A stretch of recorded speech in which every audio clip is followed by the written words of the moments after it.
but sunlight burst a ray through those clouds. We finally seen the back of those gray days.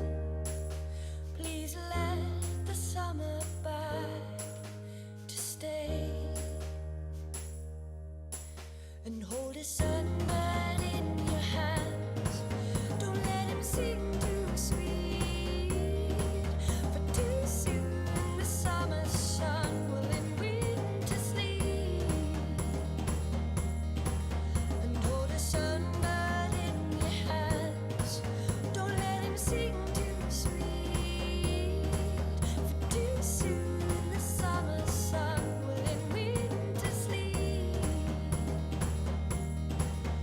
You found yourself on the road inside your winter coat, but leave your troubles behind for now. You wrap yourself in a bowl and hide away from it all, but let the sun burn in your heart. Hold the sunburn in your hands. Don't let it sing too sweet, for too soon the summer sun will in winter sleep. Hold the sunburn in your hands. Don't let it sing too sweet, for too soon the summer sun will in winter sleep.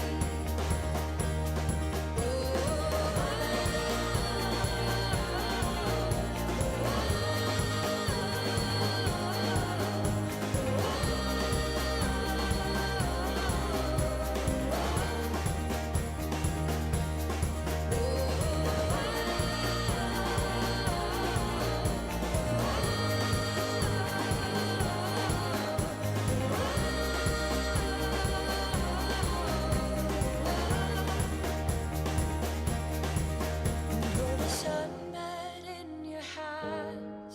Don't let him sing too sweet, for too soon the summer sun will in winter sleep.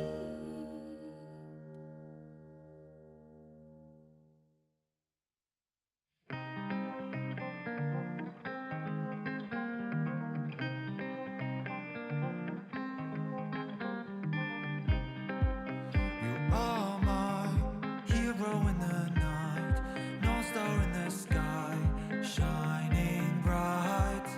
And this line, we walk side by side, young hearts beating wild. You pull me up when I can feel my feet sink, and all my worst fears disappear again. I won't get lost, never get lost, never get lost, never get lost, never get lost. You and me are lighting up the sky.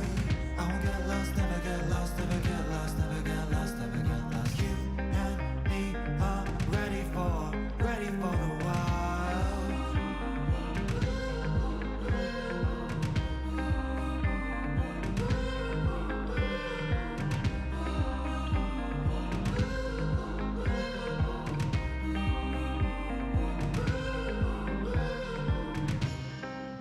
You are my never-ending high, bright and shining guide, 365, and will shine through the darkest times. You can raise my mind.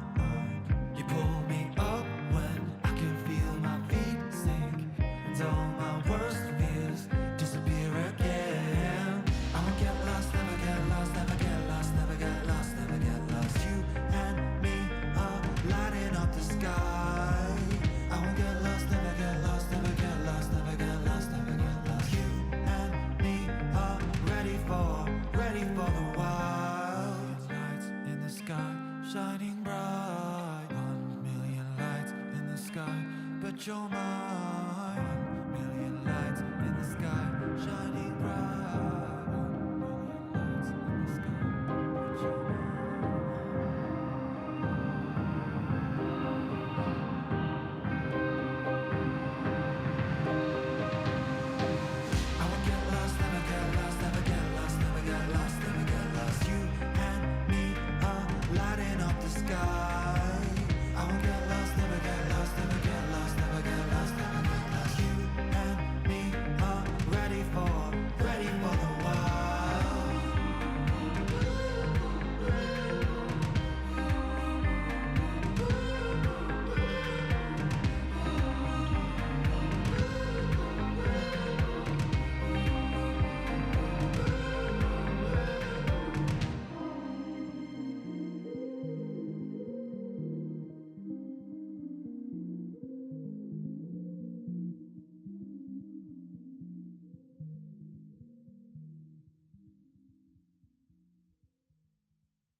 gonna take control of this day.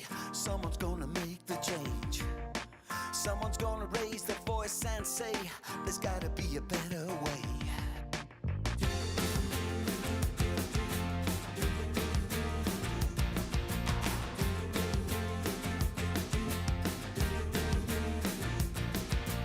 Gotta find love if you wanna be loved. Gotta find hope if you wanna be hopeful. Gotta find strength if you wanna be strong, stronger. We all come home. We all get through. We all get back to the ones we love. Everybody's talking about we can, I can, if he can, she can, they can.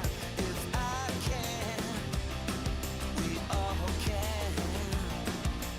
Everybody's talking in a riddle and a rhyme, a symbol and a rhythm and the sound of the times. If I can, we all can.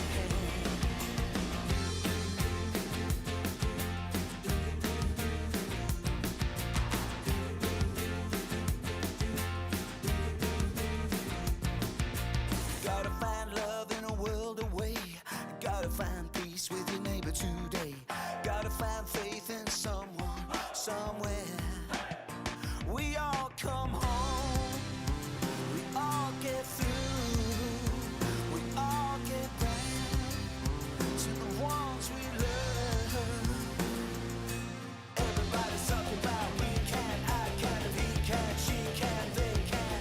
If I can, we all can. 'Cause everybody's talking in a riddle and a rhyme, a symbol and a rhythm and the sound of the times. If I can, we all can. If I can.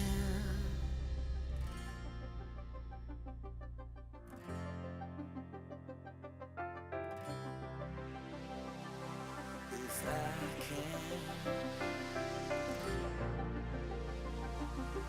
we can. If I can, we can. We can. If I can, we all can. If I can, surely we can. If I can, we all can. Everybody's talking about we can, I can, if he can, she can, they can. We all can. We all can. 'Cause everybody's talking about we can, I can, if he can, she can, they can. We all can. We all can. Everybody's talking in a riddle and a rhyme, a symbol and a rhythm and the sound of the times. We all can. We all can. Everybody's talking about we can, I can, he can, she can, they can. If I can, we all can. Everybody's talking in abbreviation. This is the sound of the X generation. X generation.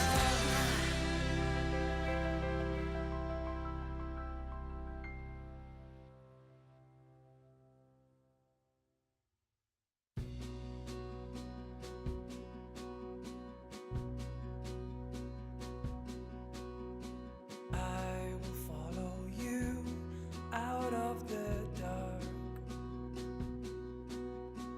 I will promise to protect you from harm. As winter turns to summer, as the days feel warmer, trust in me and I'll trust in you. Shine on, bright star. No love's never far. No, there's always hope.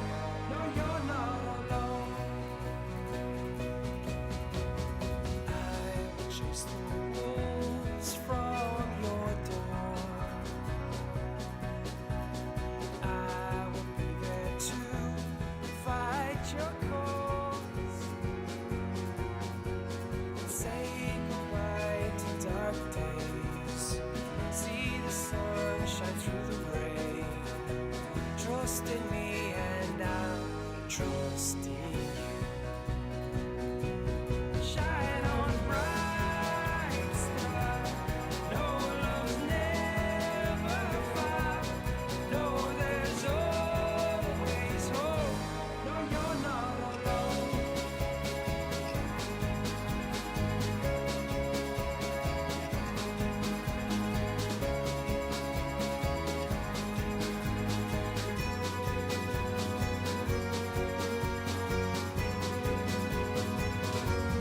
Shine on, bright star.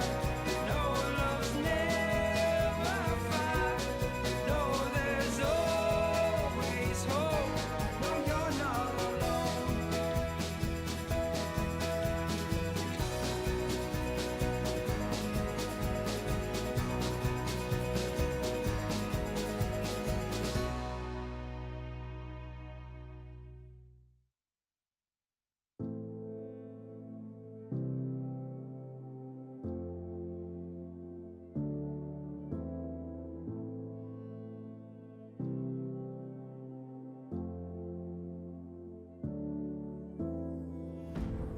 All of the people hide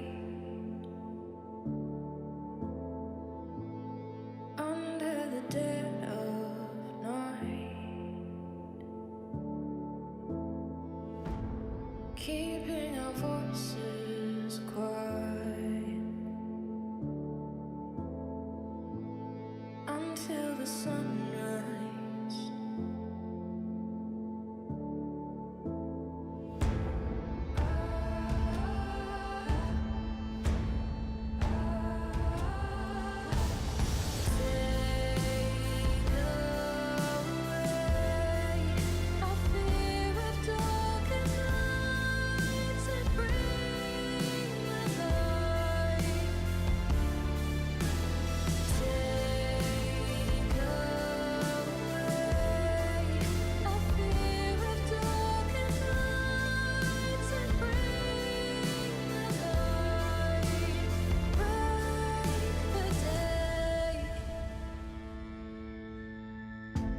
Sometimes the good will fall.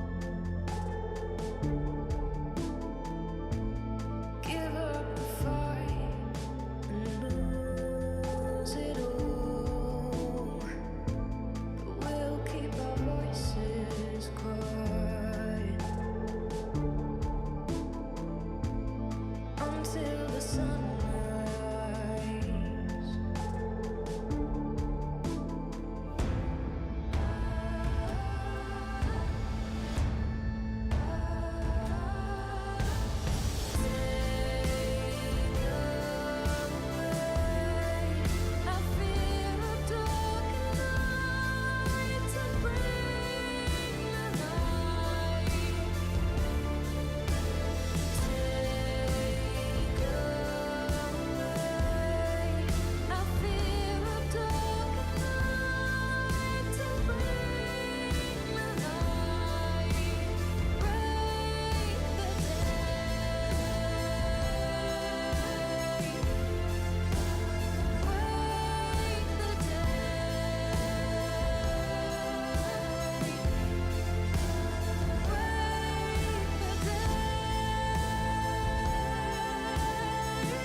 Don't waste my time. You'll never be mine. I'm moving on.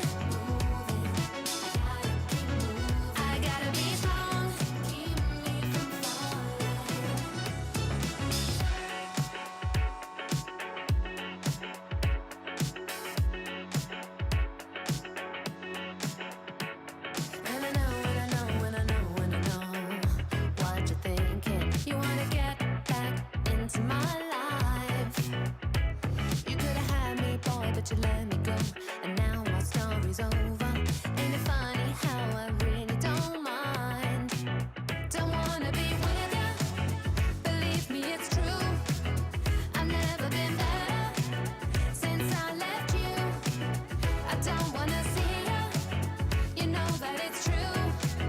This time I mean it, I'm done and we're through. Don't waste my time, you'll never be mine. I'm moving on, I gotta be strong. I don't want you back, I'm better than that. I'm moving on, so goodbye, so long.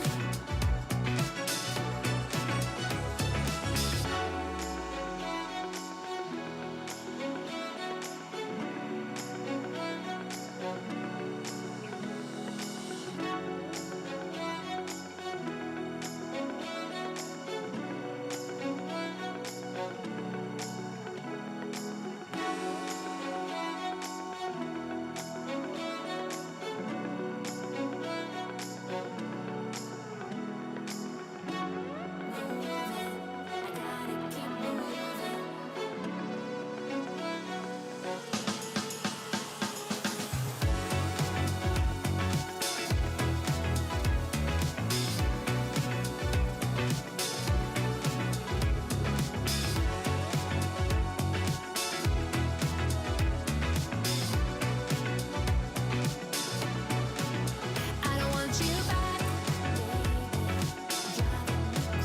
I'm better than that. I'm moving on, so goodbye, so long.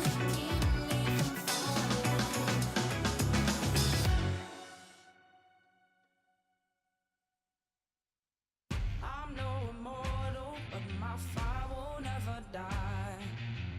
They take me for a fool, I'm taken for a ride. The more my feet are battered, the more I'm taken down. The more they think I'm innocent, I'm fighting from the ground. 'Cause I can take this pain, it's changing me. I will rise up to the moment, and I won't stay the same. There's my decree. Burning like a flame, I'm coming a train. I'm coming your way, your way. Thunder with the rain, I'm flooding the game. Start running away, away. Battle through the pain, transforming the game. I'm storming your way, your way. And I won't stay the same as my decree.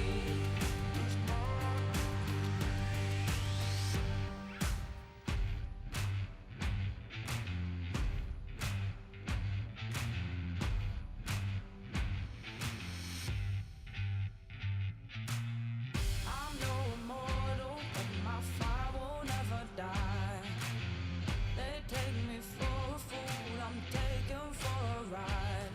The more my feet are battered, the more I'm taken down. The more they think I'm innocent, I'm fighting from the ground. 'Cause I can take this pain, it's changing me.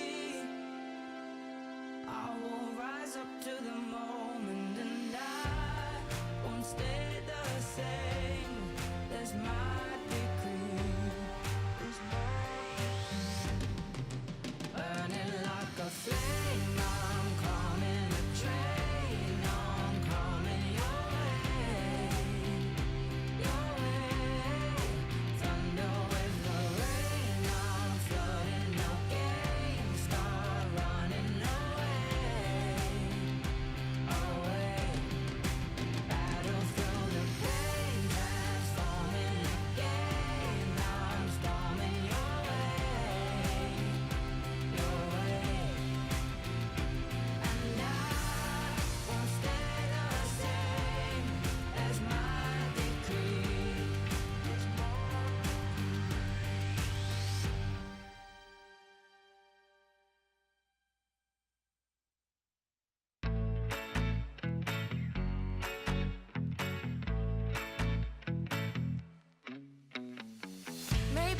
just love the comfort of bed. Maybe I didn't really hear what you said. I couldn't tell you what the time is, no way. I wonder if I'll get away with it today. Nobody's gonna get it from me, so I gotta get it myself. You know about the hunt. I've gotta go, can't be late. Name on the schedule, I'm on the way. Clocking in for the day. There's nothing stopping me or getting in my way. I just say I'm ready, I'm ready, I'm ready, I'm ready, I'm ready, I'm ready, I'm ready. Maybe I'm difficult at staying away. Maybe I'm too lucky and need more at stake. I wouldn't put it past me showing up late. Yeah, I wonder if I'll get away with it today. Nobody's gonna get it from me, so I gotta get it myself. You know about the hunt. I've gotta go, can't be late. Name on the schedule, I'm on the way.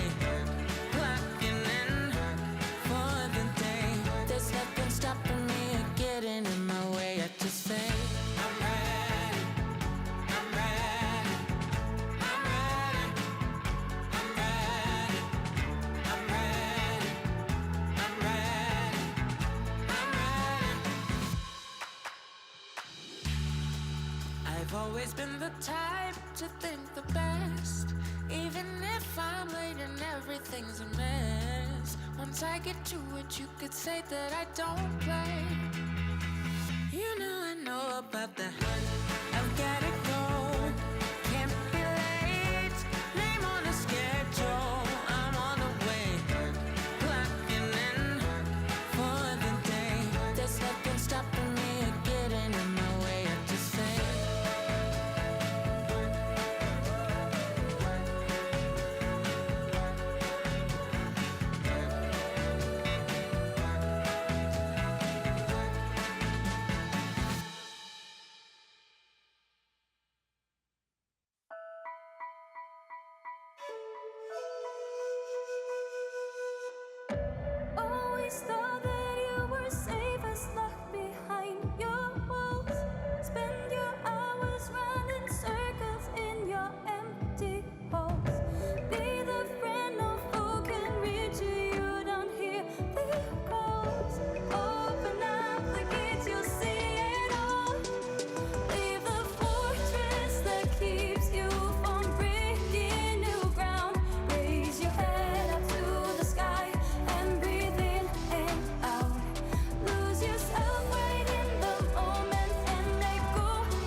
from across the room, gotta have it, have it.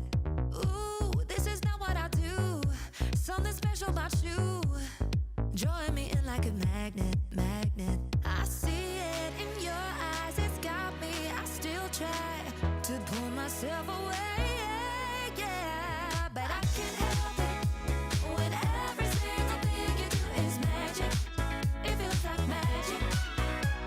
I can't help it when every single thing you do is magic. It feels like magic. Ha ha ha ha. Ooh, I've been trying my best to break out of your spell. Can't figure out what you're up to, up to. But ooh, as far as I feel, all your magic is real, and I couldn't escape if I want to, want to. 'Cause I see it in your eyes, it's got me. I still try to pull myself away, yeah, but I can't help it when every single thing you do is magic. It feels like magic.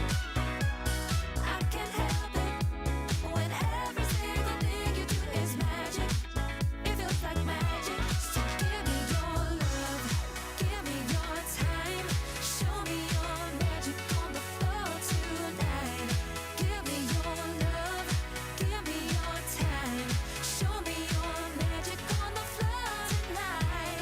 You give me your love, give me your time, show me your magic on the floor tonight. You give me your love, give me your time, show me your magic on the floor tonight. But I can't help it when every single thing you do is magic. It feels like magic. I can't help it when every single thing you do is magic. It feels like magic. But I can't help it when every single thing you do is magic. It feels like magic, baby. I can't help it when every single thing you do is magic. It feels like magic.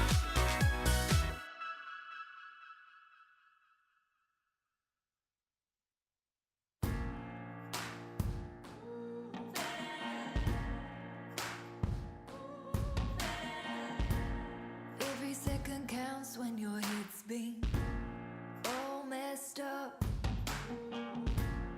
Every second chance is a blessing when you've given up, hoping.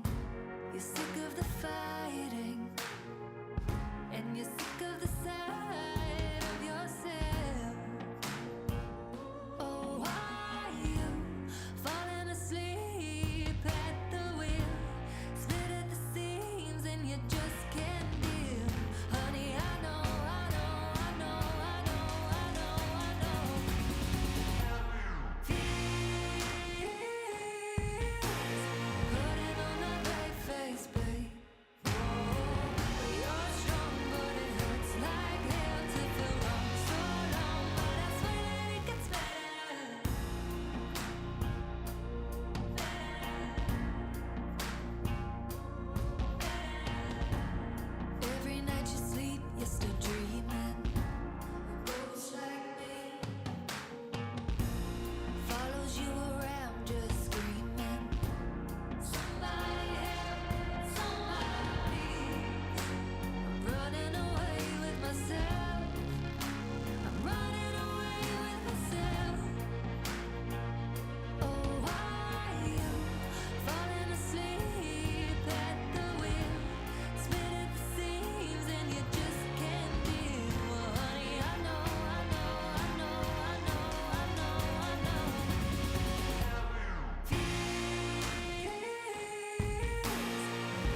not feel like you're gonna make it through, I promise you'll be okay. Whenever things get you down, feel some blue. Tomorrow is a new day. Step with intention and only speak your truth. Nobody should say different. If someone's in your way, then you must push through. Only you who can do this. Climb up the mountain, reach for the top. Talk yourself up, no one has what you've got. For when it's forgotten, you can say, yes, I can, I'm gonna do it.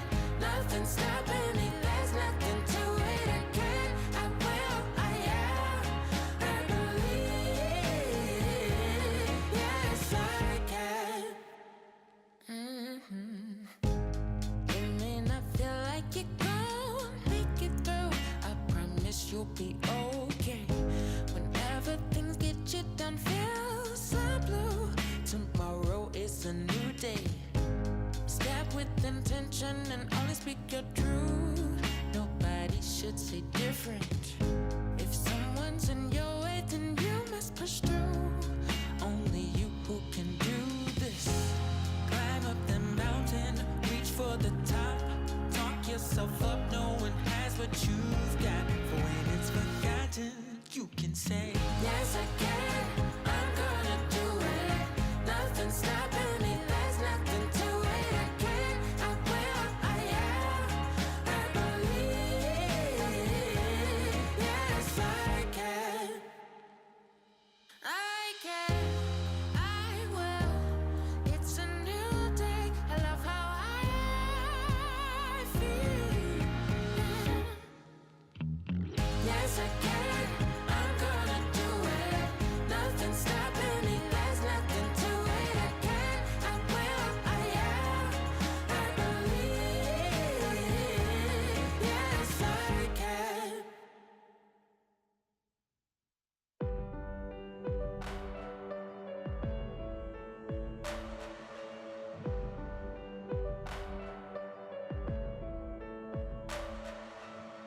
They said we'd never get anywhere, anywhere. Standing together now, we'll make it there, make it there.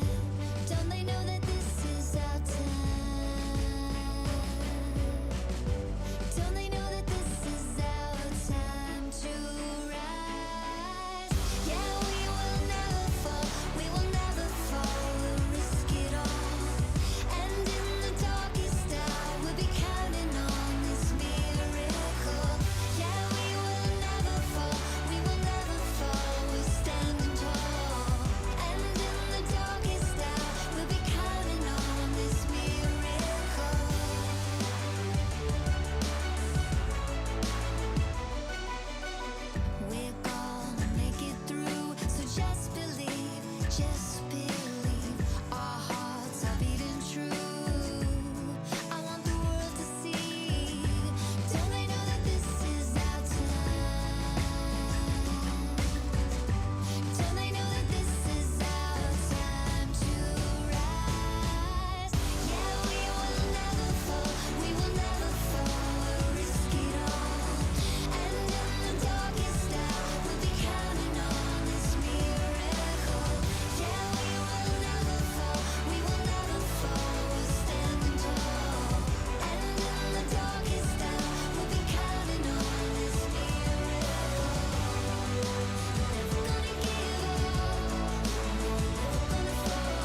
So don't stop now, the world's in motion. It could happen sooner than you think. The table's turning over. It could happen sooner than. It could happen sooner than you think.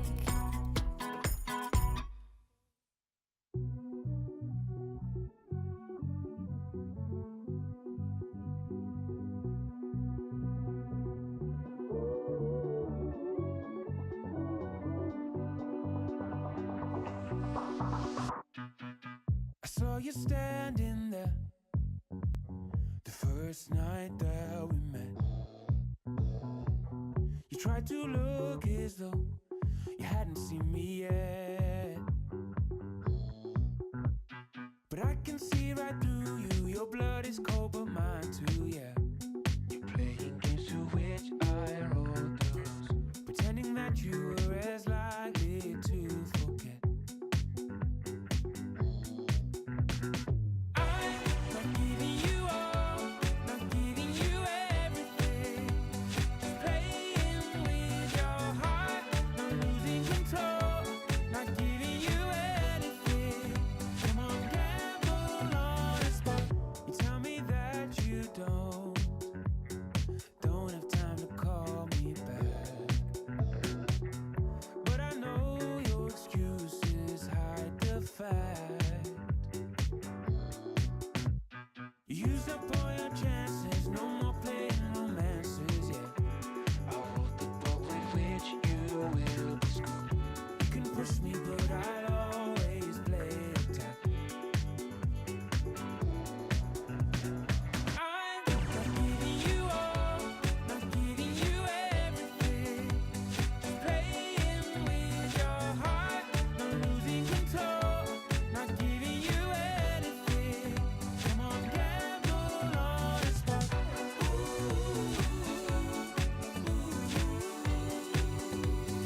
Gamble on a spot.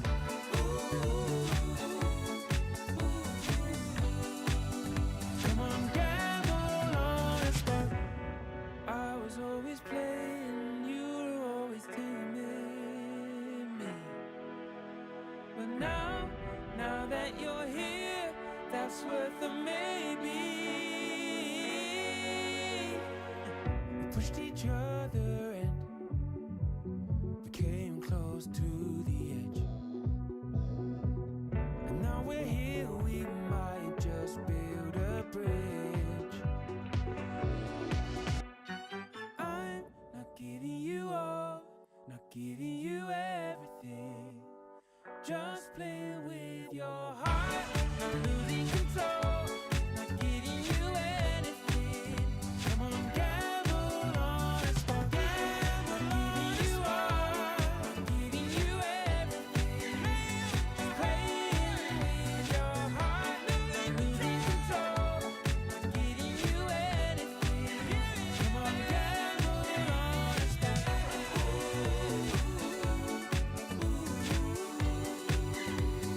Gamble on a spot. Just play with your heart.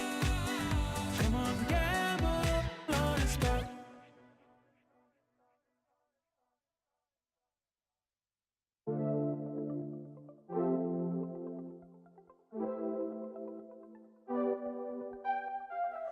Inside my mind, it's around the time when my day would be about to end.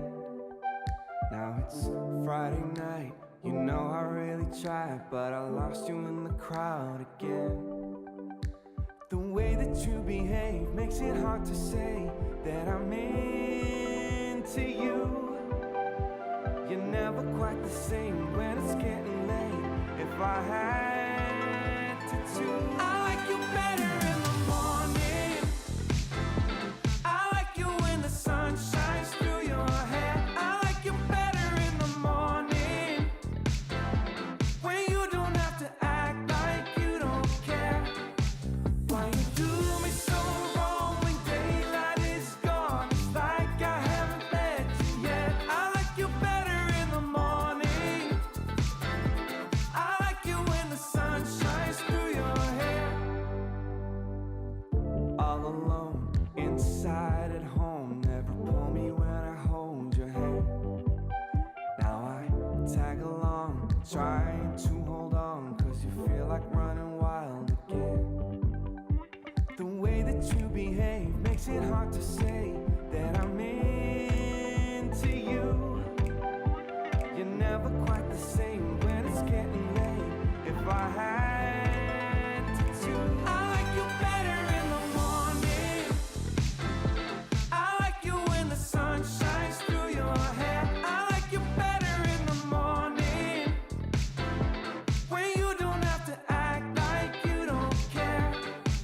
Why you do me so wrong when daylight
tell me wait a little longer, and I promise you that it'll all be just fine.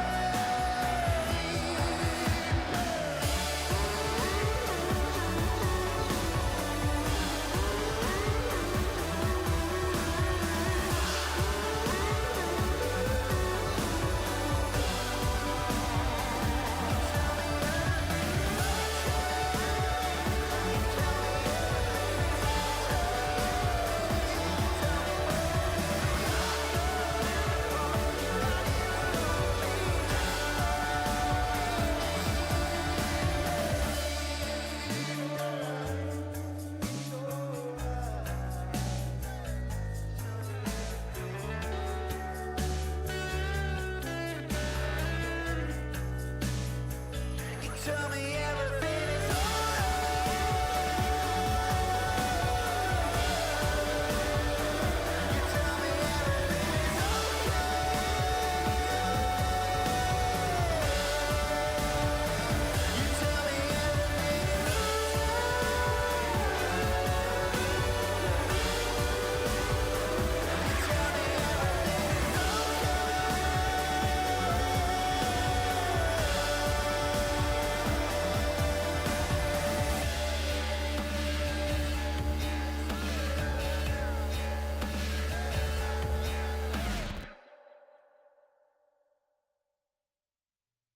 I've been trying to be somebody. I've been crying for someone, If you know what I'm talking about, when you try to do your best, bringing love and music to the world, instead of fighting it again and again. I've been trying to be somebody. I've been crying for someone,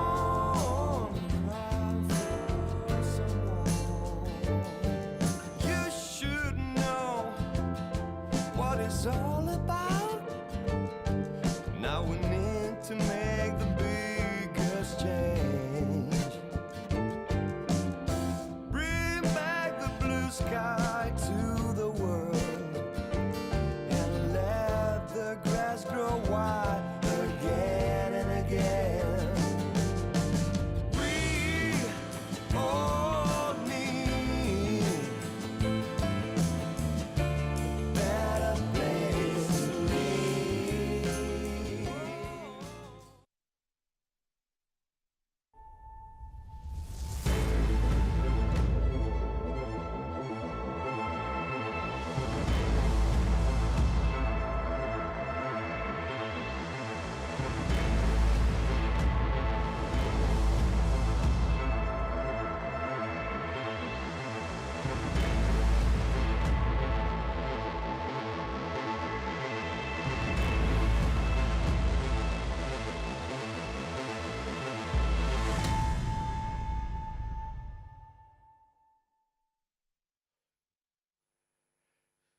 Hello, everybody, and welcome to the LPL. My name is Munchables. I'm joined by the Daggertron himself. It's Daggerballs coming at you as we are in our final elimination match of playoffs. Dagda, it's a pleasure to be here casting with you for Top Esports and EDG, a matchup that we all know is just going to burn the house down. I mean, we've already seen this, right? Like, it went to all 5 games, every one of them a banger. Like, I cannot wait to see this rematch happen. But, Yeah, I feel like we got to take a look at our playoff bracket to kind of Yeah. give you the story of how this all came to be. Yeah, let's walk everyone through what has been going on so far, because EDG, they've gone a long way through this bracket. You can see they started in the 3rd game, to the 5th, to the 7th, all the way down to the lower bracket. They're beating LNG to make it here today at game 11, the final matchup before our grand finals themselves. So it's Top Esports. They've had a much shorter journey to get to this point. Yeah. 2 series, but let's be honest, 5 games, both series. Top Esports, they're getting their mileage out of those games. Yeah, you know, when you finish first in the regular season, it generally means you have to play less games. And Top Esports have definitely taken that to the limit. This is only going to be their 2nd game in playoffs, but they are going to be gunning to see if they can make it back into that finals and see if they can, end the regular season like they're going to end playoffs. Yeah, they wanna make it to the final, right? They want to rematch JDG. They just got knocked down by JDG. They would love for that opportunity to get a little bit of revenge. And you know what, Dagda? Let's start there. Let's start talking about Top Esports and how that series went against JDG. Because if you missed it, first off, there is no way that we could quickly recap this series. It was 2022. The sequel, right? We saw the repeat of those finals. They went to 5 games. The series a couple of days ago went to 5 games as well. If you missed it, please go and watch it at some point, because I mean, just the highlights are 50 minutes long. That's how much carnage happened across this series. A lot of it down to early game differences, but a couple of the games going the distance. We had a 51-minute game in this series. Yeah, this series was absolutely nuts. I was telling everyone about this series. I was like, in random TFT games, just go, please, for the love of God, go watch Top Esports and JDG. It was absolutely incredible. And it felt like Top Esports were able to find these early leads through this early system they have with Knight and Tien and getting these leads for Jackie Love, and it's all looking good. But then JDG pouncing back in the mid game with some spectacular map play, great opportunities to pick off Top Esports.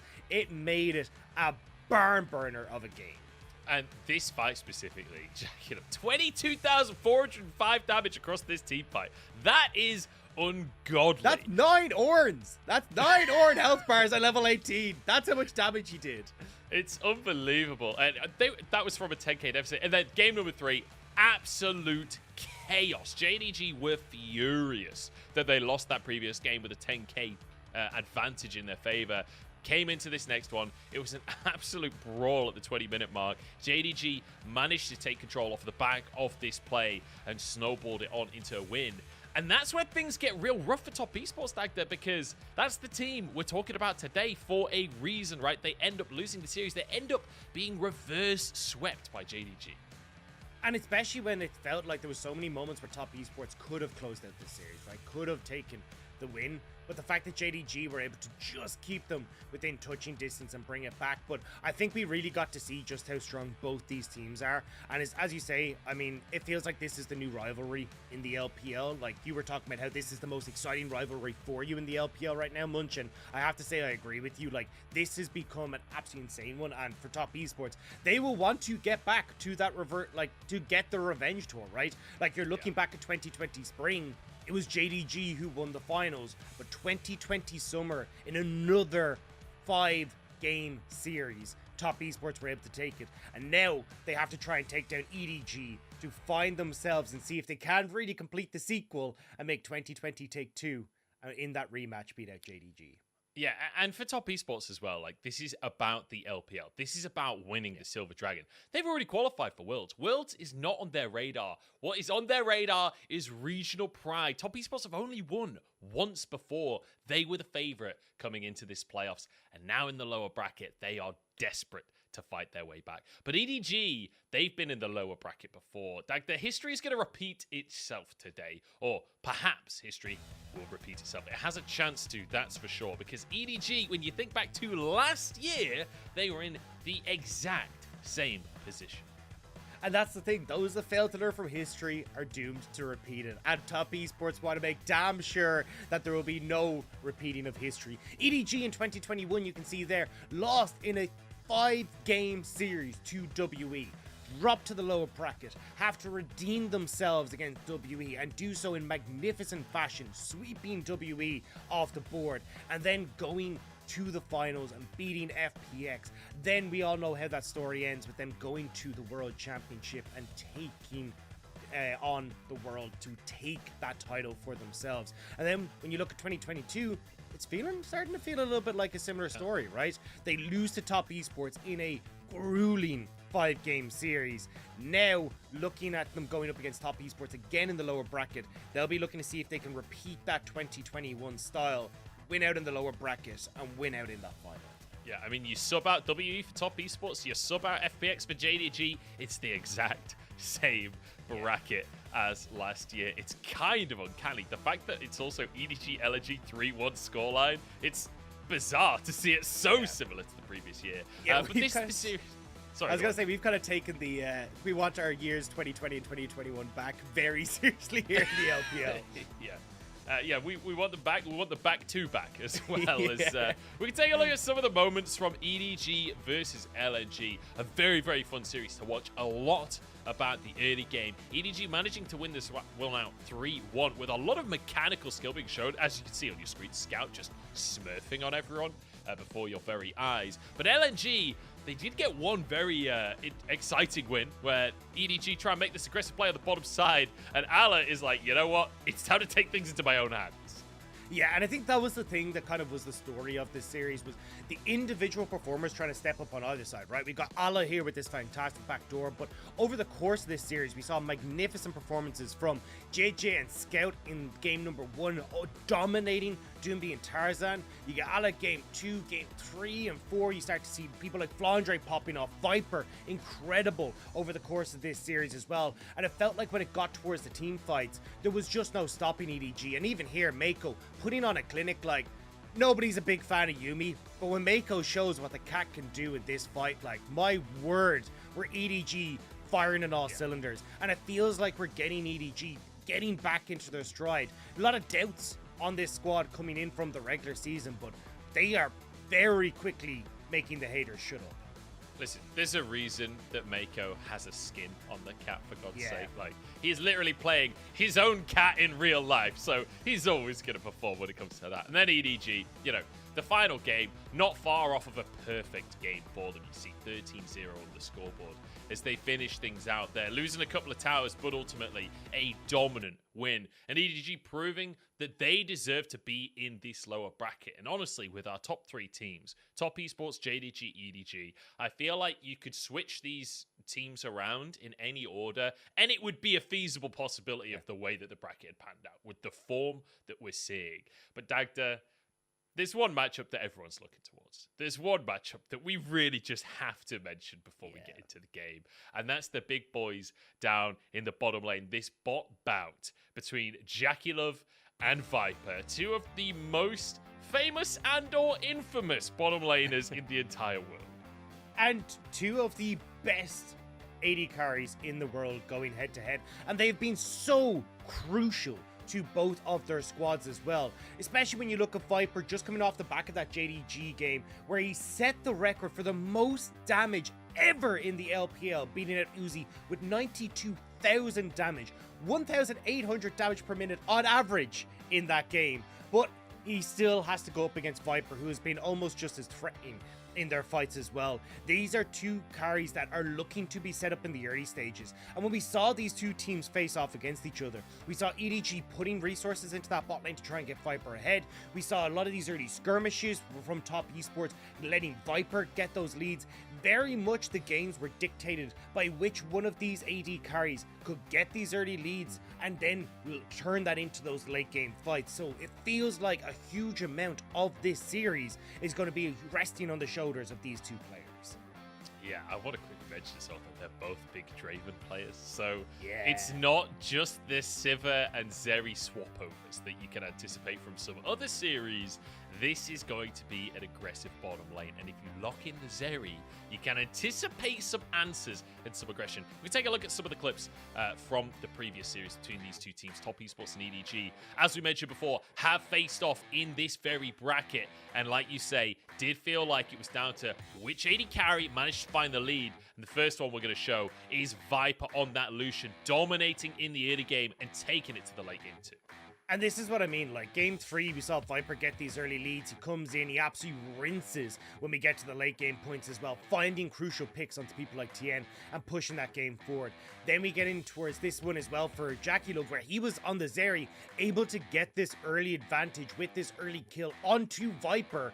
And then when we got to the late game, the quadra kill able to come through from. So much of these games in this series were dictated by, hey, can we get an early kill for Jackie Love? Has Viper got the resources he need? There was bloodbaths galore in this bot lane as people were fighting over every inch, every rift tower that was placed in bot lane. Anything that could give an advantage to AD carries was going to turn into a brawl. And that's why I'm so excited to watch these two face off again. And I feel like it's got to be the same again. It has to be the same again for these two teams. I'm really curious to watch the draft develop as well. Because every best of 5, you see the mini meta of a series develop across the course of that series.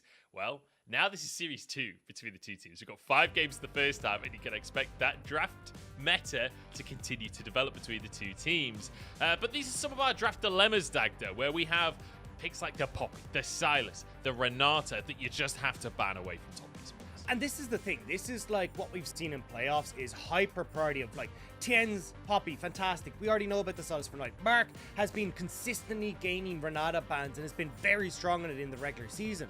But the problem is when you leave open, or when you take away these picks, you're leaving open things like the Draven for Jackie Love. 100% win rate over the course playoffs. He's been magnificent on it. We saw him have a brilliant game on it against JDG. The Zeri that he just set records on as well, going to be left open. And as well, the Senna that not only has a 100% win rate on playoffs, but a 100% win rate over the course of the regular season as well, with a 10.5 KDA. This has been so difficult to lock down Jackie Love, and why he's become such a big part of top esports, and why I just don't understand how you're supposed to keep this man in check and draft. Well, the answer is on the bottom side of the screen, right, Dagda? Because when you got things like the Zeri and the Senna, Kalista and Draven certainly can answer. That's why they've got 65 and 47% ban rates against EDG, respectively. Nobody wants to deal with Viper on those aggressive AD carries. And a similar story for Scout, the man in the mid lane, one of the most prolific Azir players on the entire planet. He's had a 76% ban rate towards him on that Azir across the course of playoffs. Yeah, I mean, for me, he's the best Azir in the LPL. The guy is phenomenal when he gets his hands on this pick, and that's why we're seeing such a high ban rate against it. And also, as we kind of talk about, like Jackie Love being incredibly aggressive in lane, we've also got to look across at Viper, and getting rid of these aggressive picks so him and Mako can't just dominate in the 2v2 is so important. But that does mean you're leaving open things like the Vi for JJ, 100% win rate over 6 games. The Lucian as well has been so important for Viper in making sure that he has another champion that he can just go ham on in that bottom side. And even then Mako, as we kind of highlighted in the replays that we saw, fantastic on the Yuumi. He has the skin. He's popping off in the pick. Yeah. You cannot let that across. There's so many more picks than what we're just seeing as the traditional bans that you have to be worried about in this draft phase. Yeah, you really do. And, you know, game number 1, I don't know what to expect, but I am excited to discover what we're going to see from the two teams. If we don't see any Draven today, I'm going to be heartbroken. That is one thing I will say. Let's take a look at the predictions, though, Dagda, as we head towards our series, our penultimate series in the LPL playoffs. And it's sort of one-sided from the casters here. A lot of top esports fans in the caster team. But I will say, everybody across the board going for a 3-2 scoreline. No matter which team you think edges it out, everyone's saying this is going to be a close one. Especially when you just look at how close that first series we got between them was in that upper bracket. Like round 4, these two teams were going ham against each other. So I just don't feel like there's any way to really like break it either side. This is going to be an incredibly close series, and I think it will come down to, as we say, things like the draft, where we're looking at, you know, the Azir for Scout to be highlighted, the Azir banned almost permanently by top esports against JDG because they're fearful of Yagels. I wouldn't be surprised to see that come in here again today. You're looking at things, as we said, like the Draven. After the performance Jackie Love put in, I wouldn't be surprised if that was an EDG ban. Like, it just feels like both these teams are just going to throw fisticuffs all day long.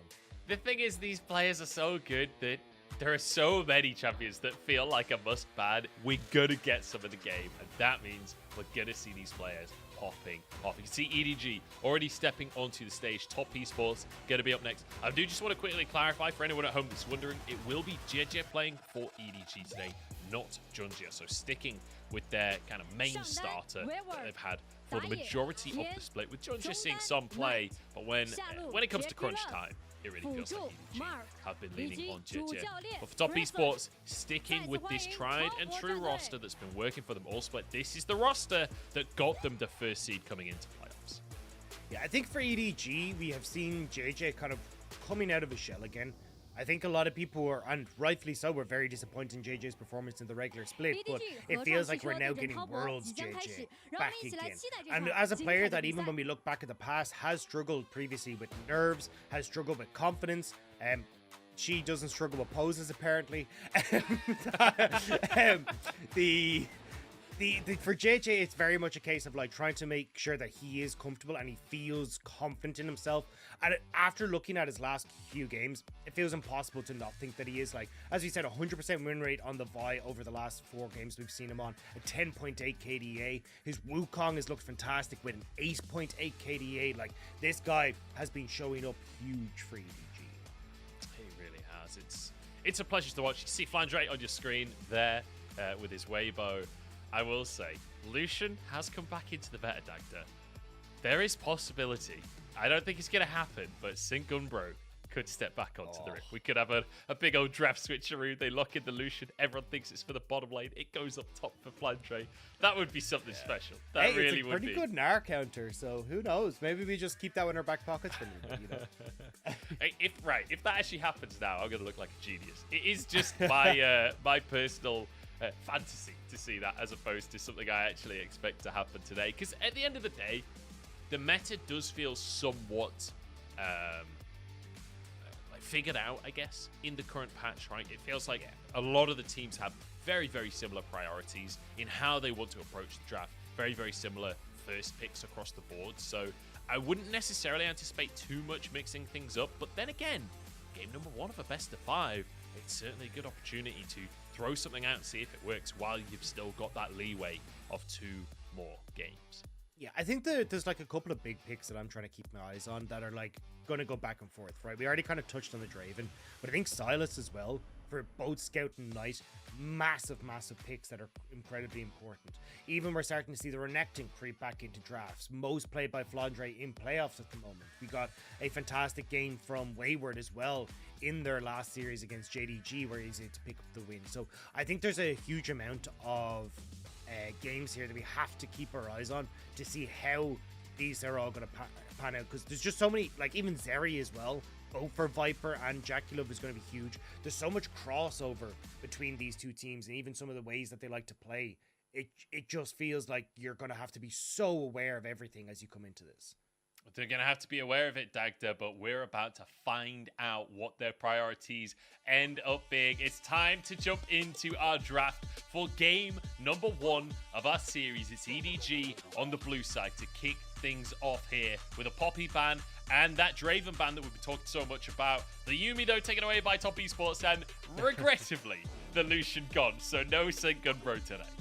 So things like the Callista are still open. That is Zir that we saw Top Esports ban almost every single game against JDG, still open, and Scout a very good Zir player as well. So I'm wondering if that'll be the last one. But actually, the Vi. Okay. So Zeri is left open, which I think will be the first pick here. Or, okay, they're actually thinking of the Callista instead.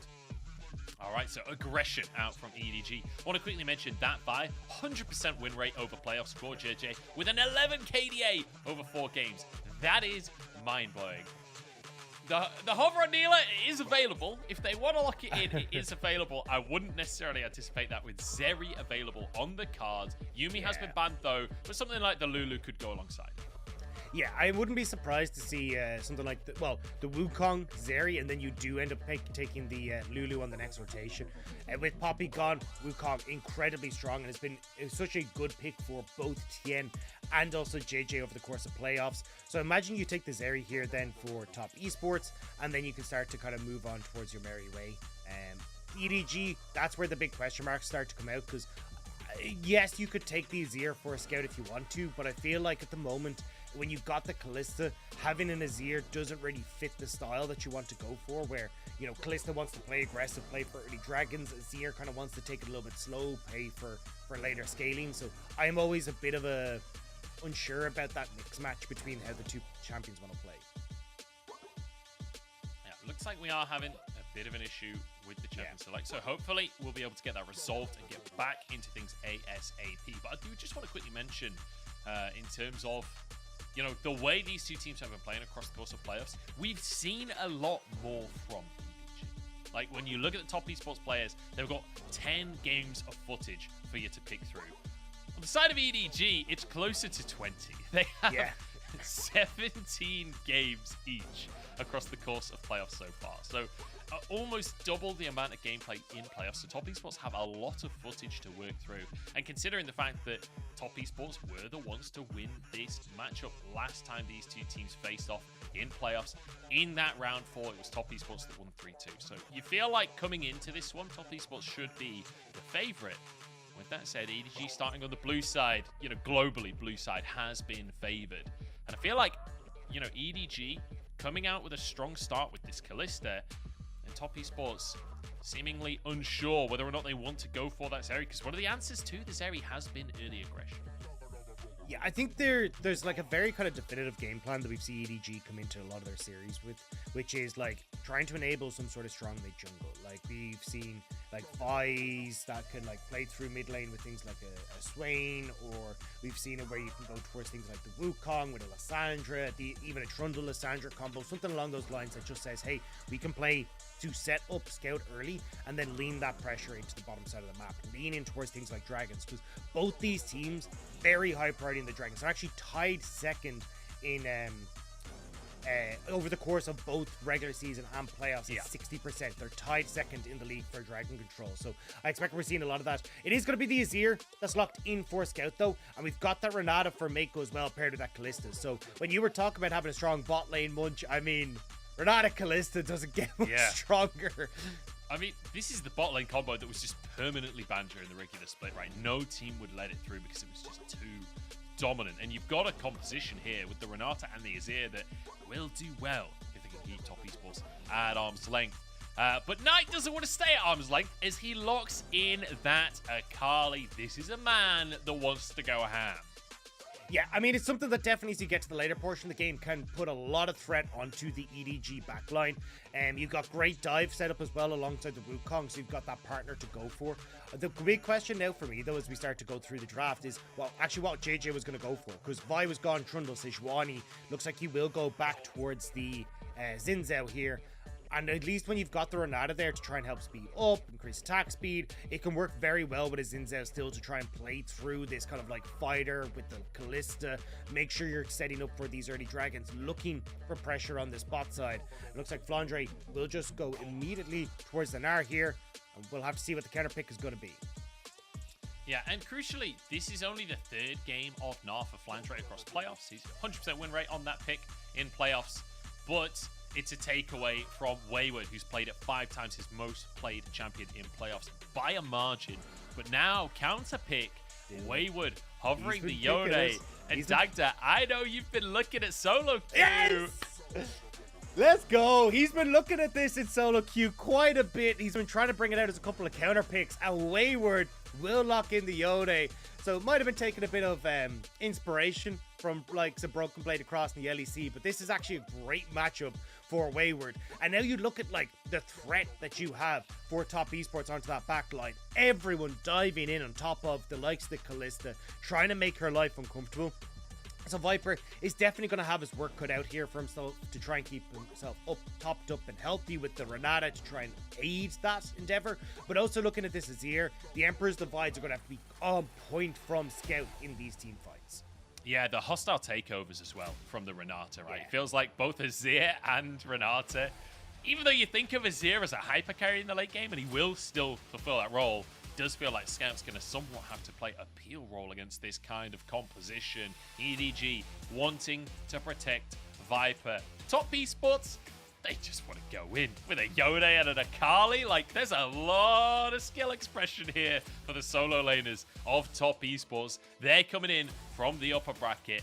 They're the ones with the advantage. They were so close to getting their series against JDG, going 2-0 up to start that series off, but couldn't quite finish things off. Got reverse swept, and now they're coming in angry. They want to prove themselves once more against EDG and make it back to that final to take on JDG once again. And I mean, when you talk about trying to bring a bit of spice into game number 1, it feels like we're getting a bit of a spicy draft at least coming through from top esports, right? With this Yone coming through, getting a ton of dive, the Akali for Knight. This is where it's like, okay, cool. We're going to just test you. We're going to see how we can try and find flanks around these neutral objectives, especially as we talked about both teams being very high on Dragon control. It feels like this is going to be a messy, bloody scrap every time that Dragon comes onto the field.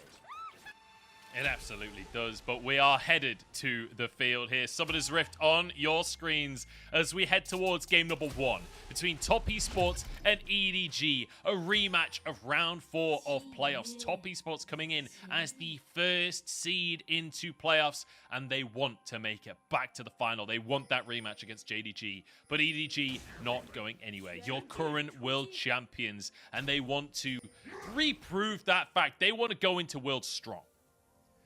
I mean, they want to be able to defend their title, right? Looking good doing so, potentially having a very similar storyline to that 2021 World streak where they came in with the LPL Championship under their belt, adding their 6th title to the cabinet. And now we'll have to see if they can take down Top Esports, put themselves in towards that world stage off the back of a great win. Yeah, and I want to kind of mention the fact that, you mentioned 6 titles for EDG domestically in the LPL. A Worlds title, an MSI title. Like, this is an organization that has plenty of wins under their belt. Top Esports can't really quite say the same in terms of that. They've got 1 LPL win. They've got a mid-season cup win, which doesn't seem to quite count as much as an MSI. But then one thing I will say for Top Esports that EDG can't say is Top Esports back-to-back Demacia Cup champions. So I think we know who's winning this trophy cabinet race. Yeah, I mean, Demacia Cup, Worlds, an MSI title, it's evens out. That's how it goes. But I definitely got to say, like, I've been like a kid at Christmas waiting for this series. Like, we saw that this was coming up bunch, and I know, like, the two of us were just chatting back and forth, like, excited children at the thought that this is going to be the series we get to cast, because this is going to be insane. And look at the picks that we get to start it off as well. So, Dagda, I want you to break down this top lane a little bit for me, because, we see Akali and Azir in the mid lane. We see Zeri and Kalista in the bottom lane.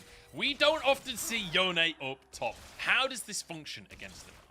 So a huge amount of the advantage that Yone has is the ability to close the gap, right? And as you can see here, right, a lot of the counters that we've traditionally looked at for Gnar are things that can control the space between himself and his opposition. So he doesn't like going up with things that can outrange him, but he also doesn't like things like Aurelia that can close that gap, Yone that can close that gap.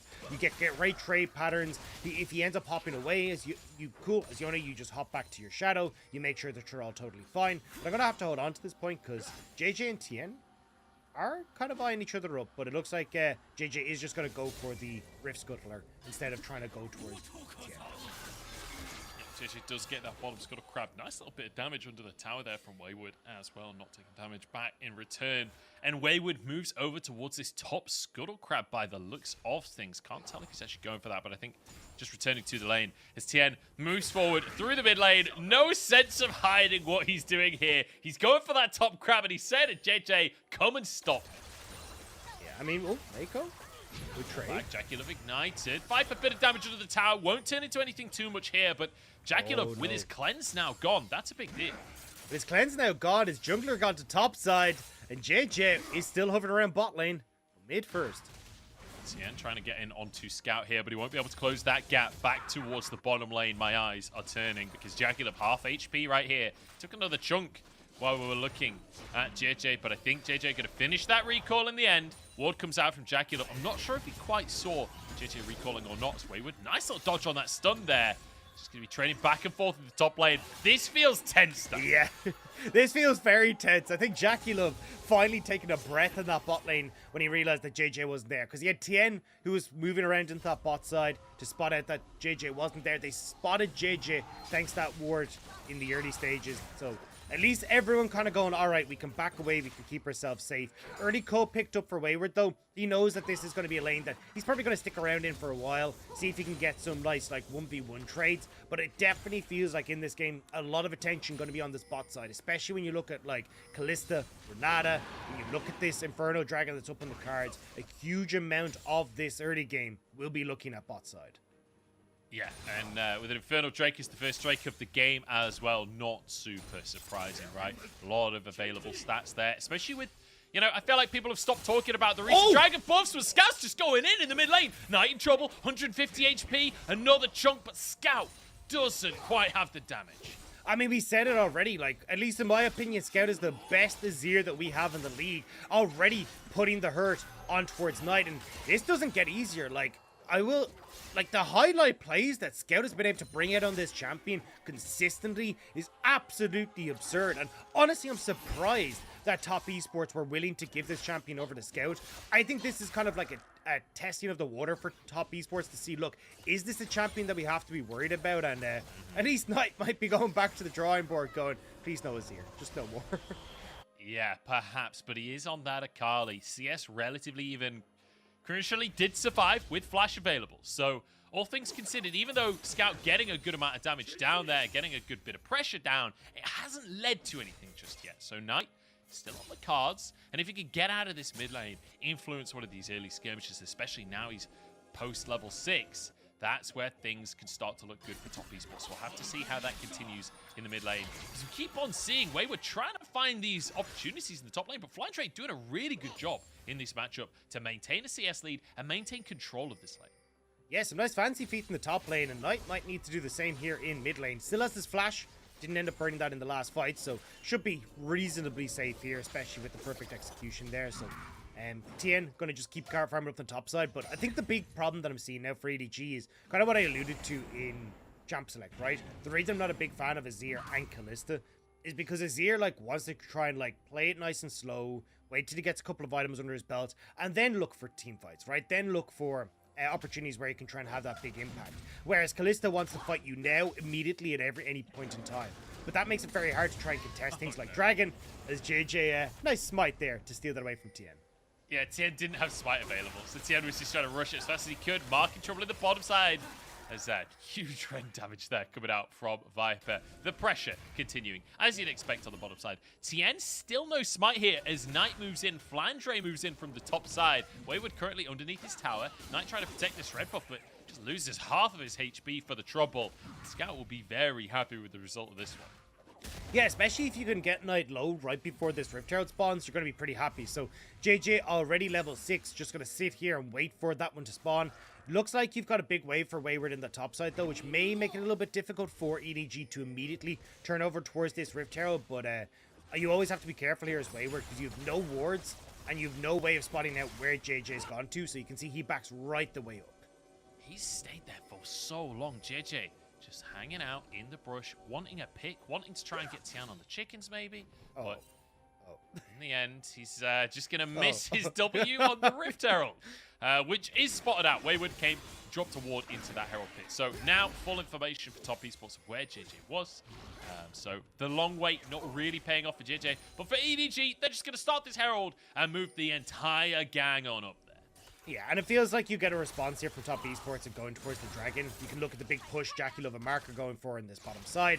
They kind of know with the push in mid and the fact that Viper Maker already in this top side they can't contest, but may not have moved across quite quick enough. So I'm unsure if they can actually try and answer for the Dragon response right now because of the amount of control Scout actually has on this mid lane.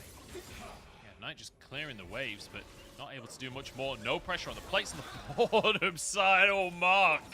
That could not have been any closer. The damage actually going through, but you do get that tiny grace period on the end of your recall. So Mark getting away with it just about.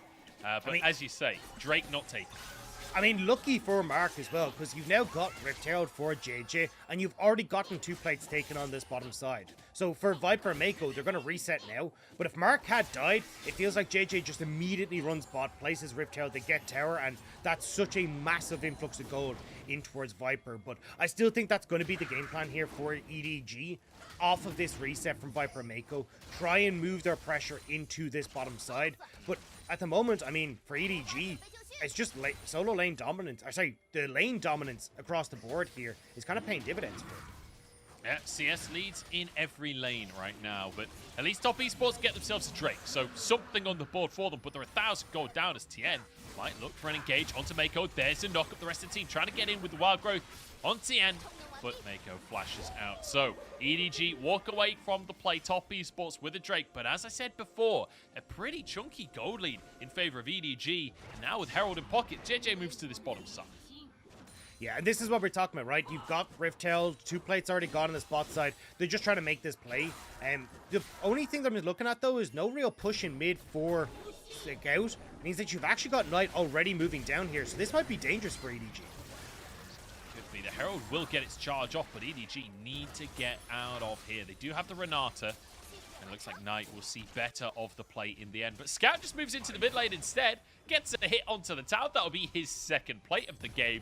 So that is 6 plates taken across mid and bottom lane. There's a bonus plate up there for Flandre as well. So 7 plates so far in favor of EDG. And you can see it in the gold as they are 2,000 up at 11 minutes without a single kill on the board. Yeah, individual lanes just going great for them. This has kind of been the comfort zone for EDG for a long time, where they can turn these early lane leads into objective leads. Now, I will say, there was no Rift Herald gold gone towards Kalista or the Renata in that play. It all went towards JJ, so a little bit unfortunate, but EDG might be in trouble still. Mako down to half HP as Viper tries to get some damage on out, but polymorphed. And now Mark moving forward. Jackie Love half HP. Knight under the tower. Perfect execution available, but no minion wave. And he doesn't pull the trigger. Twice now. Knight has roamed down to the bottom side. Twice now. It's been denied by EDG. I mean, you still got the hostile takeover for Mako, so not wanting to dive underneath the tower, you got the bailout as well. There's just no way you get to make that play as Knight, and it means the Scout again gets to just keep up the pressure in the mid lane, right? Just slowly chipping away at this turret. Luden's Echo already completed the first mythic in the game for Scout in this mid lane, and looks like Viper and Mako, at least with the control JJ has on the spot side, should be able to get the tower off this next couple of waves. Yeah, he certainly shouldn't be too difficult for them, especially against Azeri when you have so little wave clear in the early game. Yeah, Tien is here. GHA moving over, though. I don't think this is a fight Top Esports can take, but they're going to take it anyway. Viper down to half. There goes the ultimate, but the hostile takeover is massive. Knockups galore. There's one for Viper. There's 2 for Viper before he falls. What a play from EDG. The bailout was beautiful from Mako. I saw what Top Esports were trying to do. Low health bars on Viper and Mako, fantastic. Let's go in, we'll cyclone everyone, we'll get the damage that we need. But that hostile takeover made it impossible for Top Esports to follow up. And now you get 2 kills, the tower as well. Scout even coming down to help get that gold as well. So Scout, massive off of all the plates and towers that he's been able to gain.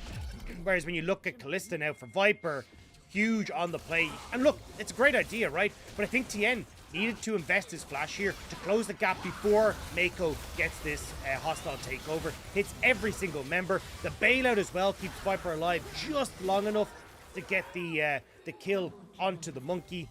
And as well then the knock-up securing 1 more for Viper. So now this is dire straits for Top Esports and very different from what we've seen from Top Esports even throughout playoffs. They've been so aggressive, but this hasn't been the case here. Absolutely beautiful gameplay coming out from Maker and Maker? That's Viper and Mako combined right there. We've seen so many times across the course of this split that Viper on Kalista will squeeze massive damage out from the champion when he's on barely any HP. There's been multiple clips of him doing exactly that, finding return kills. And when you pair it with the Renata, I mean, this is why it was such a huge pick throughout the year. Scout, though, has just been moving around the map, picking up plates, picking up gold for himself. He's already got that Ludens, getting a bonus plate there just at the end before they fell off. And like you say, it does feel like dire straits to Top Esports. The 3,000 gold down at 14 minutes. And it's against a team like EDG that will not allow this gold lead to go anywhere. Jackulov pulled in, Viper chunking him out. There's the knock-up. JJ jumps in as well. Jackulov trying to stack up, though, and get the damage back out. Viper in the bailout. Can they find the kill for him? Tien surviving, and it turns around. We said it was dire straits, but that's Top Esports' comfort zone. Flandre finds one in return, but Top Esports are back in the game. Top Esports find a fantastic fight at the second Rift Herald, and that will give them so much coming forward. Not only do they get the kills and the gold, they'll get the Rift Herald, they'll get to get more control over the map, and even look at Dragon as well. Ooh, Fondre, what are you thinking here, bud? Yeah, he's feeling saucy, but I don't know. Wayward just going to trade very heavily into him here. This will be Tien. Finishing the Herald off. Resets for Top Esports. Pings on the Drake, though, for EDG. They should get that Dragon as a consolation prize. And I think the communication was just off here in EDG. The cooldown on Mako's ultimate is nearly there. It's not the cooldown that you're seeing on the bottom of your screen. It's just about to tick over. And I think that's why they thought they could go in. But because they didn't have that available, the hostile takeover isn't there. Viper gets demolished before he can even bring it up. And you can see just after he dies, the hostile takeover comes up for Mako. So I think just mistiming their ultimates a smidge there, as I thought they could get the pick, and not expecting that many members of Top Esports to show up as well. EDG group up for this Drake on the bottom side, so that would be one Drake apiece. As you can see, you know, Wayward and Tien in the area, but Tien not interested in the Dragon. Just going for his counts right now. This Knight pushes in the top side, gets some solo time on this tower. Scout moving over, but it's hard to say whether Knight will actually be able to finish that tower. Akali not exactly known as a massive split push threat with just a Protobell. No, the Lulu diff. The Lulu stopped them, but actually no.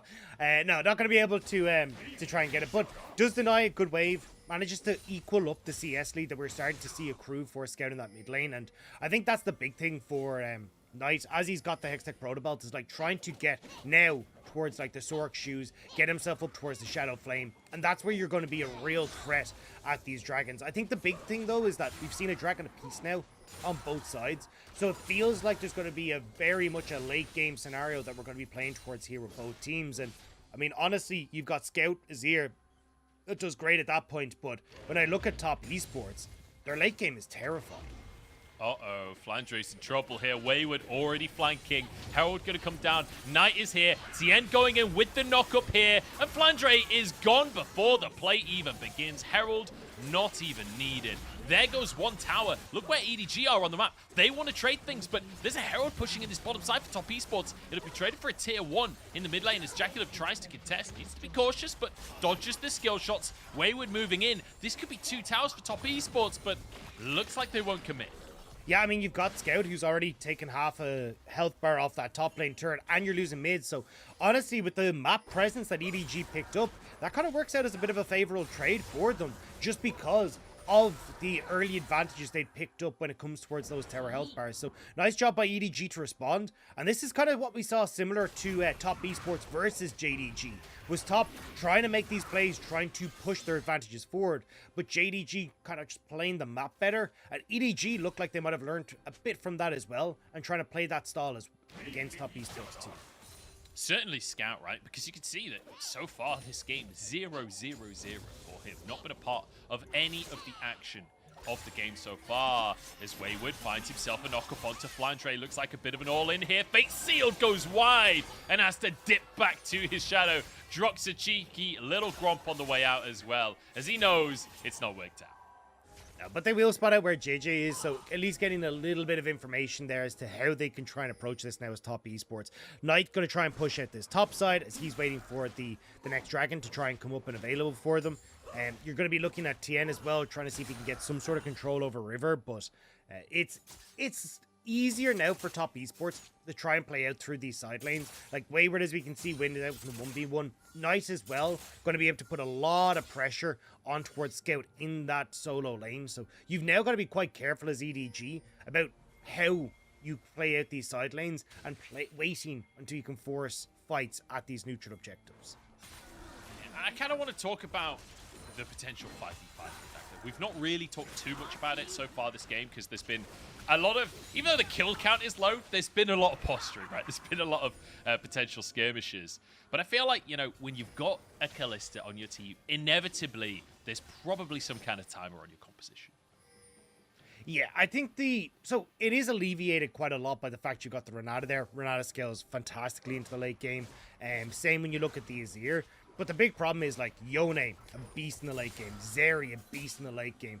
Wukong offers more than Xin Zhao in those late game fights. And same when you look towards the Akali, not too much of a pushover as well when you get to that late stage. So I think the biggest problem for EDG is a case of like, how do you try and force these fights early when you only have a single dragon to your name?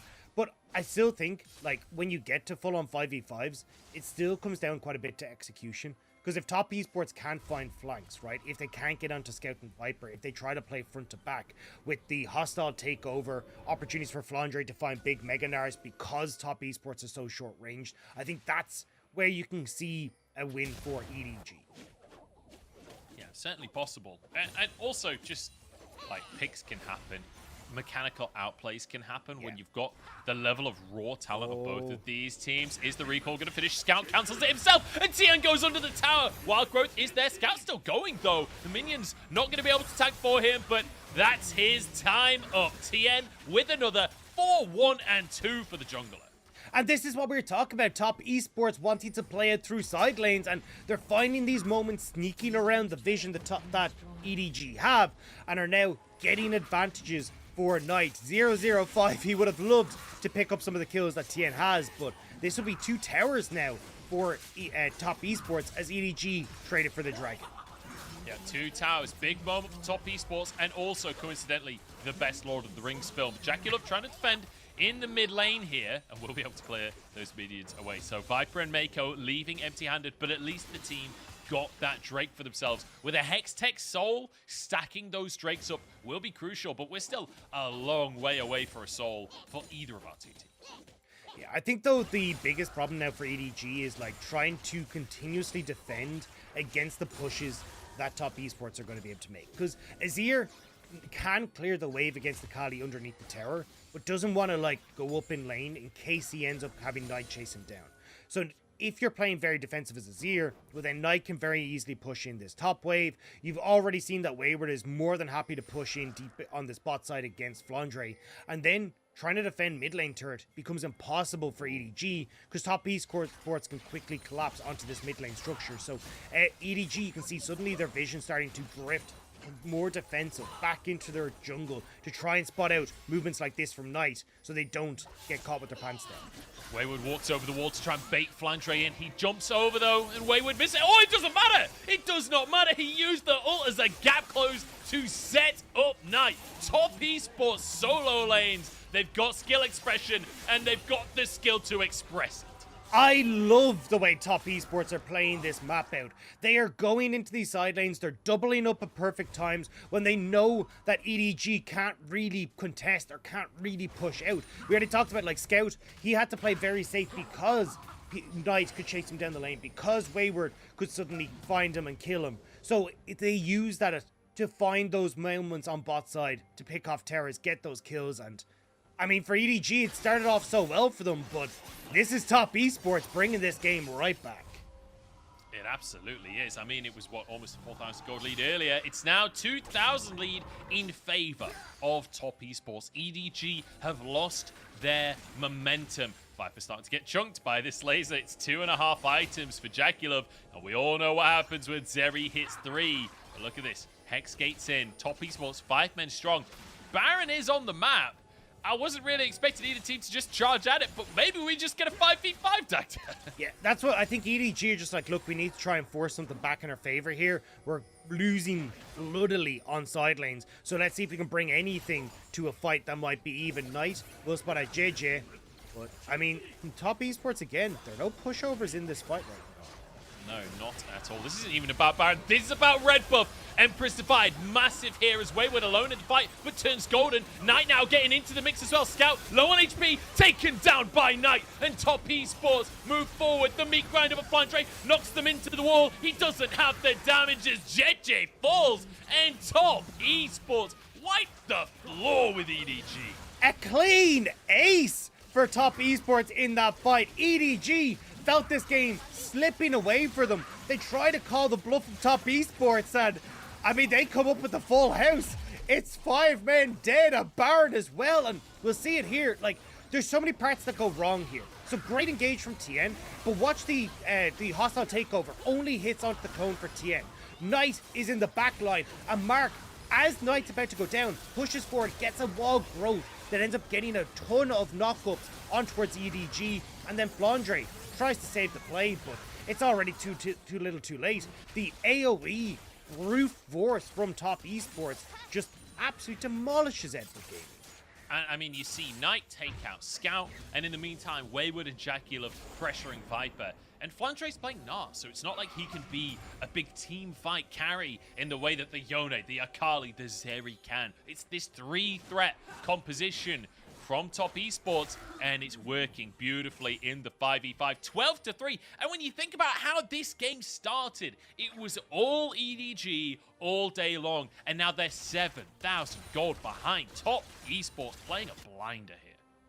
Yeah, and especially when, as you say, it looked a bit ropey in the beginning, where the early game wasn't going their way. Sket was getting a ton of gold, Viper was looking good, but Top Esports do a great job of forcing advantages through side lanes, finding these picks and slowing the game down enough that they can get that tempo back in their favor. Now, with Dragon going to be up in just a moment's time, they should be able to just fall back towards that objective. But, I mean, they've got the Baron buff as well to try and use, and with so many of these tier 2 towers already taken in the early stages, it's immediate threat onto the base. Going in on to JJ here, but decides to disengage once more. Top Esports playing for control using that Baron. Dragon on the map if they want to go for that one, but I'm not sure Dragon's really the objective Top Esports are looking for right now. I mean, look, they were just looking to take down the last of the outer turrets. Now they'll fall back towards Dragon. It's a minute until that Baron wears off, so you'd only get 2 more waves out of it. But this is just beautifully played by Top Esports. Like, really good decision on their macro play. And I will. Oh, hang on, Wayward. Oh, he said she's just gonna go in. He has not hit a single all game, I'm pretty sure, but it doesn't seem to matter here. 2v1 now. As Scout arrives, it's a 3v1 and Wayward. I mean, I'll be honest, he's kind of embarrassed himself a little bit there. The rare bait seals just getting completely caught out by that one.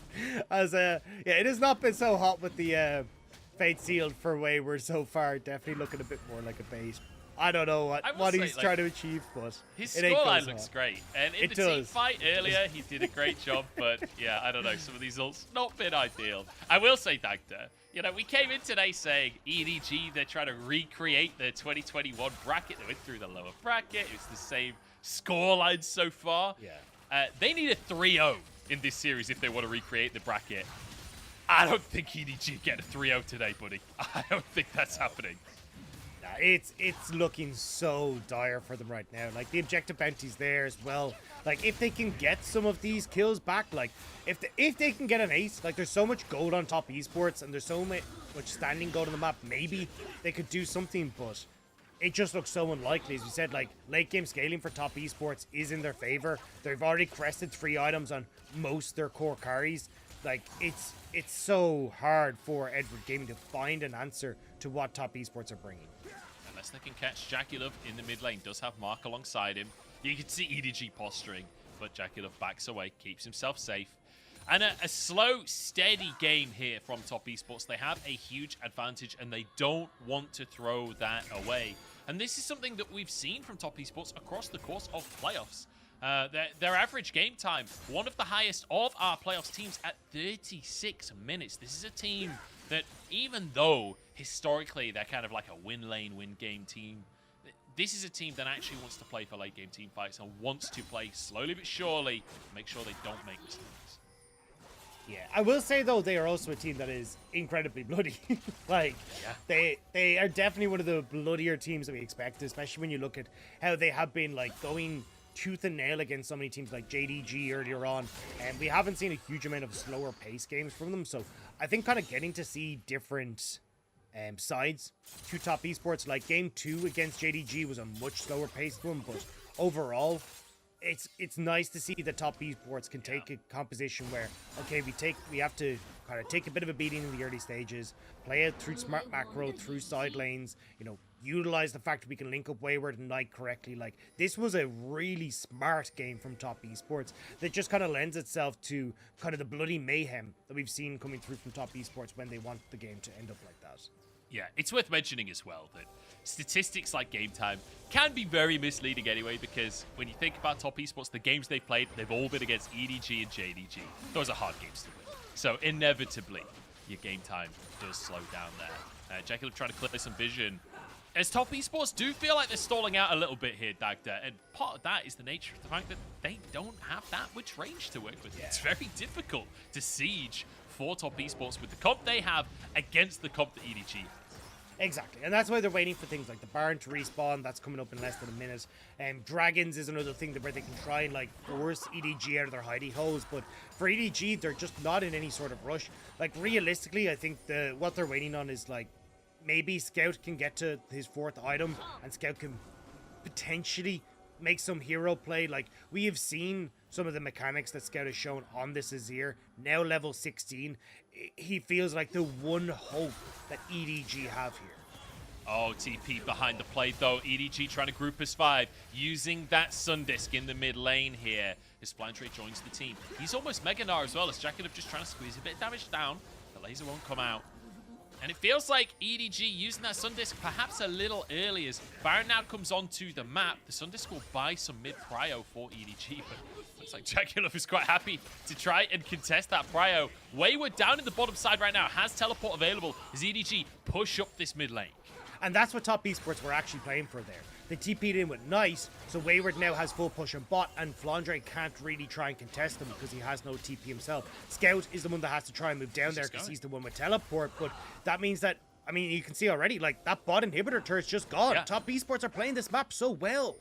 And Scout can't TP downwards because then it's Baron for the side of top esports instead, because Wayward just answers with a TP up to the top side instead. Beautifully done. As now Wayward is chasing Scout in the mid lane there, just trying to get pressure onto the enemy mid laner. The Sun Disc about to fall. That mid priority that EDG bought with the Azir passive will be gone. Dragon spawning onto the map. But I think Baron is really the juicier objective. Wayward needs to be cautious. The whole team moving over from EDG.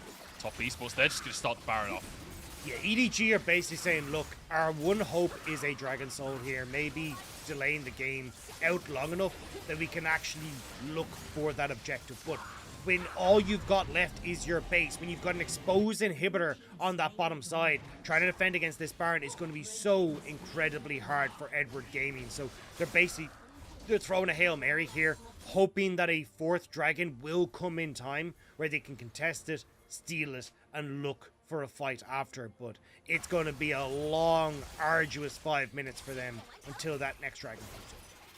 It really is. Oh, I don't know if it'll be 5 minutes. If Flandre's caught on the bottom side, turns Mega, but that ain't going to save you from Knights, Akali. And you know what? The bottom lane minion wave abandoned by top esports here because there is no tower. They can kill the inhib without. Wayward trying to pressure on the top side as Viper very far away from the base. That means this bottom inhib is wide open. Everyone on EDG is trying to push out waves, but Flandre doesn't expect the movement that you can get with the Hex Gates, gets caught on bot side. Viper, I don't really blame him being on top side. Like, you're not saving that bot inhibitor anytime soon either, so they end up just giving that. But now top esports just get to put their full attention towards the rest of the structures of EDG. And look at the positioning, right? They are fully in the base. They are threatening to dive against EDG. And EDG just have to back away and respect the power that top esports are bringing to the table. And one of the advantages of this area is the movement speed you have, but also you can dash over the walls. So Jaculum can be so aggressive and oppressive on this pick in the base when you've got this kind of advantage. And now Wayward pushing this wave at the top side. Top esports, a team historically known for coin flipping, for just throwing games away, playing so slow and steady, immaculately taking the game via a macro advantage. Mako in trouble, Oh and my he's God! gone! Jaculum eradicating EDG. The face sealed Sonias, he still doesn't get one. Scout? But it won't matter for Top Scout? Esports here. Scout still going in. He goes in 1v5 right here. Does he have the damage? Scout still going alive. Still managing to knock into the GAs. But Knight is stood on top of him and denies the play. So many stasis, so many GAs.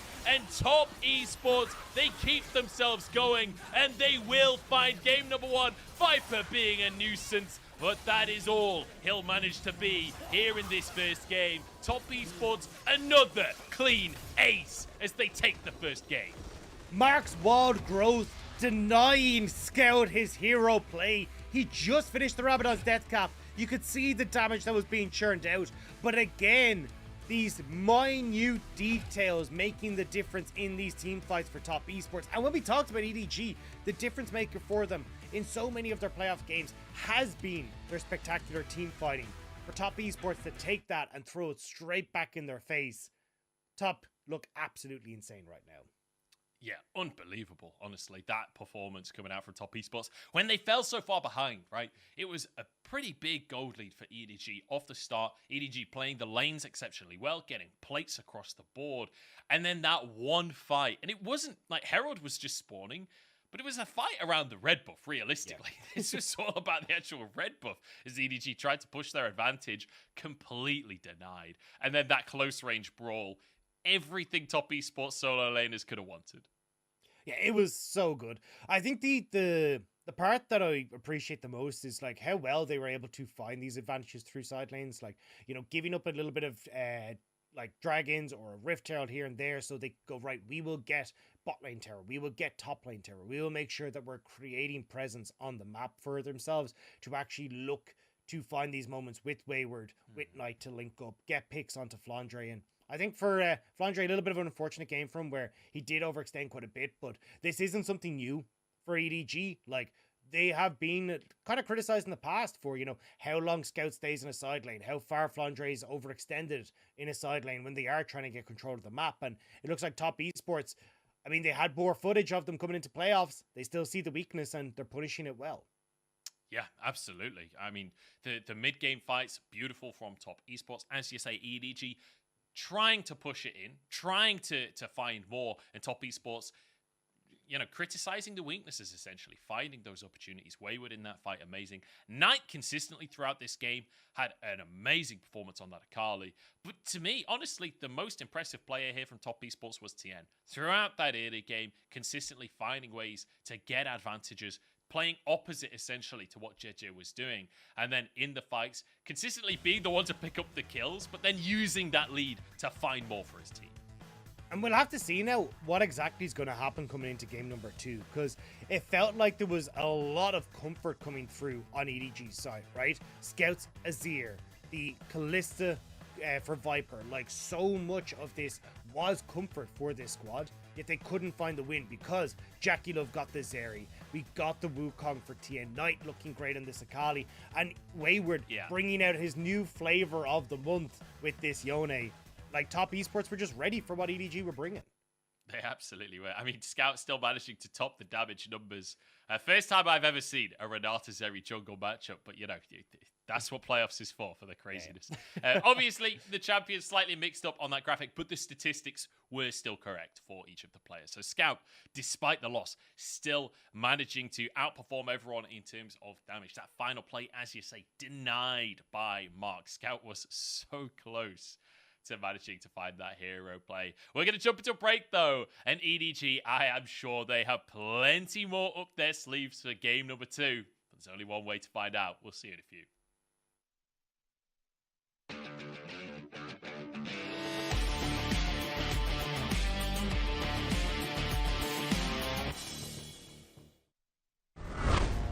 The Cyclone comes out, they do get the last breath. That's a good wind wall, though, to try and stop any of the damage from turning back onto this. Tarzan almost survives. Eventually, he does go down, so it's another 3v3 in the bot side. The Yasuo has fallen. Light trying to jump down on top of SOF Evans. He falls. Now Angel, with one last Spirit Rush, is still doing work. Angel versus the world. The Angel of Death has finally arrived, and a triple kill for the Weibo mid laner. They want a game in this series as they try and force the play, but it's Wait backing off on this one. Jin trying to chase, actually goes for the blue smite here, going deep with the wild growth as EDG grouping up as 4, but Breathe just goes 1v4 and turns it on its head. Double on the Fiora. Breathe is an absolute monster in the top lane, and EDG destroyed by the duelists. Quadra kill picked up for Breathe, and RNG managed to do it much. They managed to bring a game. LNG kind of have control of this area right now. Allah taking a lot of damage right now and needs to be very careful. Gets hit by the ultimate and has a stopwatch to keep himself safe. There's a Weaver's Wall in the final chapter as LNG try to turn this one back around. Hope just kind of free firing right now as he pops his cleanse to make sure he doesn't get slowed. 369 though, he's a lot tankier but not against a Sivir. And LNG, they're looking to try and take this fight, but look at Hope. Allah finds them though on the backside as Hope is still free hitting the GAs, the Zonyas, everything's being used. And this last side you go! Triple kill! And the big chicken hits hard! Quadra kill for you go! This is a team fight monster. Care looking for the setup. In goes Clint to start it off, but dashes back out again. Final chapter goes across. LWX in the middle of everyone, and he's taken down! Aki with a double kill as OMG shreds the health bars. Abel still going strong, but there's Summit on the no! Abel surviving, but no, he's still alive! Taken down by Summit in the end. It was so close on a knife's edge as Shanji slowed by the Drake, and Summit comes up huge! Summit with the massive carry performance. Look at that damage, 6,100, and he ain't done It ain't yet. over. He'll take out the jungler. That fight looked doomed. Through this portion, right, through Unity, but the timings themselves, right, a little bit of an issue. Timings, Allah trying to go Meganar. He gets the Meganar. That's huge. The hostile takeover. They get a crisp. They get the fight. The Moonlight Vigil. It's not enough. And LNG out of nowhere. They get what they came for.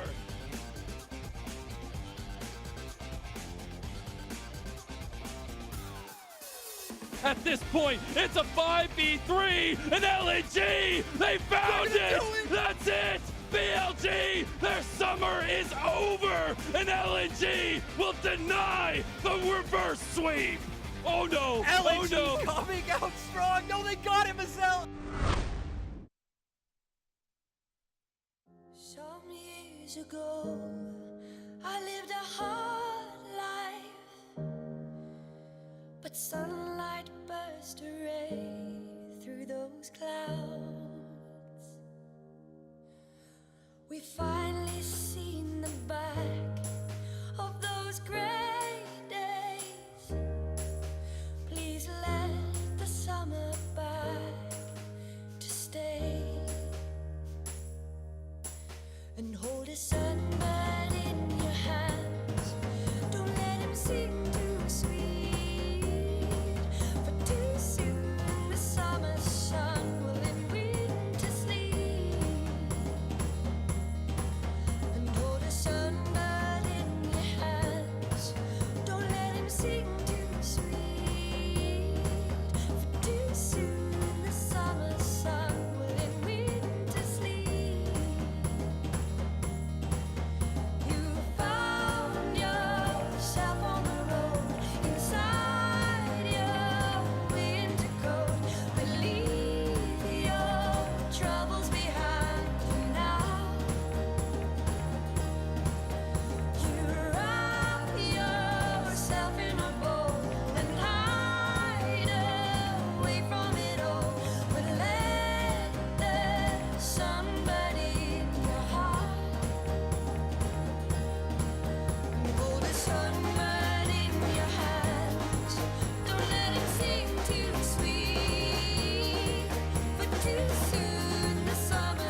sky. I won't get lost, never get lost, never get lost, never get lost, never get lost. You and me are ready for the wild.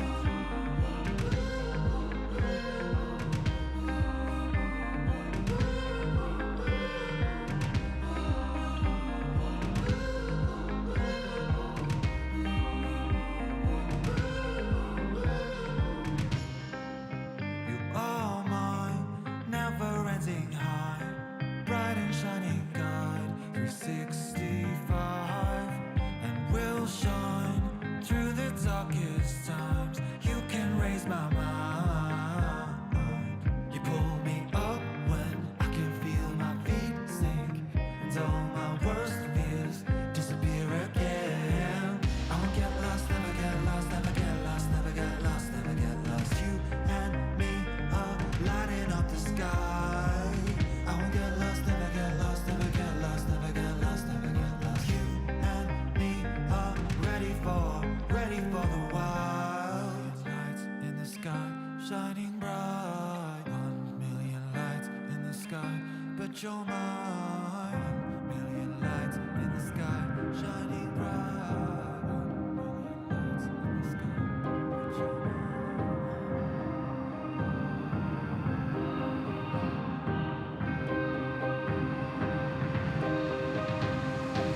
I won't get lost, never get lost, never get lost, never get lost, never get lost. You and me are lighting up the sky.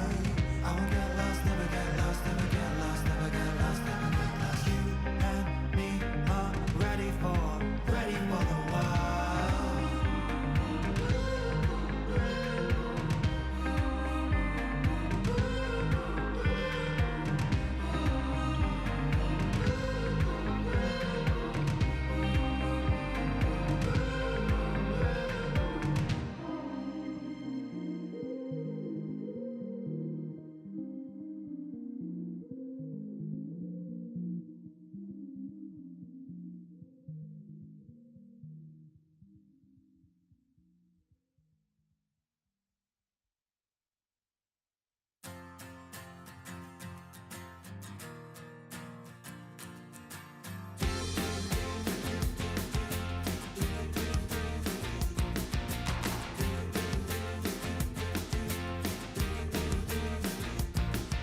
Someone's gonna take control of this day.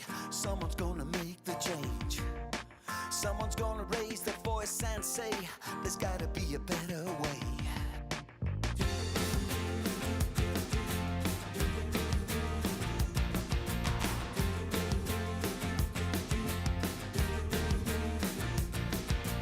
Gotta find love if you wanna be loved. Gotta find hope if you wanna be hopeful.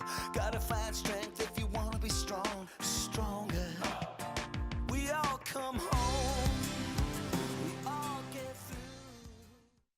再次遇到 EDG，感觉他们阵容会调整一下吧，就选赢闪人上，感觉可能跟上个 BO5会不太一样吧。我觉得他们中野联动打得挺好的，然后压迫感挺足的，然后我们就打好中野就行。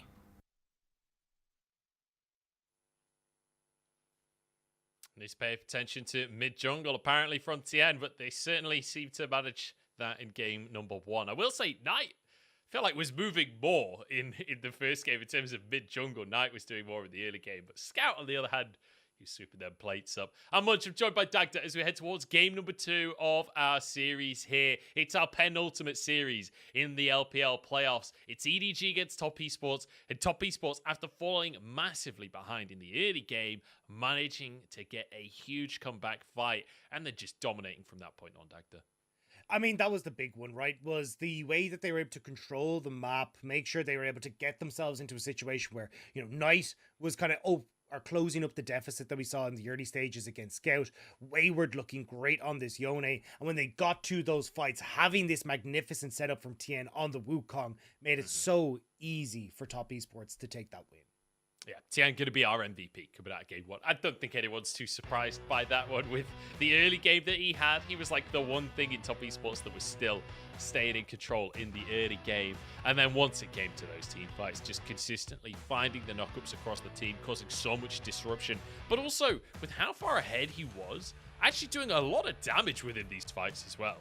Yeah, I think the big one was not only the damage, but like how smart he was on his engagements, right? Like consistently putting pressure on towards Viper in these fights. His flashes were on point, but as well, like almost using it as like nearly a bait and switch scenario, right? Where oftentimes we'd see him go in, open up a Cyclone #1, but then immediately like back away, blow a bunch of EDGs like core ultimates like that hostile takeover, and then go back in again with the second round of the Cyclone. So just really, really smart play from Tien, and especially when it feels like Tien, you know, a man who's gotten a lot of criticism in the past for, you know, losing out on moments, not being able to step up when the stakes are high.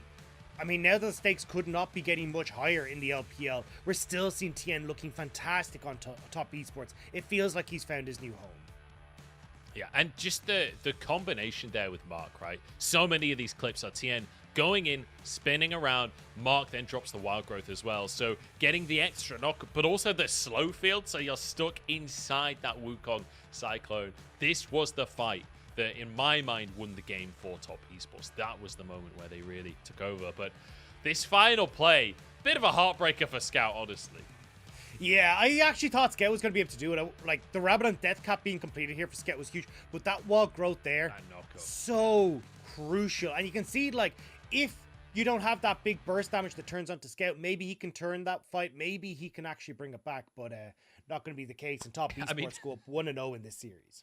Also, if top esports didn't have literally 3 GAs on the 3 people that Scout managed to knock down to no HP, like, we don't talk about that. We don't talk about that. It couldn't have really been much more unlucky for Scout on that one. The 3 targets that he could hit, being invulnerable. But at the end of the day, it's top esports 1-0. That is the big conclusion. And now we move towards game number 2, Dagda. We need to talk about the draft because EDG going to be blue side once again. It's losers selection in this series. Coin flip for game number 1. Losers selection for the rest. So EDG picking that blue side. No real surprises there. Do you anticipate them changing the strategy? Like, is this Kalista still worth going for when they struggle to push that lead further in the mid game? Personally, I just think it's a case of like trying to mirror what your game plan is across the board, right? And this is why, again, like I've seen a lot in the LPL where we get like Azir and Kalista working together. I'm just not a fan. I think they wanted to, although they want a team fight, they want to do it at very different times. So you can't really find the right window of opportunity to play around both of them. So I think if you're going to take something like an Azir, you should pick the Zeri first. Like that should have been the trade-off that you have. Or if you're going to take the Kalista like we see, take something that can be a little bit more aggressive in the mid lane. Like actually feed into playing around this bottom side and like looking for dives. Something like Lissandra could work really well in that scenario, right? So I think it's just a case of trying to match like with like a little bit more for EDG. And I think they will definitely start to mix this up as we come through. Maybe they just look at Jaculov on this area going, there's no way we could handle this area. We're just going to start to prioritize this instead. Yeah, so EDG kind of overreaching a little bit with their composition, trying to go for too many stars, trying to get too many comfort picks instead of building a composition that was cohesive enough to take down top esports. So maybe something like, as you say, the Lissandra could come out for Scout. But over on the side of top esports, they're sitting pretty after game number 1, especially with the bans towards JJ. That seemed to really work out for the squad, forcing him onto a Xin Zhao, not being able to get that Vi that he's so comfortable on, denying the Wukong early on in the draft. Like, this felt like a very targeted strategy to deny JJ early game confidence. I agree. And I think that's why we are kind of seeing a lot of these big AD carries left open is kind of like a dangling the bait in front of them, right? Saying, hey, look, take the Zeri, take the Kalista, but we're going to make sure we get the good matchup in the jungle, making sure JJ isn't on one of these big picks. And he's coming into this, it looks like we're going to have a very similar story because I'm seeing almost the exact same bans actually as that Trundle decides to mix it up a little bit. Yeah, and that means Poppy is available, so top esports surely must respect the Poppy here and ban that, meaning that the Kalista would be available. Or do top esports want to deny the Kalista from Viper? These are the questions that we have to ask. What are the priorities for top esports? It is the Kalista, so Poppy available, Talia available as well, another pick that, you know, kind of Still a very high priority pick for some teams, not the same level of priority that we saw towards the end of the split. Yeah, the Draven and the Lucian and the Callistagon though means Zeri probably going to be high priority. So I think that's the big debate: Wukong or Zeri right now. Zeri, I was going to say, is probably the one that I favor more, but it will give the Wukong a cross here. And now I'm curious to see what Jackie Love has in his back pocket to go for it. Actually, sorry, the Poppy that we taken here over the course of that. Okay. And Azir denied from Scout as well. So, you know, no slouch on the Azir. But more importantly, denying the pick from Scout with Silas gone as well. So now something like the Ahri maybe could be an answer for Scout. But also the Sejuani was banned in the last one. Could be for JJ, could be for Flandre. Still kind of wide open there with the pick. Yeah, it's something that we've seen from Tien in the jungle, but we haven't seen it, or we actually seen it twice from JJ, so I wouldn't be surprised to see that go in towards the jungle. I think it's just nice into the Poppy, like, you get long range engage. Poppy's not really going to threaten you in, like, invades and stuff like that, so Sejuani gets that opportunity to farm up into the later portion of the game. Looks like Jackie Love is going to respond with the Sivir, and this has kind of been something we've seen a decent amount in towards the Zeri, but can struggle just because when you get towards those late game fights, the AoE damage from the Zeri, if you've got like a composition like EDG look like they're starting to field that could dive on top of the Sivir, she can have some issues. So I'm curious now if EDG want to go towards things like the Ahri that you were highlighting, Munch, to make this like more uncomfortable for this Sivir. That'll be the question. Talia banned off the board by Top Esports. And I will say, this is here. We criticized it for EDG in game number 1 alongside the Callista. Well, Sivir and Azir, very similar game. Yeah. It has to be said. Like, they're thinking Shurima, that, both Shurima, yeah. We're thinking the same thought process there. As Nautilus going to be banned away by EDG, trying to deny some engage. And rightly so, because Mark, I mean, the man knows how to throw an anchor. Let's just say that. Yeah, it is interesting though, because I think we've definitely seen the full shift over towards, at least with these two supports, much more of the enchanters, right? Like the Yumis, the Namis, the Lulus, these kind of things. Renasa still up and available, which I imagine EDG are going to ban away. But I think the biggest thing that they're looking at is going right top. What are your actual engage tools here? Because Poppy not really an engager. Azir, question mark, very unreliable. Dagda. My mind's just Ashe. Ashe is the answer, surely, against Lulu. Zeri, you have the engage tool. Could Mark bring out the Ashe support? Yeah, honestly, this could be a spot for it. The only thing is you do have to be very careful where I would actually... Yeah, the biggest thing is, like, you don't know how heavy EDG are going to be on dive. Ashe doesn't like things that dive in on top of her. She likes to be able to play at range, and when you've already got the Sejuani there, you do have to be a little bit careful about that. So, yeah, it looks like instead, Mark going to go back towards an old classic in the Leona instead. Yeah, I mean, this is a bit more Mark, isn't it, than the Ashe support. When you think about Mark, you don't think about Ashe. You think about Nautilus and Leona. You know, he's a 2020 support. Everyone was just playing Nautilus and Leona. Over to EDG then, as my dreams get thwarted. And it's over to see what these solo laners end up locking in. It's a blind pick in the top lane, and it's a counter pick in the mid lane. I mean, I'm kind of surprised. It feels like Flandre hasn't really learned his lesson from the last game. Like, Wayward can go immediately back towards the Yone here if he wants to. And it looks like Scout hovering the Ahri for the moment. I think Ahri, probably your best bet here. Give you a lot of backline threat, good in like mid jungle to play through, like the opportunity to try and lean in towards these bot side dives. But yeah, I mean, I wouldn't be surprised if Wayward just goes back towards the Yone again. Late game scaling, great team fighting. Like, you got a ton of options here. Yeah, Wayward knows it as well. You could see him grinning away as he chats to his teammates. Like, he's got the Jax, he's got the Yone. Like you say, options galore for Wayward.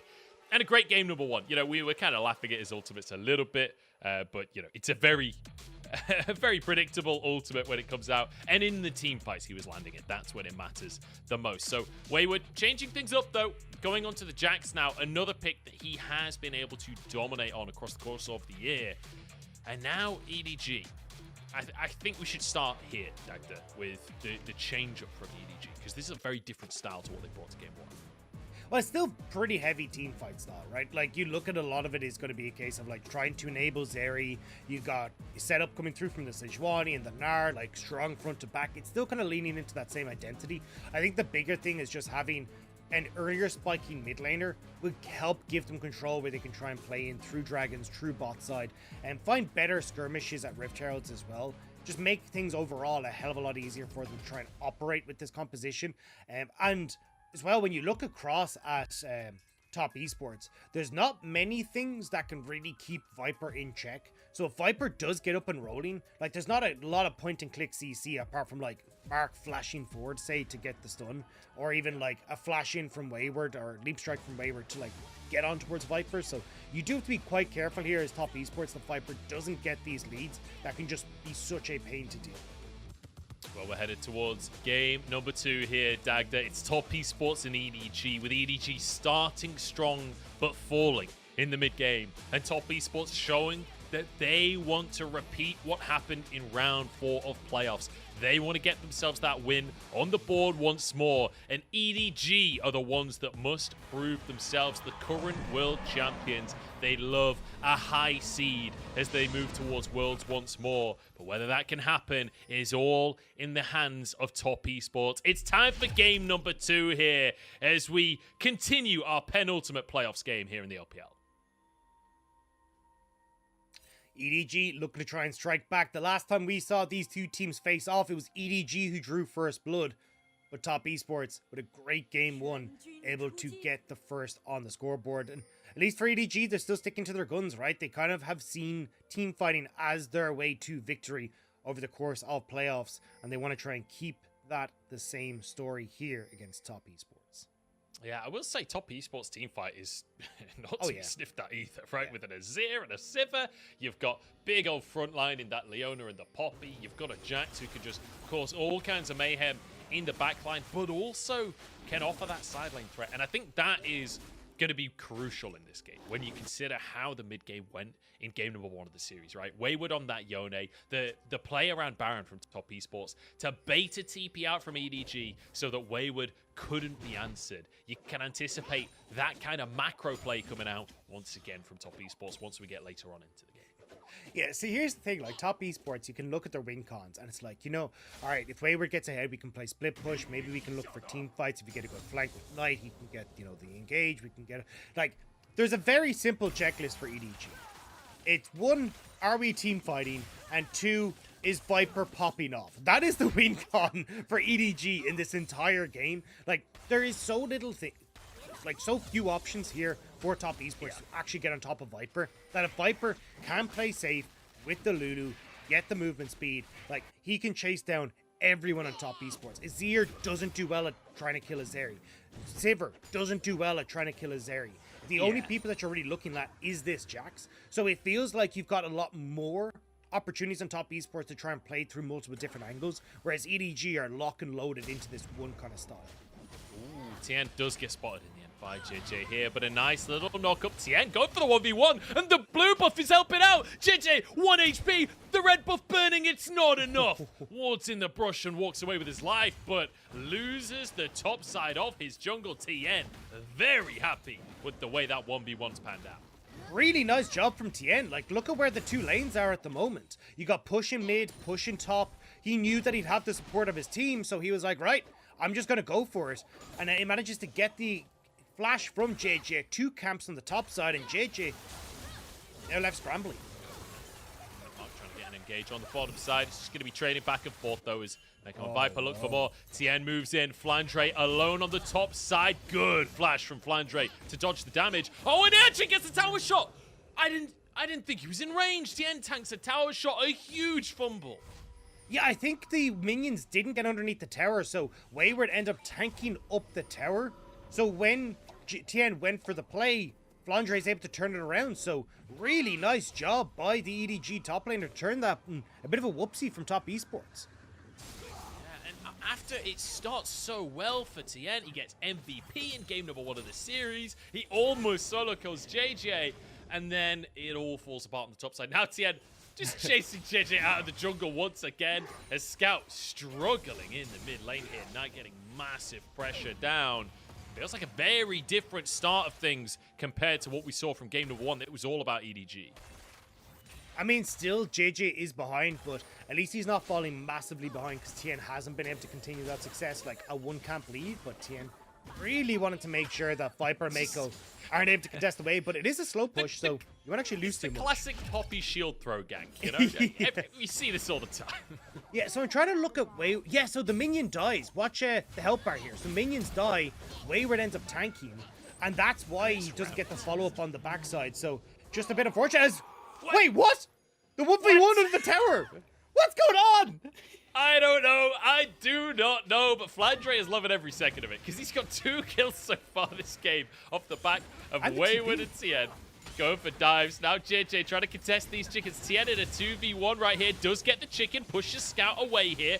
Will get charmed. Will get stunned. Can they finish this Poppy off? I don't think so. Walks away. And Knight doing big damage onto JJ. Forces him away. Scout now trying to return it. As Tien moves in. Top Esports will not let off the accelerator this game. No, but it's a case of, are you actually running the race or are you, running into a wall? Because topside, it's been a brick wall here where Wayward tries to go for the all-in. Red buff, though, with the slow and also then just having that extra little bit of CDR thanks to blue buff means that as Wayward flashes in, yes, he gets the kill, but Wayward has already used his TP to get back to top lane. So Flandre doesn't lose any creeps. You trade 1 for 1, and now there's a 20 CS lead in that top side. Whereas when you look at how Tien is trying to play around this mid lane, I mean, you just don't have the damage on JJ to really answer for what Tien can bring to the table in these early stages. So when you go into these 2v2s, the edge is in favor of top esports. Man, Wayward just, he doesn't believe in minion waves, you know? And like, this is a man that dives without minions, consistently, apparently. Flandre gets a nice little hop to keep himself safe there. Wayward, will struggle a little bit in the range matchup. It's when you can find those stuns. That's your window. And when Flandre walks close enough to a leap strike, apparently, because Sheen is a good item. Yeah, Tien trying to see if he can try and capitalize on this, though. You have JJ in the area, so Tien not running the Hex Flash, so can't get over the wall. Is disabled at the moment, so Flandre. Yeah, Flandre really struggling in these trades. JJ is here. Tien, I think maybe looking for the counter, Gang said. No, just charges on in towards Flandre here. Steadfast presence to protect his top laner. JJ arrives, and everything neutralizes once more. Dagda, this is a tense top lane 2v2 so far this game, as JJ doesn't want to let the recall go through. Not sure if he was actually aware, but Tien does get spotted as he tries to move into the top side once more. So a lot of the focus of the camera has been on top side, but a lot of my focus has always just been on this bottom side of the map as well, because there is a nice CS lead opening up for Jackulov here. Because Mako tried to roam to help this early invade from Tien on the bot side, Viper actually got pushed off the turret. Now Jackulov might be in trouble, though. Takes a lot of damage, but this is where you got to be careful, because even though we're looking at top side and Tien trying to get Wayward back into a position where he can step up as the carry, Jackulov is still getting this lead over Viper.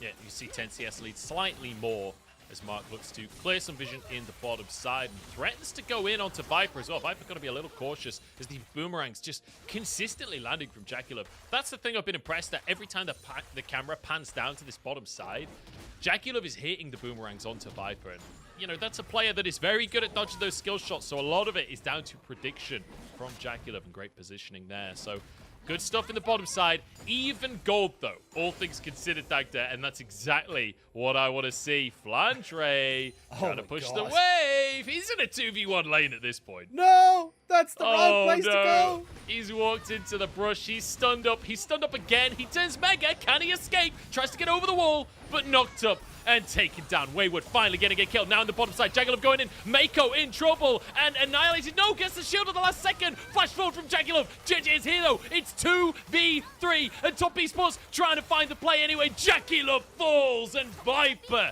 finds himself some gold. It's a 1 for 1 on the bot side, so it will be the minion wave loss for Jackulov, but on the top end of the map, Top Esports will end up winning out, and this is the game that I expected us to get in this series. Bloodbath top side, fights on the bottom side, and everyone looking for any inch that can give them that lead. Absolutely. And Top Esports really being the ones to put the foot down there, but then JJ answering beautifully. We can take another look as Mark, he's the one to go in. Mark is always the one to go in. And I have to say, to see Mark step up the way he has on Top Esports has been great. Really nice play there to get the engage onto the Lulu. But the problem is not realizing that JJ's here. JJ has actually been doing such a good job of tracking where TN is and matching TN across the map.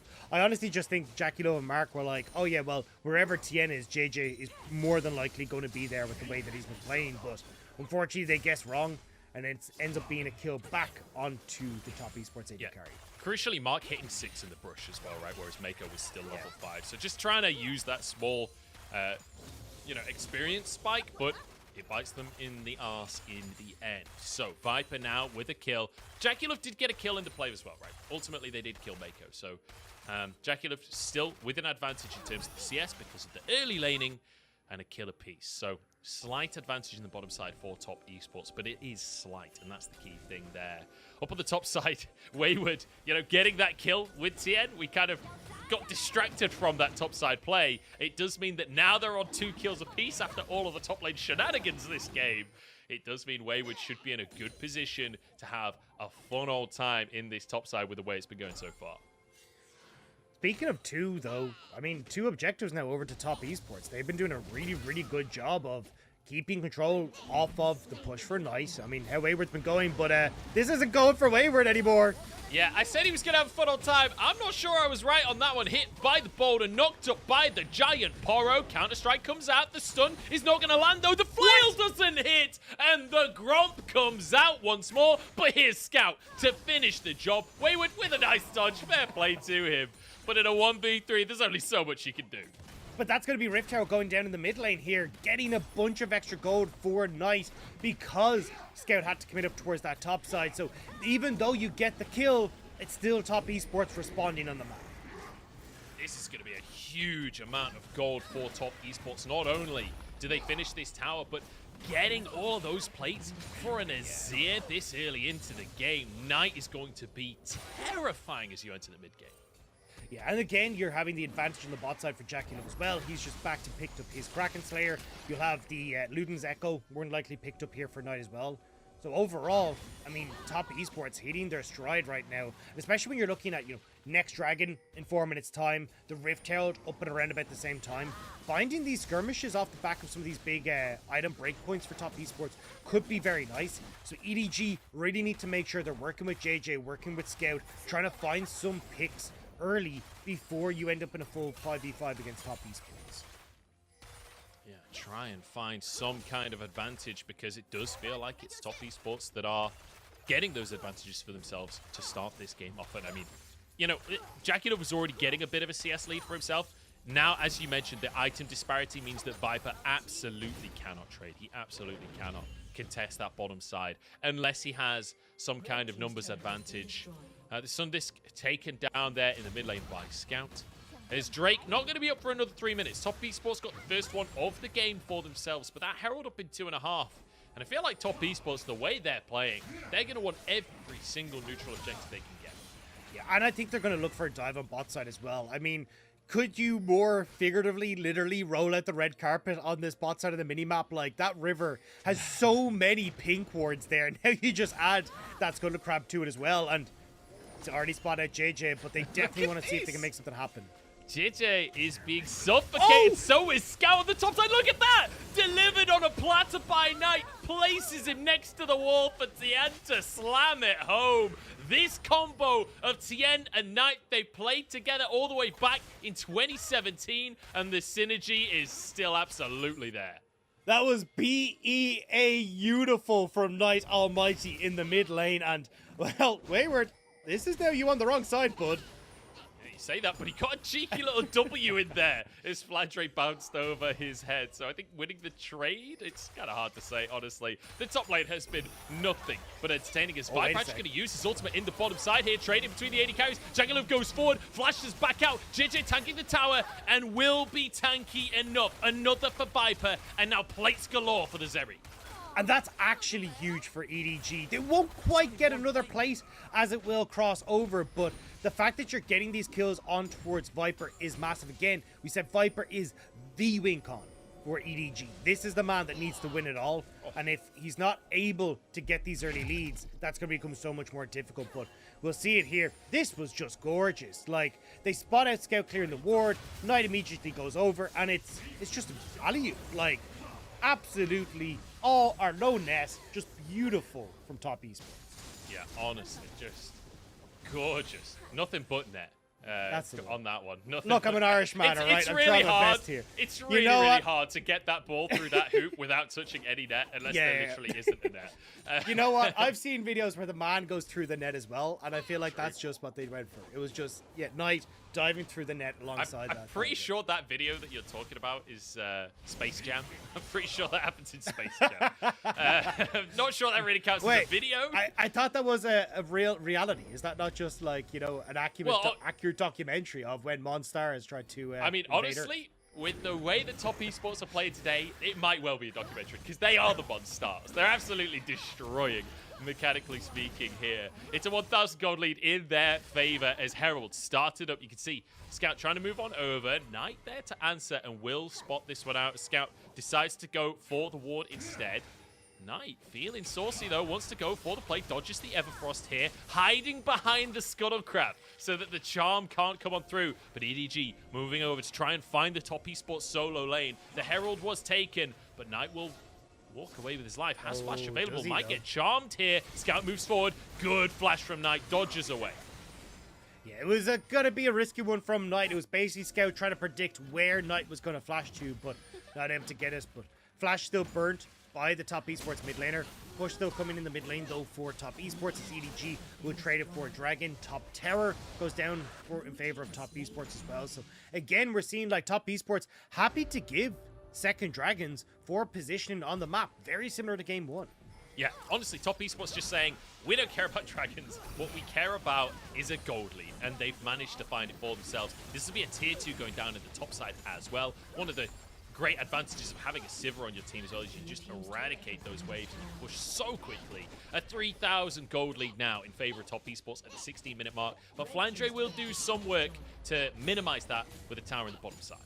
The thing you got to be worried about, though, is that Tien still has that Rift Herald in his back pocket. So now you've lost 2 Terrors top, 1 Terror mid, and there's no Terrors gone to the bot side. But actually, sorry, 2 Terrors gone to the mid lane as well. So now you've got the opportunity as top esports to, like, put pressure on towards inhibitor turrets or push in wave mid, group on bot side, and look to take both towers off of one Herald push with a very difficult response for EDG when they are potentially just pushed into their base.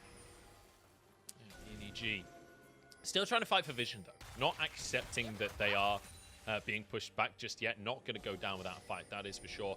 One issue though for EDG is, yes, they got the more recent Drake, but it's a Cloud Soul, not going to be the greatest. Even with all the buffs, it's still, it doesn't feel equal to that of like an Infernal or a Hextech or even an Ocean Soul or a Mountain Soul.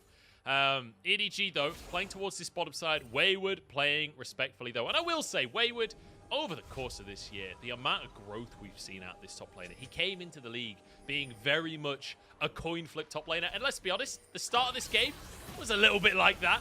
But when it comes to the big map plays, when it comes to the team plays, he's on board with the top esports strategy. I mean, there's a reason he was rookie of the split, right? This man was absolutely spectacular when he joined top esports, and it's great to see him have that growth and especially keep that personality that and everything. And now jumping on towards Flandre might be in trouble.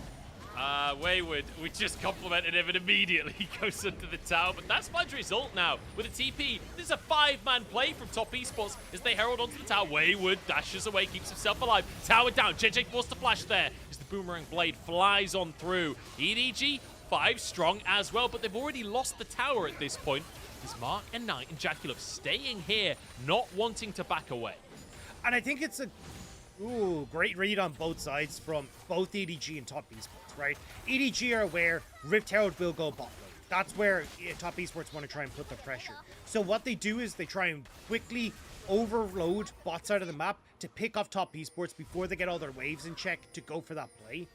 But top esports respond in kind. Scout looking for Tien. Great Everfrost into the charm there, but Tien flashes on out. He's on the Cloud Rift. Can he escape? Counter-strike comes on through. Tien's still going for now. Scout finally finishes the job as Wayward jumps onto the Ari, but Jaculov churning through the health bars with the Ricochet doesn't have the damage yet, and it's a pick for EDG.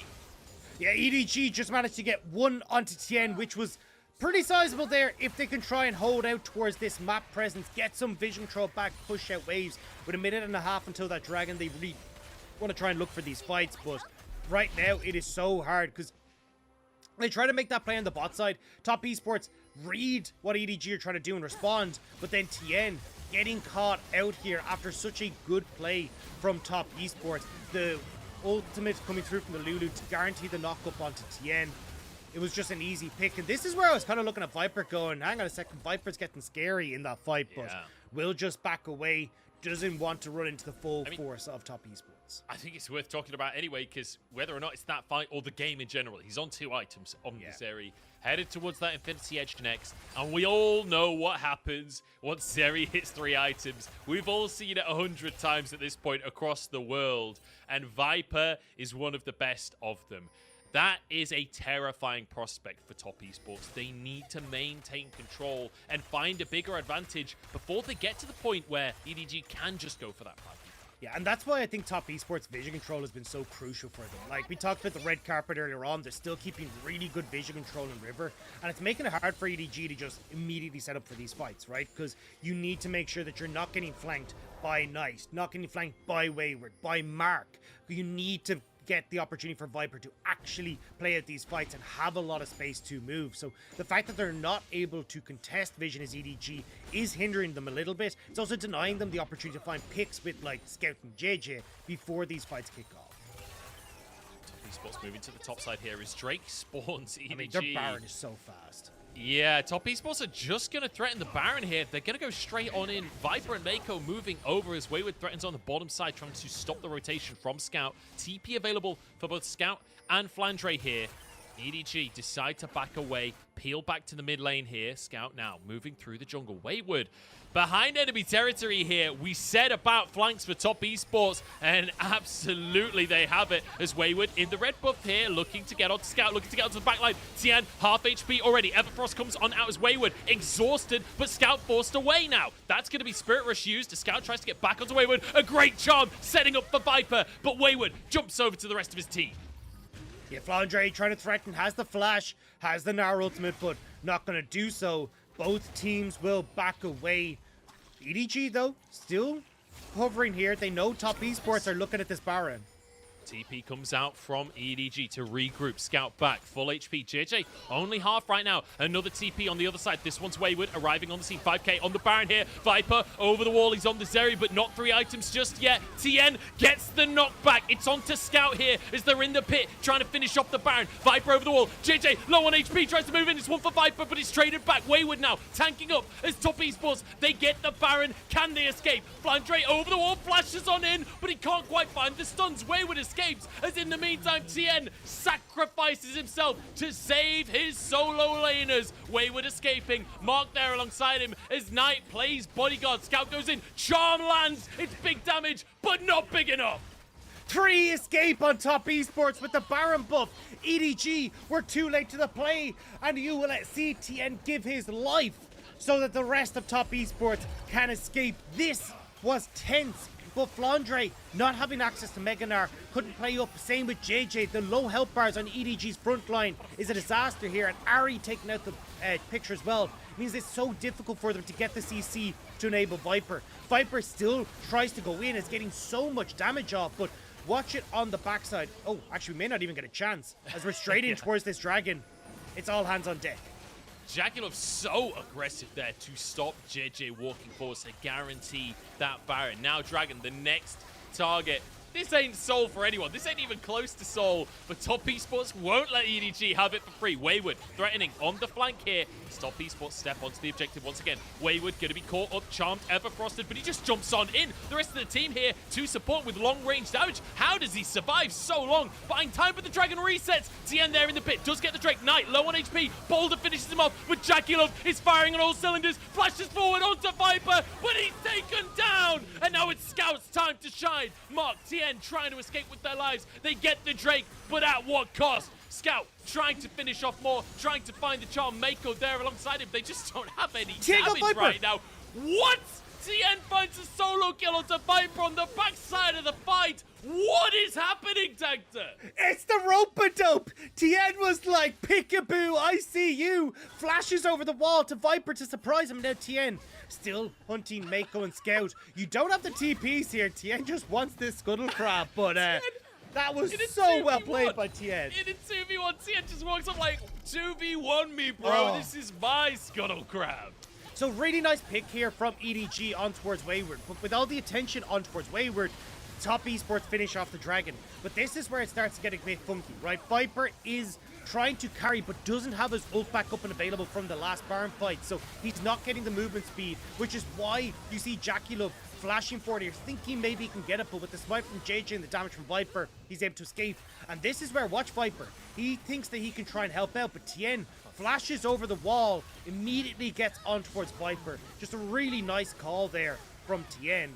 We'll get something back. But again, look at the scoreboard, as I said, as it disappears. 6-1 for Viper now. He is getting huge, and you're starting to see him be the difference maker in these fights. We haven't got enough damage or enough pressure on the map right now for Top Esports, especially with their Baron now gone, that it's not going to give time after this Lord Dominic's has been finished for Viper to start working on his IE.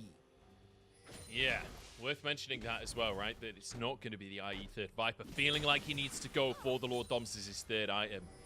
And I will say, at the end of that play, I feel like you've got a quote quick shot there. Tien, you beauty, finding a way to get an advantage off the back of the play. Jackie Love, that's 2 fights in a row now where he goes so aggressive, flashing forwards there, trying to finish off Viper, but not having damage, not being able to finish the job and being punished by the side of EDG. Now they try and press in the mid lane. Knight, as you say, on a flank here. The minion waves are cleared. Yeah, EDG will back away, seeing Knight disappear from the top side and having that big wave crashing. They will just move over to collect that. So not trying to overforce things. EDG know that their win con relies on Viper at these team fights, relies on them being able to set up properly. And the main focus for them right now is getting control of River. Like getting this vision control so then they can always move between both Baron when it spawns in a minute and a half, or just over a minute and a half, and this Dragon in 2 minutes time. Whereas for Top Esports, it's trying to see, okay, can we get Wayward rolling in this side now? Can we get him to get some pressure down so that then we can maybe force a TP, maybe we can force something else for ourselves? That'll be the question. What can they force? Because Top Esports, they're the ones with the gold lead, but actually behind on kills off the back of all of these skirmishes. JJ trying to make a play on tonight in the top side. Oh, the stun lands. Great little shot there by JJ. But the Emperor's Divide, happy to deny the play. Viper moving over, though. The laser trying to deny the escape, but a TP out from Knight. He's gone. He's out of there. And now Top Esports press in the mid lane and in the bottom side as well. Wayward, massive damage onto that tower. Good charm by Scout to zone Tien away. This will be 2 towers taken by Top Esports because he Flantre pushing in the top side, but Knight will be there to counter that push. Ooh, charm from Scout. The rest of EDG are on the way, but your long-range engage is gone with JJ not having access to that ultimate, so everyone on Top Esports will back away. So it's a nice attempt from EDG, but Top Esports respond beautifully and get themselves 2 more towers. Now you've got the opportunity to push these waves in that little bit further, make it a little bit more difficult for EDG to face check things like the Dragon, like the Baron as well. But Wayward will need to reset, because with Baron up, Dragon in 50 seconds as well, he definitely needs to spend the gold he just picked up.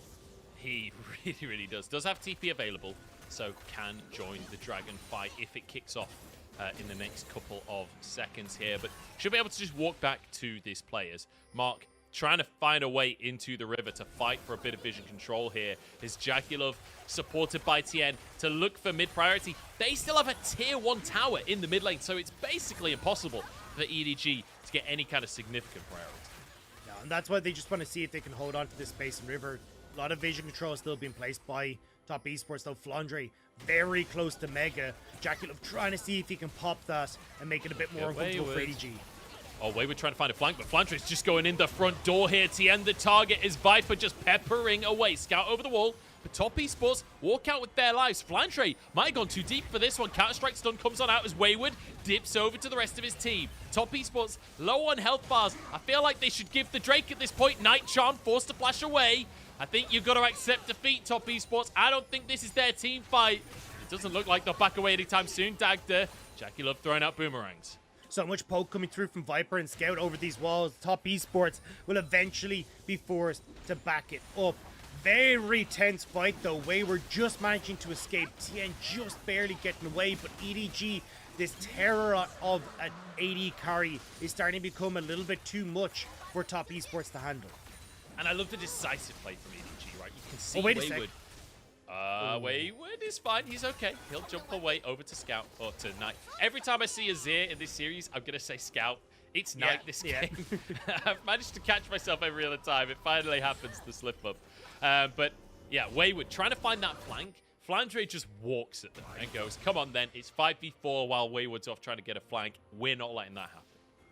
And you can see how much both these teams want to get in towards that final. Top esports want to find that revenge against JDG, but Scout, oh, nearly able to charm them away from that. Yeah, I don't know if that would have been a charm he wanted, though, honestly, because he might accidentally start himself a 1v4. His team wasn't quite there just yet. His Knight will clear these chickens away. And EDG on the Baron now. Wayward with teleport available, pushing out on the bottom side. Oh, Viper! Viper slides into the mid lane, just goes on to Jackie Love. The damage is massive and forces Jackie Love away. The laser to try and finish the job, but answered by Knight as the shield bow is popped. Yeah, he does have the healing though because he has that shield bow, so gonna try and get that health bar back up, but that was very risky from Viper, especially with the amount of top esports members that were around, but gets the flash from Jackie Love, and that could be key now when you look towards a next Baron fight. Yeah, absolutely. Huge pickup. And Jackie Love hasn't had chance to go back to base, hasn't had chance to heal. Will be able to move over to the red buff. So at least he'll get some regen there. Should be able to get his HP back up before the next fight. Both AD carries on 3.5 items. The next fight may well be a 4-item fight for both Zeri and Sivir. That is really critical mass for these AD carries because the 5th item, usually defensive, right? Usually not going to be the item that means you do all of the damage. So does feel like a scary moment in the game, a very tense moment. The Scout looks for a flank. Good spell shield on the laser. Big thing though is that you don't have to play defensive here with your build path for Viper because you've got the Lulu, because you've got this super strong front line in JJ and Flandre. So at the moment, he's going to be still building very much DPS, and that's why top esports really have to find a way to deal with Viper. You kill Viper, you win this game for top esports. But Viper, you can see how strong this AD carry has been all split long, all geared long for EDG. And if there's ever an AD carry to trust the game-winning play-in, it feels like it's Viper. All career long for Viper, let's be honest. With top esports, they're just going to call the bluff of EDG and say, you know what, let's just do the Baron. We do it so fast with a Sivir and a Azir. They've almost finished it off as JJ manages to dodge the ultimate from Tien, but it's too late. Baron taken now. What is the damage out from Viper? That is insane. He wants to win this game. He wants to even up this series. There's 2. Make it 3 as Scout gets 1 as well. And Wayward just trying to escape, trying to protect his jungler. Moving down to the bottom side as Flandre looking for picks. Scout there as well. Looking for Wayward. Orb Deception with a bit of damage here, but Wayward just trying to flee, trying to escape. Counter-Strike comes on out. Has a minion wave to escape through, but Scout ain't stopping anytime soon. Walks on forward. Everfrost is there, and Viper has the damage. A third of the fight. And what a way to get on the board.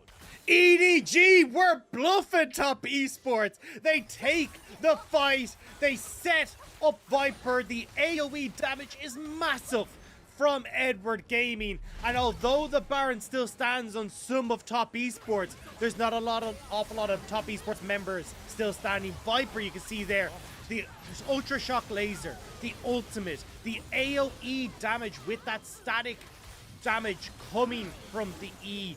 Viper rinses top esports. That was mental. I've never seen the combination of the W and ult for burst damage like that. 5,000 just over done by Viper, and basically one-shotting Jackie Love in that play as well. That was truly something terrifying to witness. And now 4.5 items. You can see QSS finish for Viper. He's got a cleanse and a QSS. How will you ever CC this Zeri? If you think back to the conversation just after the draft, you were saying, Dag, that the Zeri, there's no one on top esports that can get on top of it. Well, with a cleanse and a QSS, that's even more true than it once was. Yeah, it's such a smart build from Viper, and especially as well because a ton of like the AoE damage or the long range damage that's threatening them is from Knight as well. And don't forget the buffs that came through onto QSS, pretty sizable to that magic resist coming in onto 12-15. So it's going to help out with both nice, and also making sure that there's just, even when the cleanse is down, Viper stays up and standing. And Mako as well, Mikhail's Crucible, like, you just never get to see this AD carry.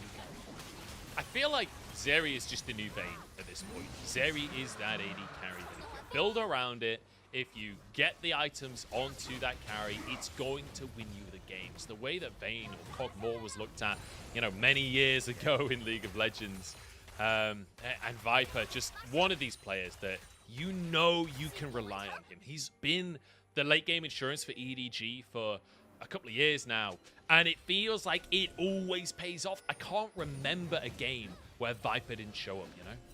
Yeah, I think there is one series in the entire time I've seen that he hasn't been able to play, but Andre, maybe caught out here. Flandre knocked back here by the Emperor's Divide. Hops on out, though, and a bit of creative footwork from Flandre. Gets him out of safety. Tien, though, pushes him back in. There's a stun from the counter-strike, but the damage just isn't here. Jakilov is diving the backline by himself. The man is a machine, and he can't find the pick onto JJ. He walks away on 1 HP, but Flandre fell. That's what matters the most, as Top Esports put their foot on the accelerator. They want to break the base open. Viper has to be the man of the hour for EDG, as he desperately tries to defend. Viper and Scout weren't there for the fight. Top Esports get the pick now. JJ, can he provide the front line for Viper? Because Top Esports, they want to take this to a 2-0 situation right now with a brilliant play on the side lane. What a play from Top Esports. Not only the pick onto Flandre, but Jakilov, man, he has no fear. It does not matter what the situation is. He will go in 2v1ing JJ and Mako. No fear that the carries were going to arrive because he knew where they were on the map. Let's take another look, Dagda, because it felt so bad for Flandre, but then the creative footwork, I didn't know how this was going to end. I don't know why EDG are here though. Like, why are you face checking this part of the jungle when Scout is showing on bot wave? You know that your Zeri is over just the back of red buff, now resetting. Like, if you run into Top Esports, like, what are you going to do? Like, I don't understand what the thought process is here for EDG. And it means that now Top Esports have an opportunity back into this game. Push on top side. Wayward can even walk up there if he wants to, as Dragon spawning, put serious threat onto the Nexus turrets for EDG. Whereas for Edward Gaming now, like, you have to try and find very quickly these fights or run a risk of end up losing your base to these super creeps. Yeah, Wayward staying on the bottom side for the time being, trying to get pressure in multiple lanes, using those super creeps to pressure on the top side as Tien just about dodges away from the flail there. It's still a minute until Baron comes onto the map, and that feels like the next objective the Top Esports will want to look towards here, as they now, off the back of that pick, off the back of that inhib, feel like they finally have control of the map, right? It's been a while since it's been comfortably one-sided. This is where it now starts to get very tense. Top Esports concede. Look, as long as we can keep up pressure in these lanes, as long as we can start to creep this vision control forward, it becomes very difficult for EDG to contest. Baron in 30 seconds. EDG want to be able to push up mid and get control over the river, but you even got like double super creeps now starting to stack on the top side. How many times will Top Esports get away with these recalls? That's 3 already. We're only in game 2 of the series. We saw Mark in game number 1 barely get away with a recall. We saw Tien in the top lane earlier on. Observers highlighting a very deep ward there. Wayward There's has double TP. TPs. I mean, use Wayward and Knight. Both of them can TP onto this wave. It's double super creeps in this wave as well. So Flandre is here, but look at where Tien is. Like, he can get in behind here. This could be disastrous for EDG. It could be. Flandre in Meganar currently, so not really ideal timing if a fight were to kick off in the next sort of 30 seconds here. But he's just pushing out those supers. Tien on the flank here as Top Esports try and get some positioning. A great charm from Scout. Mark taking a big chunk, but Jakilov trading it onto JJ and Scout himself. But JJ has a Warmox. Tien now on this flank, looking for Scout, looking for JJ. Scout with the Spirit Rush here. They go over to JJ instead. Viper using that ultimate. Look at Top Esports group does 4, but JJ on the front line. Viper's gone! out. He's sent packing as Mark chunked down by Flandre, but now Flandre locked on up, knocked into the fray, and taken down. Denial onto Scout as he tries to escape, but he's chunked out by Jakilov. The boomerang dodged by JJ. Viper back in the fray, but it's too late. It's a massive error from EDG.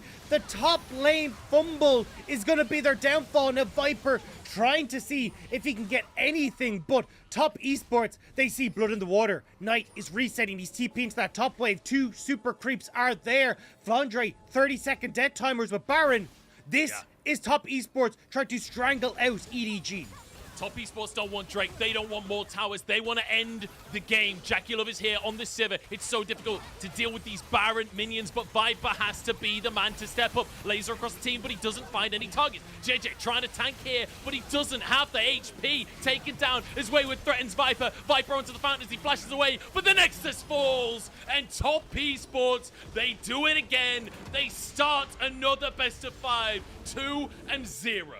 Just as EDG are starting to get comfortable, Top Esports pull the rug out from underneath them. They pick Flandre, they catch JJ, and using the presence from the super creeps on that top side of the map to perfection, they get the flank that they want. The most patient man in the world, TN, on that play, but it pays dividends in the end. And the thing is, how many times have we seen that this year? TN being super patient for a play. We see it with his lane ganks during the regular season. We see it now with this incredible flank, forcing the hand of EDG, making them make a play and causing that chaos. And guess what? It's Top Esports. When the game is chaotic, Top Esports will almost always come out on top. The mojo is their special element. That's where they're from. And the mojo is coming alive here. When you have a rematch against JDG on the line, when they're looking back at 2020 and saying, that was our time and we want to find it once more. Top Esports are not letting up an inch in this series. Now 2-0. We saw this against JDG. The reverse sweep came through from JDG. Now they have to set themselves right and close out this series against Edward Gaming. Yeah, Top Esports basically say to JDG, anything you can do, we could do better. They will not let JDG have an LPL final without them. That ain't happening. This is, yeah, I feel like they're bonded by destiny, you know? It's like an anime storyline. If one makes it to the final, the other must as well. Or at least Top Esports would like to believe that. But as you said before, Top Esports have been in this position. They were 2-0 up against JDG in their most recent series. They didn't finish that series off. They got reverse swept. They need to tie a bow in this one. Jaguar top of the damage. Not too surprising in the Sivir, let's be honest.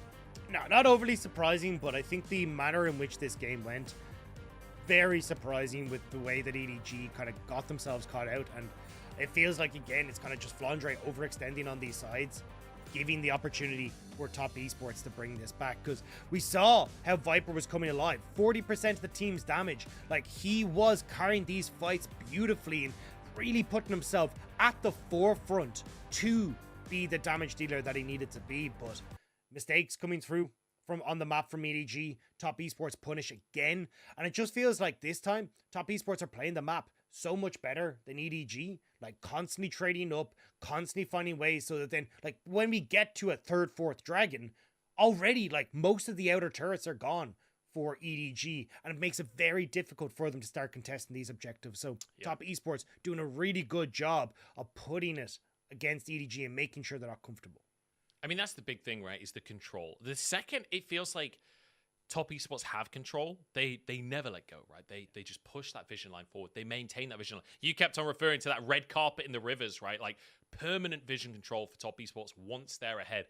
And it's so suffocating to play against. EDG finding that out firsthand here as they are now against the ropes. If EDG lose one more game, they are eliminated from playoffs and will have to go through the regional gauntlet to make it to the World Championship once more. Their World Championship after 2021. We'll see if they can, though. We're going to jump into a break and then find out how this one ends.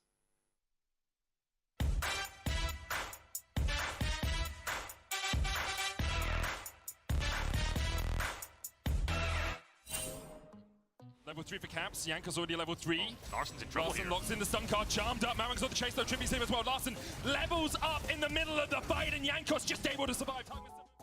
我觉得 Caps 吧，有虎力水上吗？最先阵亡的人，先把那种残血的排除掉。我猜应该只能是皇子现实了，狐狸还有闪现的。就狐狸闪现 A， 皇子不就死掉了？哦，应该是皇子。啊，不是皇子已经死了吗？皇子吧。Caps 没操作失误的话，肯定是巨魔先死。难道是派克先死？就肯定是这两个其中一个。我猜皇子吧。皇子吧。这应该是皇子吧？应该是皇子吧。皇子先死。哎，皇子，哎，查着吧。感觉应该是皇子吧。哦，皇子。你这应该是皇子死了。我感觉是德玛西亚皇子先死，我觉得皇子先死。这感觉应该是皇子先死。派克吧？派克，应该是派克。Caps。那我选阿里啊。既然这样问了，肯定是狐狸了。也是巨魔吧？皇子这个有点太容易死了，感觉狐狸闪现一下就死了，这么轻易就死的话，那应该不是他，不然就不会出这个题了，应该是巨魔。那就巨魔。啊，不可能，我记得不是皇子。Someone level 1, no wait for him to go. Ignite taking orbital deception. No smite! Oh, he Q smited for the vision. That was beautiful from Malrang. What a play, and 2 kills come off it. 这都给巨魔，好像不走啊，好怪啊！皇子不对，你已经说了，我就猜阿里吧。阿里也不对，那就派克。吗？这为什么能抢到蓝啊？这个怎么猜啊？可惜。惩戒回血。我就知道。哇！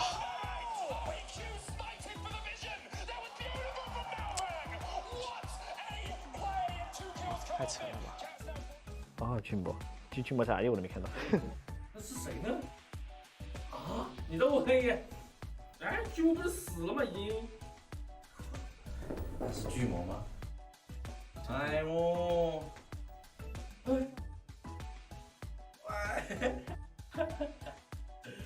哎，要不就是巨魔用派克，他那卡狂拍给谁就以谁死。皇子。巨魔。皇子回去逞了一口，我是没想到的。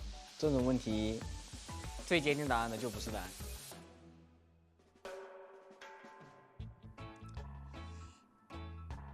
永恩吧？永恩吗？是吗？是永恩吧？这个应该是永恩吧？永恩吧？应该是永恩吧？永恩。对我都不需要等你念完，这个一看就是永恩，他们这个阵容。亚索皎月，然后这个上路这个装备，就是看起来都是永恩。那肯定是永恩吧？应该那个 G2 上路是不会玩别人的。应该是永恩。我感觉是永恩。这个英雄是永恩。永恩。这上路应该是永恩吧？永恩，这个是永恩。因为我看了就是。这个技能太简单了，装备已经出卖他的永恩。刀妹，永恩吧？应该是刀妹 IUD 啊，是吧？啊，不对，韦恩也有可能，不过我感觉他应该会选韦恩，应该是韦恩吧？是韦恩吗？凯尔。是吗？哦。简单啊，破坏盾弓。一批日历还是拿捏的啊。nice。永恩吗？真的假的？是永安，你会开始就突然给我选上，没事 ，OK。不是啊，我可以再猜吗？不行，太难了吧？不行，太难了。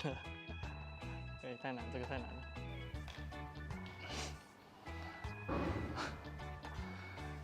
开吗？三角形，方块也是差不多的这样吗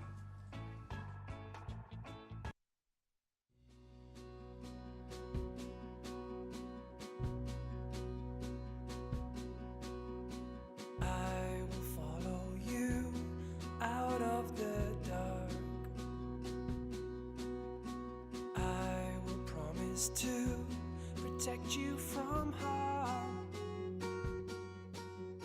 As winter turns to summer, as the days feel warmer, trust in me and I'll trust in you.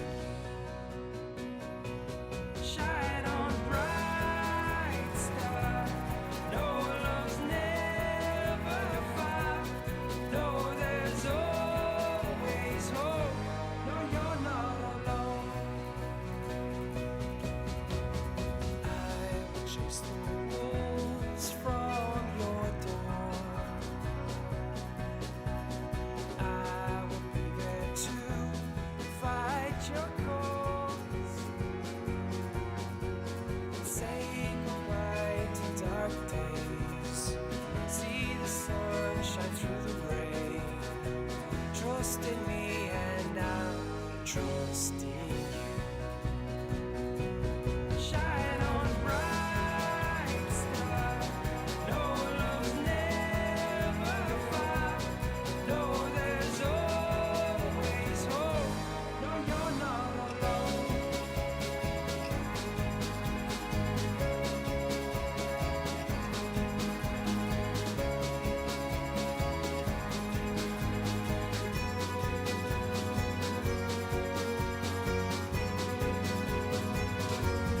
Shine on, bright star.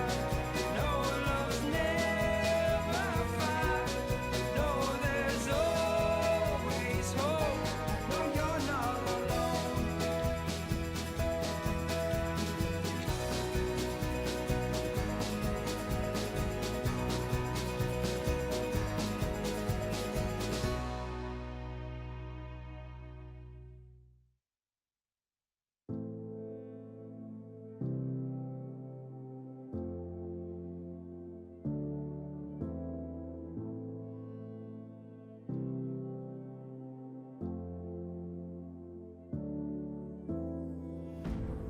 All of the people hide under the dead of night, keeping our voices quiet until the sunrise.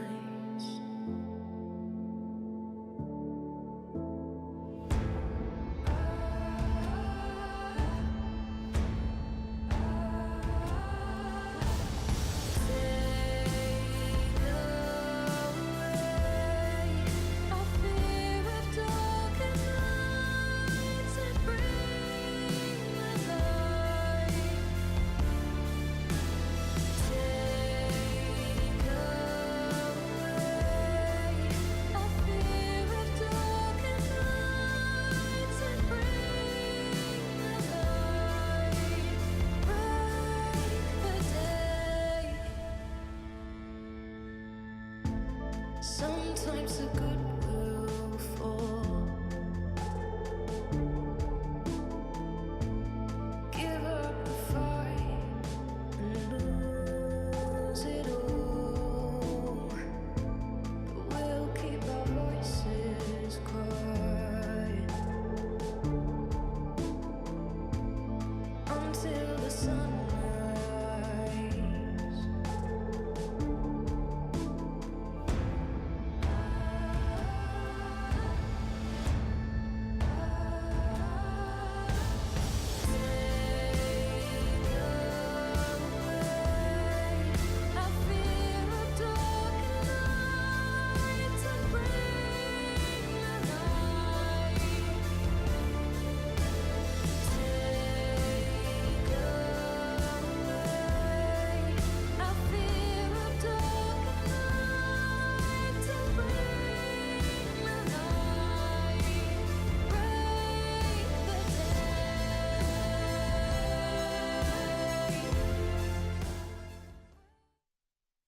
我觉得这次面对滔博的话，要更注意的地方是我自己个人的状态吧，因为我觉得我上一次打他们，其实后续的比赛就是第4、第5把开始，其实发挥的很差嘛，所以我希望我自己能打好就行，我队友应该是没问题的。因为我是毒奶体质，我就不放狠话了。希望我们比赛大家都加油。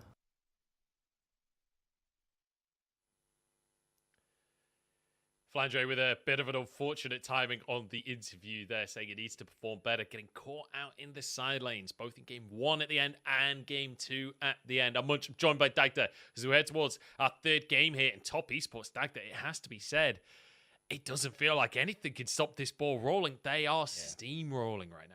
Yeah, I mean, Flandre is saying, hey, last time I played poorly in game 4 or 5, he's played poorly in game 1, 2. As long as you pick it up for 3, 4, 5, I mean, maybe you can force the reverse sweep. But as you say, Top Esports looking pretty good. It feels like their control on the map has been spectacular. The mid games have been really, really good. And especially when they're just coming off the series against JDG, where a lot of their problems started to come in the mid game. To see them enacting it so well against Edward Gaming fills me with a lot of hope.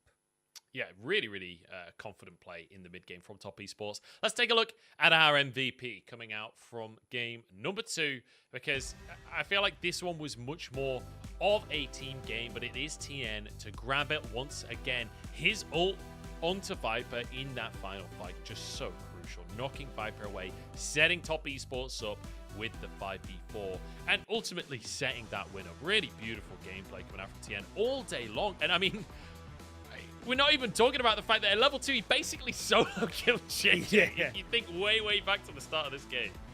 Look, there are 2 world champions on Top Esports, but TN has kind of shown how it's done here. He has been absolutely spectacular.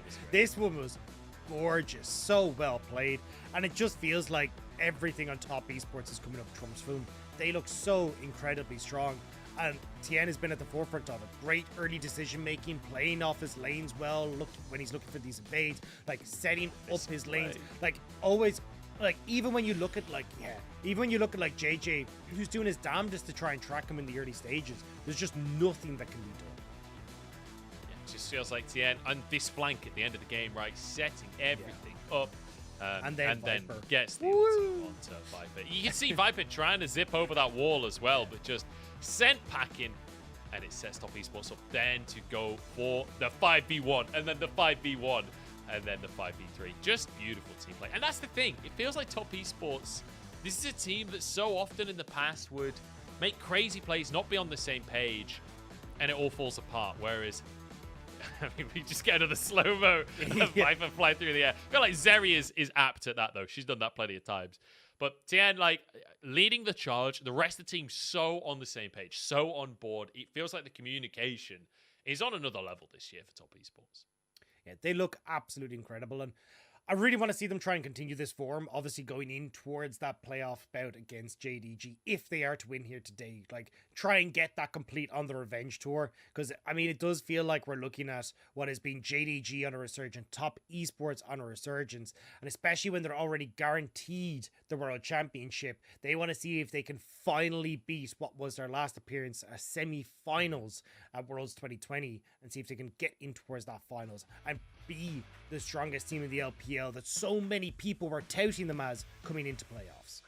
Yeah, they want to prove it, right? And they were so close to winning that series against JDG. Like, the fact that they came back in game number 2 and won that second game against JDG, the fact that they were 2-0 up, I mean, honestly, it's kind of tragic that they lost that series, that JDG came back, and proving that JDG absolutely deserved that finals. Don't misinterpret what I'm saying here. JDG absolutely the better team on the day. But Top Esports, they want to go back, and like we said before the break, like that's the 2020 matchup, right? Both finals in 2020, going to 5 games both times. Top Esports do not want to allow JDG to have a finals without them, and they are on the cusp of succeeding in that role. But you can see a bit of stress coming out. I'm assuming this is oh no, that's Tien actually. I was assuming that was an EDG player. Stress across the team from Top Esports. I mean, it does feel more like, you know, a meditation, sit down, like visualize that kind of stuff, you know, like visualize the victory and see if it comes to you. But we'll have to see if it is going to be possible, because it does definitely feel like when you look at this squad, right, you've got Knight, who's been touted as one of the best mid laners in the LPL, but has never really had the trophy case to add up to the likes of Rookie, who we've seen in the LPL. Even looking across people like Scout, he's always kind of played second fiddle to, or at least always played second fiddle to these guys in just his accolades that he's able to bring to the table in that discussion. Now trying to see if he can add another LPL championship to his belt, moving on towards the World Championship, seeing if maybe, just maybe, he can get a World Championship for himself as well. But, okay, first time we're seeing this, JJ's Vi has been let through the draft. 100% win rate over 4 games, but Top Esports, they knew this was coming. Instantly, Azir and Zeri locked in. Late game team fight prowess once more. Yuumi is obviously gone as the Ahri locked in for Scout. What do you lock in here for EDG? Because the Sivir obviously on the table, but Lulu now available for Mark. Oh, but they're trying to see, okay, they're just going to go straight towards the Wukong. So now you get to ban away the Lulu. So suddenly that, like, enabler for the Zeri isn't going to quite be there for Top Esports. Yuumi gone as well. Like, now the question mark is, like, what is the enchanter that you want to try and put with the Zeri? Or are you just looking to go for all-out engage? That would be the question. I can't believe how fast this draft has gone as well. This feels like both teams knew this draft. They knew exactly how this one was going to go down with the speed at which we saw these lock-ins. Amumu taken off the board, denied from Mako to try and stop the follow-up engage, because JJ is going to have to go real deep to make some of these plays happen. And you can anticipate with Renata being banned here, EDG might have to ban that Lulu themselves here, because you're never going to get it, right? Top Esports probably lock that one in if it isn't banned. Yeah, I think it's going to be the Renata and the Lulu taken off here. The Nautilus gone as well, just trying to get rid of all the follow-up engage that can come through from EDG. I'm curious to see what the plan is here from Flandre, because we've seen EDG 3 times on blue side, twice we've got the Gnar, and twice we haven't been overly impressed with it. This feels like a game where something like an Ornn could be the call for the top side for Flandre. Like, or even just go back towards the Renekton. Just go towards something where you're like, look, this is going to be plain and simple. We're not going to open up Wayward to go towards a Yone or go towards something like the Jax. Let's just try and keep it simple and play for team fights on EDG's side. Okay. Over to Top Esports. It's Wayward going with a blind pick here up for the top side. So the support counter pick left over for Mark. Yeah, I'm kind of curious to see now if they're still thinking things like Seraphine, like I think could be a really good one for Top Esports. I think they're trying to see, okay, what's the game plan from EDG first? Lulu is still up and available, and which I'm kind of surprised they didn't just nab immediately, but you aren't looking at a ton of engage tools for Top Esports, so it feels like they need something like a Seraphine or a Sona or something along these lines, even a Taric maybe, just to like provide some sort of engage. Well, might be a Rakan here for Mako. Certainly would be that engage tool, and with a Sivir to slingshot you in as well, the speed at which Mako will be able to find these engages with an Ahri, with a Vi, like this is feeling like massive pick potential on the side of EDG if the Rakan is locked in. And now over to Top Esports. Where do they want to go? Already hovering a Zillion, obviously leaning towards an enchanter here. Yeah, I think the Taric would be slightly better. Zillion, I get, like, speed up for Zeri, right? She becomes just mega paced, but I think you need some sort of engage tool here to help you out. I know you got the Wukong, but I think still having a little bit more could be the call. Even the invulnerability for, like, a Wukong and a Gnar could be great, but they are hovering back over towards the Lulu. I think either way, we look at these two comps, EDG, very strong mid jungle. This is EDG trying to go back towards, hey, we will play through mid. We will look to try and make Knight incredibly uncomfortable with the Charm, with the Vault Breaker, make sure that we can actually close the distance and get this advantage mid. Lean in towards bot, make go on engage Shamp, not on these enchanters where you're just going to play shield and heal. This is actually setting up to try and play heavy around the spot side, and even Flandre having the counter pick in the Aatrox. This is the moment where EDG need to bring this back. Yeah, we need to see a strong early game from EDG. We need to see them take over and not lose pace, because we've seen EDG win the early game already in this series. In their Kalista game, it felt like they were winning every single lane, but once it got to the mid game, everything fell apart. Top Esports have been the team with the advantage in that mid game and in the late game, and it feels like with a composition like this, Top Esports can very much lean into that style once more. And that's, I think, what they're going to be trying to do here. Like, you've got really solid frontline, Wayward and Tien, Knight and Jackie Love, late game damage dealers. As long as they can keep their mid game in check and find that bridge to the later portion of the game, they should be in a good spot. I think TN probably going to play very heavily around Wayward in this top side once more, but he also needs to be aware of JJ's and Scout's prowess in this mid game, in this mid lane, and leaning in towards the spot side of the map. Keeping our eyes on the mid jungle duos here. But this is Old Kings versus New Kings, right? 2020 was the year of Top Esports and JDG. That was when EDG were kind of floundering. Then EDG come back in 2021, and now it's a matter of pride between the two teams. EDG would approve that they are still that team from 2021. They are still the team that has won the most LPLs out of anyone ever, whereas Top Esports, they want to continue their rivalry with JDG. They want to make it back to that finals. They want to do it in style. Even for EDG as well, yes, they have all the domestic championships, but I mean, 2019 and 2020 were the first time since EDG's inception they didn't make it to Worlds. 2021, they bounce immediately back off that and win the World Championship. This is a team with a lot of fans, a lot to prove, a lot to live up to in a name like EDG. And it starts here with trying to find the reverse sweep against Top Esports. Yeah, it absolutely does. And that is a tall task. I mean, can you imagine if Top Esports actually got knocked out of playoffs on 2 back-to-back reverse sweeps? Can you imagine what that does to a player's mentality? It would be truly something unprecedented here in the LPL. I do want to quickly mention as well, though, that, you know, if Top Esports do make it into the finals, if they do manage to finish this series off today, it actually benefits JDG as well. Because I believe, if I'm not mistaken, at that point, JDG would be guaranteed Worlds too. Like, the winner in the second place, doesn't matter which way around, they're fighting for World seeding, but they both make it in first and second seed at that point, because RNG would be the only team to contest them. EDG wouldn't be able to catch up in points. So, it's not just Top Esports that wants that rematch. It's JDG too. Yeah, so the Top Esports have the most points at the moment, so will guarantee themselves playoffs. And then it just becomes a case of, you know, JDG, if they face off against Top Esports in finals and win, they will take the auto qualifier from being first seed in the LPL. And if not, well, then Top Esports takes first seed, which means JDG and has the most points, and they will take that spot. So either way, JDG going to be pretty happy, I think, to see Top Esports, but also slightly terrified with how close that last series was. It will start, though, with Top Esports seeing what TN can achieve here. The Wukong already cleared top, moving now into the spot side. Good little dash from Jackie Love there. Just a little bit of sparring down in the bottom side. As you say, TN moving down there, and JJ will be matching that one. So could see a little bit of skirmishing early on, but neither AD carry really wanting to be fighting this early on. I will just quickly mention as well, both AD carries going for the Ghost this game. No cleansers on either side. This is very much going to be about that movement speed during the team fights. Yeah, I think both of them kind of realizing the big issue is the lockups that are coming from those junglers, right? It feels like a huge amount of the engage tools are going to be coming from both JJ and TN, and Cleanse isn't going to help against the lockup that Vi brings or the knockup that Cyclone brings to the table. So TN now already making his way bot side, will be spot on the ward. So everyone on EDG will just back away.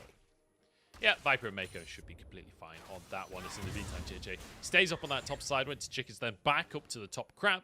And we'll look to get a little bit of deep vision, I assume. But maybe could look for more on the top side too. Yeah, I don't know if he was spotted, but JJ will now realize that his entire top side has been taken by TN. Or, sorry, TN's entire top side has been taken. So we'll now just back away. This is Flandre getting a good amount of poke down. Arcane Comet has been the option every time you see the Aatrox into Gnar matchup. Just getting that poke down with these long range Qs, trying to see if you can land the Infernal Chains is going to be pretty good. And it definitely has worked out not so hot for these Gnars in the past. We'll have to see if Wayward can try and change his fate there. The first time he doesn't have counter pick in this series. Yeah, that's going to be the question is, can Flandre redeem himself for the way that the previous 2 games have ended? It has been a bit brutal, a bit rough for him. And, you know, especially for Wayward, playing up against a player like Flandre that is so experienced, that is obviously a literal world champion, but also just generally speaking, exceptionally experienced within the LPL. Wayward, you know, getting rookie of the year here in the LPL and having a tremendous performance for himself. It's the fact that he's able to maintain that form during playoffs. It's been so impressive from Wayward, managing to have a great series. And, you know, managing to have an exciting series as well. I think that's the funnest thing is he's played Jackson Yone so far today. Like, Wayward came into playoffs and did not mess about. He stuck to his guns and he stayed who he is. But who he is might be dead at this rate. Is JJ trying to move up to the top side? Tien moving over, but look at Scout as well. Rotating up to this top lane. Wayward in trouble, half HP. Tien tries to move into the lane, but look at this. The read from EDG. The trap set beautifully. And Flandre set up for success. The first step on the reverse sweep will start with a first blood for EDG. Really well played there. And just Top Esports not expecting Scout to be in that top side after dipping out of mid lane. So nice stuff. And this is what we're talking about for EDG. Using their mid jungle. Using that pressure. And Tien feels the brunt of it.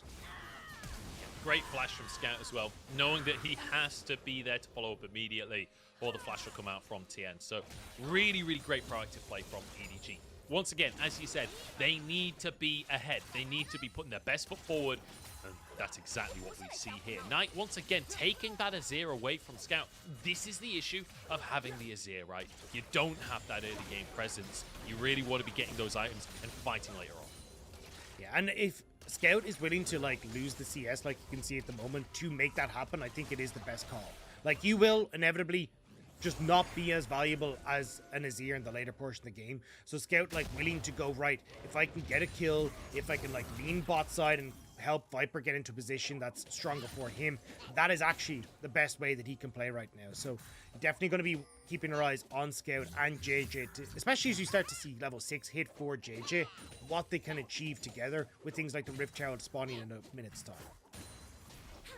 Yeah, that's going to be the question. The mid jungles fighting it out. And I want to quickly mention something you pointed out to me earlier on today, Dagda, and that's that Tien and Knight have been playing together for years. They were on Young Miracles together back in 2017, promoted to the LPL together onto Suning, but then separated, right? Tien goes over to FPX, Knight goes over to Top Esports, and since then have both found their individual success. You know, Knight with back-to-back Demacia Cups, whereas, you know, Tien doing a little old thing, you know, World's Finals MVP. Not too shabby, you know. Not quite Demacia Cup, is it? But, you know, it's still something. It is trophy cabinet, but now reunited on Top Esports, and it does feel like that synergy really does still exist. Yeah, and that's why we're seeing them look so damn good together. That synergy that has been built up for such a long period of time. But now Tien looking top. Flandre smashed into the wall, flashes though, dodges the knock, but now turns things around onto Tien. Doesn't quite get the pullback with the Infernal Chains, but Flandre happy with that one. Does burn his flash, but ultimately surviving. Yeah, World Ender pop, though, means he won't have that available for an ensuing Rift Herald fight. And Tien never used the Cyclone, so now has it for JJ. JJ wins this 1v1, at least in the short term, backing away. Now the jungler wanting the fight for the time being is Flandre. A good knock-up, forcing the flash out from Wayward now as Scout and Mako move on over. Mark a long way away from the play. Yeah, Flandre, though, might just be collapsed on. Scout trying to wrap around here.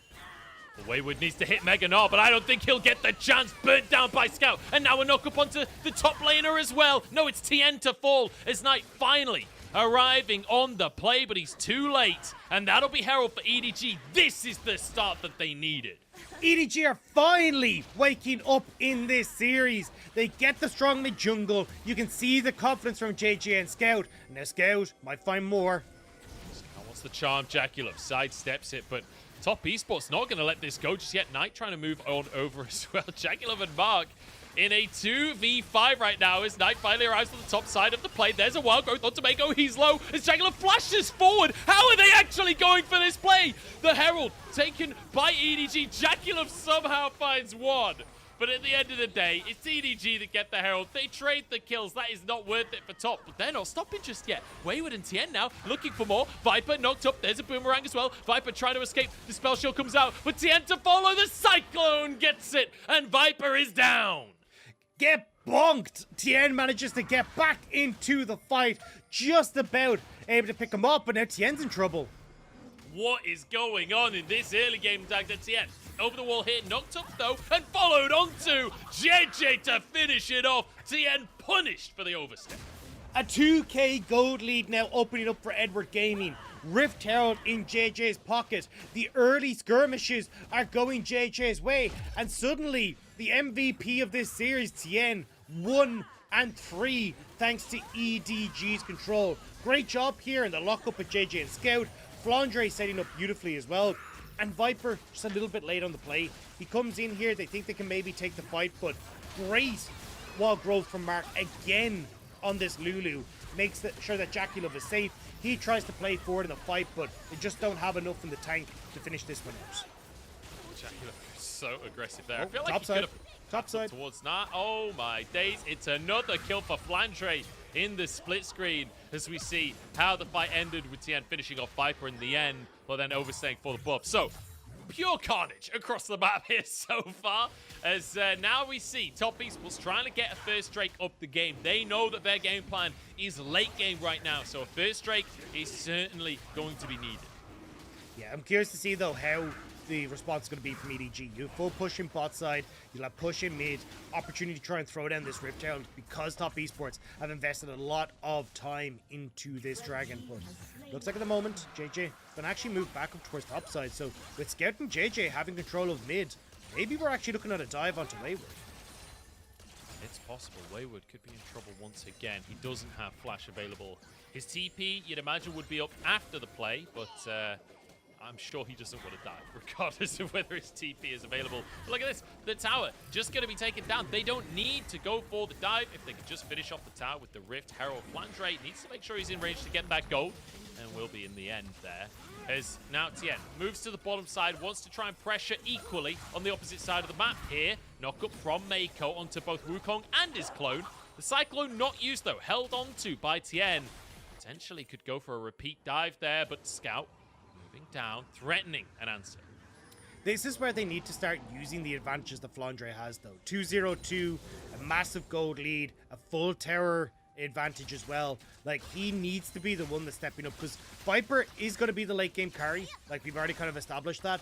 But if they can use Flandre to start getting towers open, like, push the pace of this game forward, that is how EDG can try and win it out. But they need Flandre to step up now. Yeah, they need Flandre to be the big carry up in the top side, or at least to be the mid-game carry for them, as you say. And we need him to step up and not be caught in the side lanes, right? Not be caught out of position and be there for his team. And I'm absolutely certain that he wants that to be the case as well. The team setting him up this time, 2-0-2, big CS lead, having the counter pick as well. This is Flandre's moment to shine. And you can see that he's trying to do just that, right? Get full wave pushed in topside, now go into the enemy jungle, now move across the mid, see if he can cause a bit of a ruckus, and looks like he will have found Tien. Tien, whether or not he can actually threaten this one. Apparently he can. What is the damage out from Flandre? Will be Tien dashing away. And ultimately the red buff taken by Knight. That's not the way I expected that play to end, but ultimately great pressure out from Flandre, denying from Tien. And that's exactly what he needs to do. Like, create that pressure, draw multiple members, or force Top Esports back. You get a plate mid. That's the win, but now Viper. 1v1, Jackie Love jumps over the wall looking for Viper, and he finds himself a solo kill. Jackie Love can never be underestimated.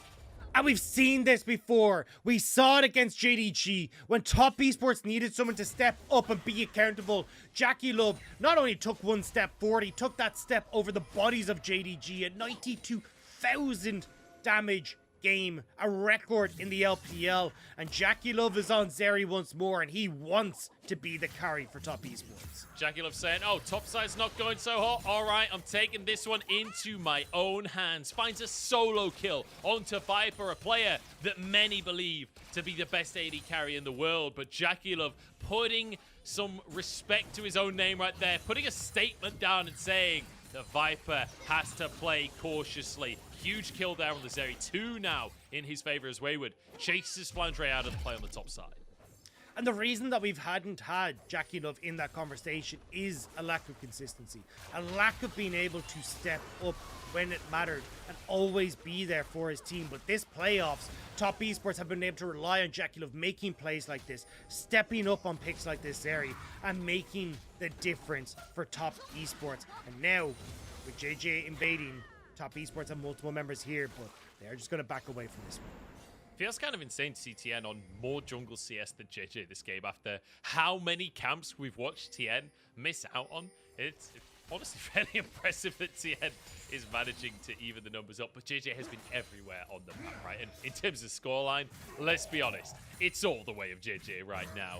It's a 4,000 gold lead though for EDG. This is the biggest lead they've had at 15 minutes all series long. Knight gets caught by a charm here. Scout though gets a bit of a chunk back onto him, and that crown paying dividends for Knight. Yeah, they're just trying to see if they can get vision over River. They know that Rift Herald is going to be up, so JJ and Flanger is soloing out that one. So they're trying to establish control for Dragon in 30 seconds time. See if they can get a little bit more for themselves. And at the moment, it's doing good. Mako can't really face check here. Now they're looking at Scout, who is a little bit overextended on this bot side. Yeah, control wards are there as Knight will be able to get a bit of poke in answer. TN moves on in. Tower so low already. Should be finished off. And Scout realizes he's got to get out of dodge on this one. Tier 1 taken. And Knight should be able to force another wave on home. Marking the sideline means the Scout cannot be aggressive, especially with that Sun Disc in play. JJ went for the reset though, so EDG don't use the Rift Herald immediately in mid lane. Like, call out Top Esports for this play, but now Scout looking for Knight once more. Knight has no TP, so with this reset, he won't be here for Dragon. EDG might have delayed just enough. Maybe Knight gonna go for that reset regardless though, not sticking around. And perhaps that's Top Esports saying, look, we're not going to contest for this second Drake, deciding that they're too far behind and not wanting to bleed too much gold away, especially after they took the first Drake of the game. They can willingly give this Drake up without losing too much. It will be Scout now, trying to see if he can get pressure on this bot side, take that last bot tower, or sorry, the outer turret on the bot side for EDG. And I imagine that we're going to get Viper off this reset, moving back mid. JJ throws down Rift Herald. They'll have Flandre drift over, see if he can help out. So Top Esports trying to respond. Put pressure in top side. Make sure that you actually can't have Flandre help out on this mid lane push with the Rift Herald. Yeah, it's going to be a tough one. As the reset's coming out from Top Esports. A Drake apiece and a tense game, Dagda. We've seen EDG finally kick off with the sheer aggression that we were hoping for, reading TN's early game plan and shutting it down very, very effectively. Now TP from Wayward to deny a tier 1 in that bottom side is 1 tower apiece. And while the gold lead pretty dramatic on the side of EDG, just under or just over 3,000 gold in their favor, Top Esports have a lot of late game scaling, but it has to be said, even though Viper 0 and 2 so far, like, he's still on Scylla. He's still going to be a monster in the late game. They've still got an Aatrox as their front line in the late game. They've still got Scout on that Ahri, who, if he can find the right charms, will be a menace. Top Esports, no matter how long this game goes, they still have to outplay. I think this is still going to be a game where Mako is a difference maker. Mako having the charm onto Jackie Love, trying to see if he can get the knockups, is going to be so incredibly important. Like, Mako's flanks are going to be a difference maker in this game. So for EDG, if you can actually crack open these outer structures, like you can see them trying to do right now, it makes it very easy to get vision control, look for picks, find opportunities for Mako to get into position, and get on top of Jackie Love. And then, with the lockup from JJ, with the follow-up from Flandre, it becomes very, very easy to deal with Top Esports. And that's why we're seeing Vi drift back into the meta, because she's very good at dealing with picks like Zeri, like Calista. Yeah, you can't escape when she just chases you down no matter what. Pushing the mid lane here with the Herald. There's 1 tower taken already. Herald will get the second charge, but there's no threat from EDG on that second tower just yet. But a good amount of damage done. They can return to that one later. But I just want to quickly mention Scout actually picking up a Medjai's here against Knight of all players. I feel like that's a very confident pickup. That's kind of a call out there. But Scout on 6 stacks so far. We'll keep our eyes on that number because 2-0-2 with the Ahri, he's been playing exceptionally so far. I've got a feeling he's going to get a few more pages yet. Yeah, I love how we, in like the English broadcast and like English language, try to make it sound all flary. It's Magi Soul Stealer. Whereas when you look at what it's called in the Chinese community, it's just murder. Like, I love how they just hit the nail on the head. It was like, no, you kill, number goes up, you win. That's what Scout is trying to do here. And I think when he's playing follow-up for JJ, when you're looking at this mid-jungle for EDG, there's going to be a lot of murdering going on. There certainly is, and Flandre wants to be the man to do it. Here comes JJ, but the Cyclone, very nicely done by TN. It's not enough. He goes down, and now Knight in a 1v3. Mako arrives, quickness, knock-up, and carnage. Double kill for Flandre. The world ender living up to his name. A Scout could be caught on the bottom side. Mark trying to chase it down. Jagulov flashes into the play once more. The charm, not enough, but Scout has the Zonyas. Jagulov can't tank the tower forever. He's going for it anyway. He actually dies. And Scout with the double kill. It's unbelievable. How does Scout manage to get away with this? Jackie Love sees the play. He's trying to be the hero for top esports, but EDG will not let him be. Scout goes golden. The moment is there, and EDG in their golden moment get Baron as well. EDG looking good to start at least one game on that reverse sweep. They go 2-0 down, and then they find fights like these, winning both sides of the map simultaneously. TN walking in, and Flandre just rinses him. Look at that damage that comes out from his Aatrox. Great Darken Blade as well to keep him in the Infernal Chain, so TN gets pulled back, sets up for JJ. And even when you look at the way Mako came in as well, dashing on towards Flandre and then being able to go over the wall with his knock-up to guarantee it. But we'll see it here, Scout way overextended, right? But with the flash, with the heal, having that stopwatch in his back pocket. And Mark has already tanked up like 3 terror shots before this goes down. Jackie Love tanks up one more, and just the speed up as you throw at the Q gives him enough. And then, unfortunately, Mark takes one more on the way out. You know, he's got the murder book. It's on 14 stacks, and not a singular reaction, not a flinch on his face. He's got a, you know, he is murdered. He is murdered at this point. 2 kills for Scout in the 2v1, and it's just another day in the office. This Ari looking beautiful, and now this will be the second Drake as well. Cloud Soul, unfortunately, for EDG here, but it will be 2 on the board for them. And Top Esports really pushed against the ropes, but Dagda, I don't want to put too fine a point on it, but this isn't the first time in the series they've been significantly behind EDG, and it's certainly not the first time in playoffs that they've fallen dramatically behind and still managed to come back into it. This is a team you can never count out. And you still have a very terrifying 3 out of spike for Top Esports, right? The Azir, the Zeri, looking at Tien and Wayward getting into a position where they're comfortable as well. It still feels like there are maybe moments where Top Esports can get back into this, but EDG are doing a good job of trying to deny those opportunities. Looking for picks, not taking full 5v5 fights, controlling vision in the enemy jungle. So they're taking fights before Top Esports can get themselves established in the river, and that's how you try and play with something like this fall. Wallop so close to landing onto JJ, but honestly, not entirely sure if there was a play available for Top Esports. That said, look at Viper right now. Viper just leaving the base, and EDG still taking towers on the map. That's how confidently this squad is playing right now, and rightly so. They're almost 10,000 gold up in the game, and yes, Top Esports, they have come back in the past, but this would be a monumental win if they were able to come back from a deficit like this. Like, there is no universe where Top Esports should win this game, right? They absolutely should not. It would be criminal of EDG to lose from a position like this. And that's why you can see that they're trying desperately to give everything to Viper here. Get him towards an IE, but Knight might have overextended the TP out. No.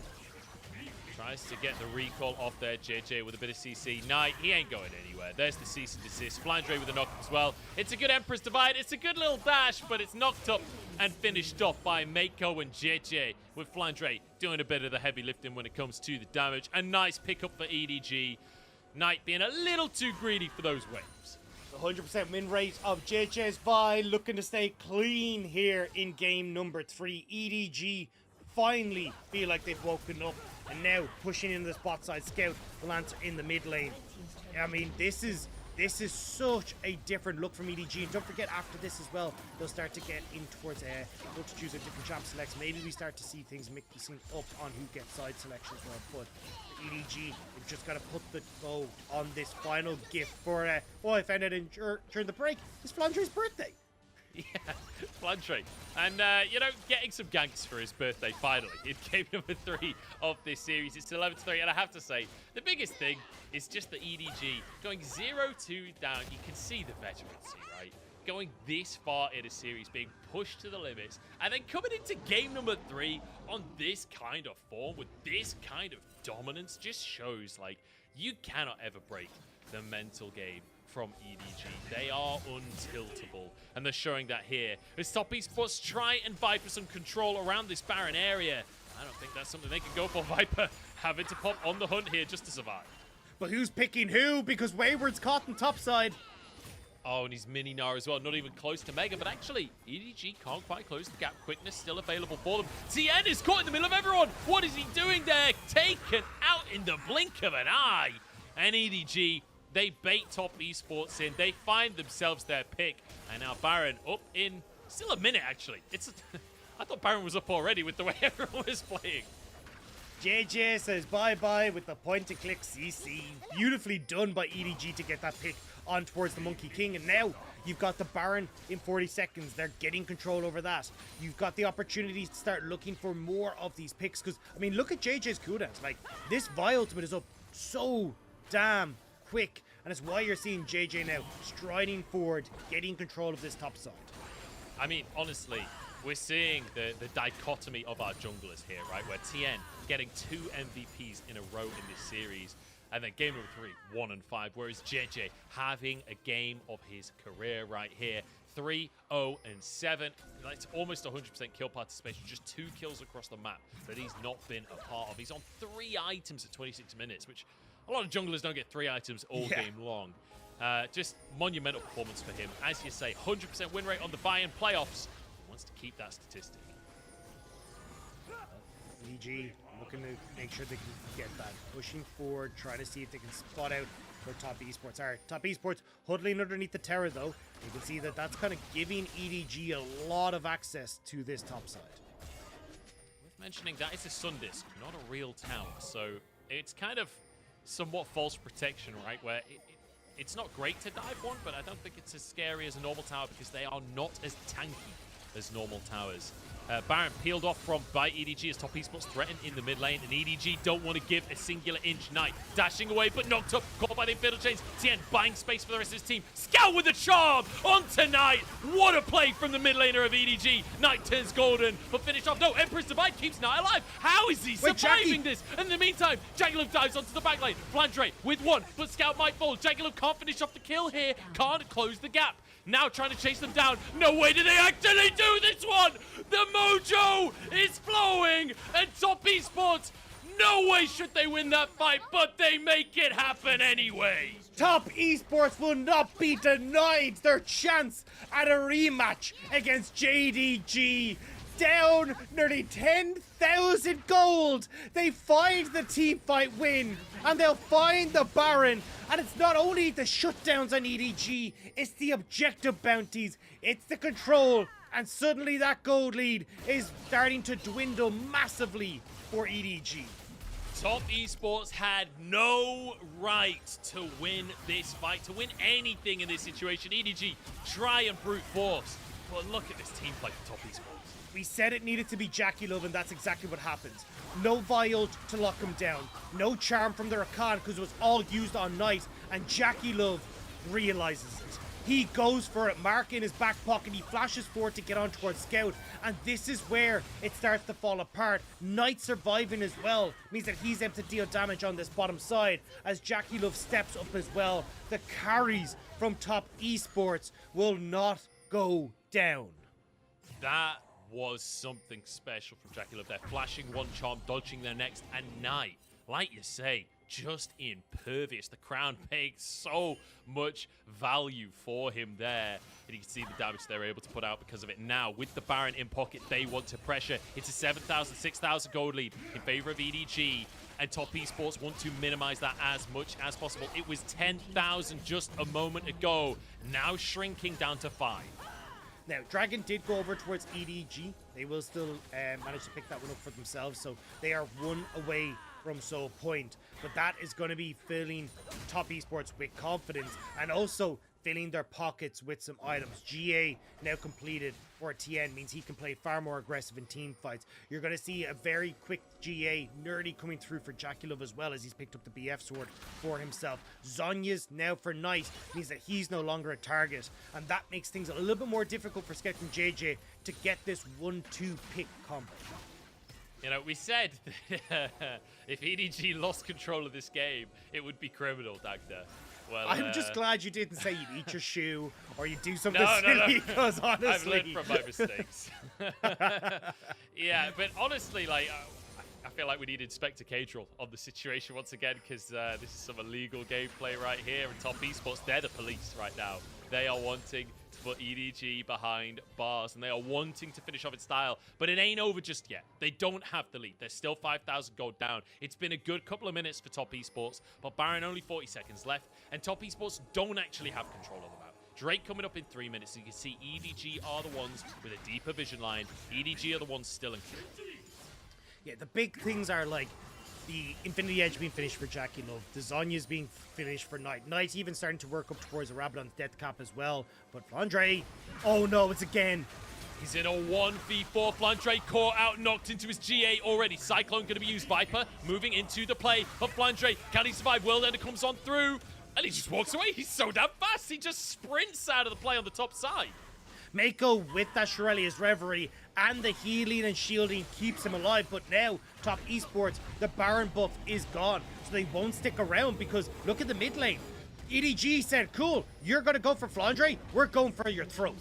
The resets come on through though. Top Esports want to answer this one. They don't let the inhib fall. TN potentially looking for more as Wayward could be caught. The answer for Flandre is JJ on a flank as well. Wayward, is he spotted? No, not just yet. A TP coming through. Big committal from EDG on this play. Wayward still not spotted. He's trying to escape, but then finally found out in the alcove. The alcove gaming not going to work this time. A huge pickup for EDG. Now Top Esports, nothing that they can do on the map. Now a nice try for Wayward, but unable to do so. TP invested from Scout though to get down there, and Top Esports now trying to get the waves back in their favor. Stop EDG from being able to punish the fact that Wayward is down for 30 seconds. But as you say, like, Dragon isn't for a minute and a half. Baron, 2 minutes. Like, Wayward will be back up on the map, and Top Esports have managed to shove out these waves already. So yes, it's a nice pick, but you won't be able to get anything else from it as EDG. Man, I bet EDG are just clenching their teeth together right now. Like, Top Esports, give us one. You can't get anything from this team without fighting tooth and nail. The fact that this game is even remotely close is frankly absurd. But EDG are still on the cusp, finding that pick onto Wayward. Cloud Drake up in a minute. That would be solved for them, and EDG the ones in control in that regard. I'm keeping my eyes on Scout and JJ. We came in today talking about the mid-jungle for EDG, and they really have taken over this game with the 22 stacks on Scout's Medjans. And he needs to be the one again to try and set things up with JJ. Get on towards Jackie Love. We saw in that last fight where if the focus goes for a second away from Jackie Love, that's when he can pop off. All attention needs to be on this area. We'll be looking at Mako and JJ to hit that button, slam on top of Jackie Love and make sure he can't carry this fight. Spell shield from Viper because those lasers are going to start to really hit hard. Top Esports are on the wrong side of the map right now as EDG going to just match here and deny the mid lane waves coming out from either side. Jackie Love will be able to clear as Knight trying to defend this minion wave. Scout will do his best to clear it, but Knight has done a good job to protect this wave as it moves in through the mid lane. Look at this, Top Esports trying to threaten the mid lane, saying, look, you can have the Drake. We don't care about Cloud Soul. We're looking for your base instead. Top Esports pushing forward, keeping the minion wave alive as they look towards an inhib tower. The recalls start to be channeled from EDG, but this is too late. A Cloud Soul for a mid lane inhibitor. Top Esports now, can they escape with their objectives? They're just running straight towards the Baron. They're like, cool, JJ is still going to be on this. We're fine with that, so we're going to go over and try and base out the EDG. They don't realize the wards are here, though. Hasn't been swept on the way through, but no Meganar for Wayward. GA available for Jackie Love. He gets another lease at life if EDG commit to this. Look at the group up in the brush. Jackie Love moves forward, denies the minion wave, makes sure that EDG can't do the same. Here comes JJ into the backline. Jackie Love the target, but he's knocked up with the wild growth here. He's body put into his GA. A scout on the top side of the play, trying to get on tonight. Knight on the backside though. It's a big Emperor's Divide. Top Esports with the damage. Jackie Love still alive. And Top Esports, they are unstoppable. They will not be denied! A rematch between Top Esports and JDG! 2020 sequel will come full circle as they will chase down EDG. Jackie Love will stay standing and Top Esports will take the 3-0. Just when everyone stopped believing, Top Esports make the unbelievable believable. They want their rematch and they want their finals against JDG.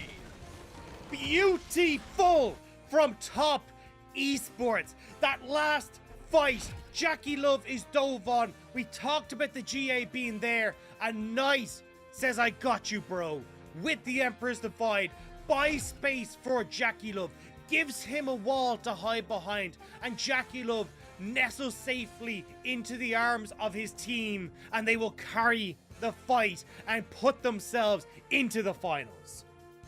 What a performance from Top Esports. And you know, halfway through the game, we were talking about they've done this before. They've come back from 10k deficits before.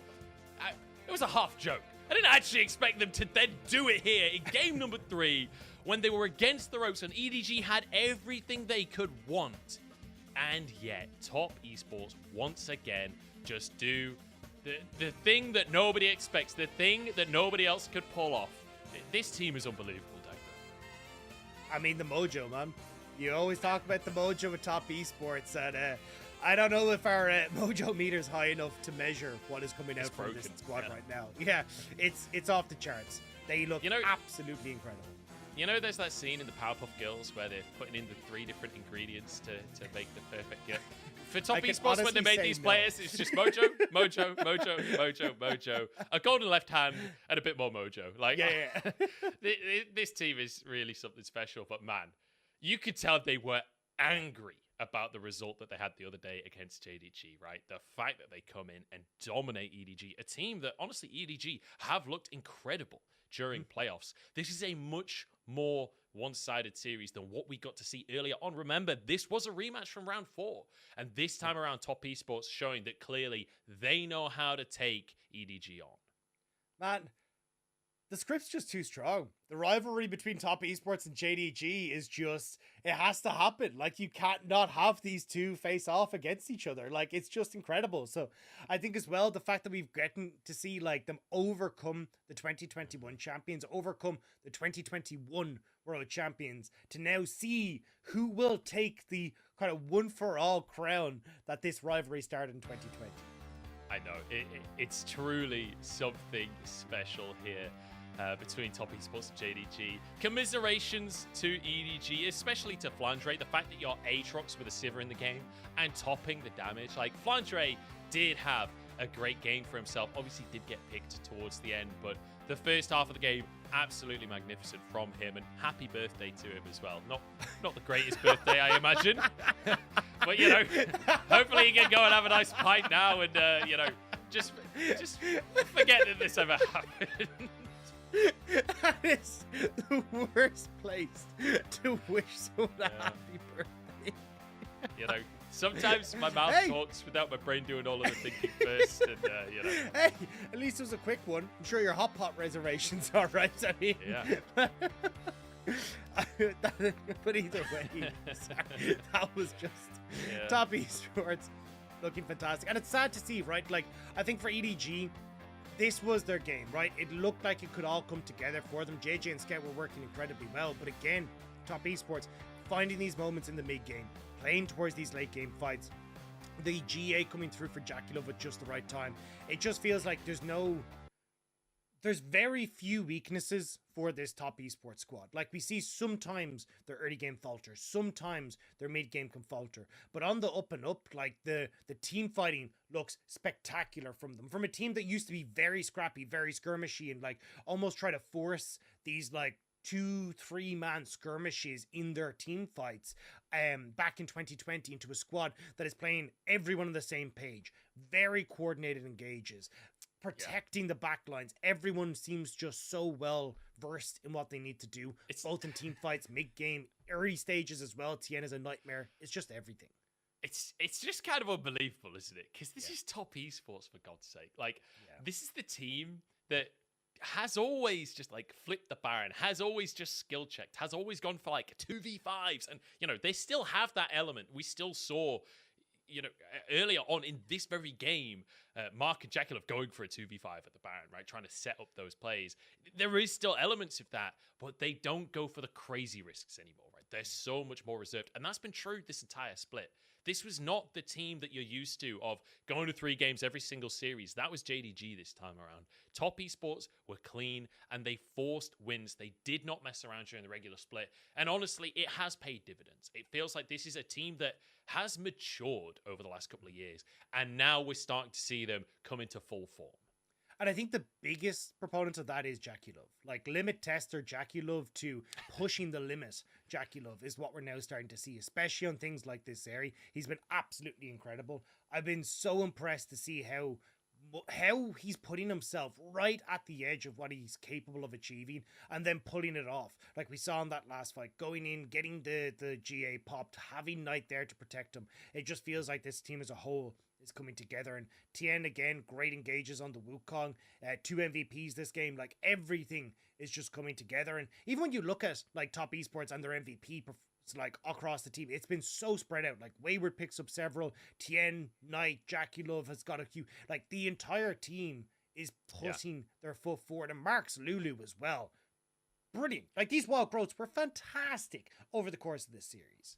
Honestly, the whole team, like, I just want to give a special shout out to Knight in some of these fights as well. Like, that first fight when they were 10,000 gold down and Knight somehow survives everything that EDG threw at him, setting up the Emperor's Divide, and then Jackaloff can like dive behind it as well, like working in tandem as the carries there, so then Jackaloff can follow up and finish the play off. And then later on in the game as well, when it comes to these close fights like that, Azir is just having a field day. Let's be honest, the Emperor's Divide once again across everyone, the big damage coming out from the Azir. Knight had a phenomenal game, and it's on a champion that you don't really think of for Knight, right? That's the biggest thing, is Knight was on take a 0 away from scout duty and still performed massively. Like, still showing that he is more than competent on this champion and more than able to dominate team fights. And it's going to add another layer to that draft dilemmas that we were talking about at the start today against JDG. Because we saw top esports banning away that Azir. I think it was 4 out of the 5 games against JDG. Now you're like, well, Knight was looking pretty damn good on that. So are we now banning that away from Knight? Like, what does that now look like? So I think top esports improving over the course of playoffs, adding new layers, new like problems that you have to solve to try and beat this team, and going up against JDG, who have looked so incredibly strong. Like, our finals are going to be an absolute bang. I was like that close to cursing on that sentence. Sorry. That's okay. That's okay. It's been a crazy few hours, it has to be said. Let's look at our MVP for game number 3. It's the man down in the bottom lane. We were touting him coming up against Viper today. It's Jackaloff on that Zeri. And some of these team fights were really just something to behold. I cannot wait to see some of the slow-mo replays of those last 2 5v5s, because, you know, flashing charms, dashing charms, making sure Scout could not impact the fight whatsoever.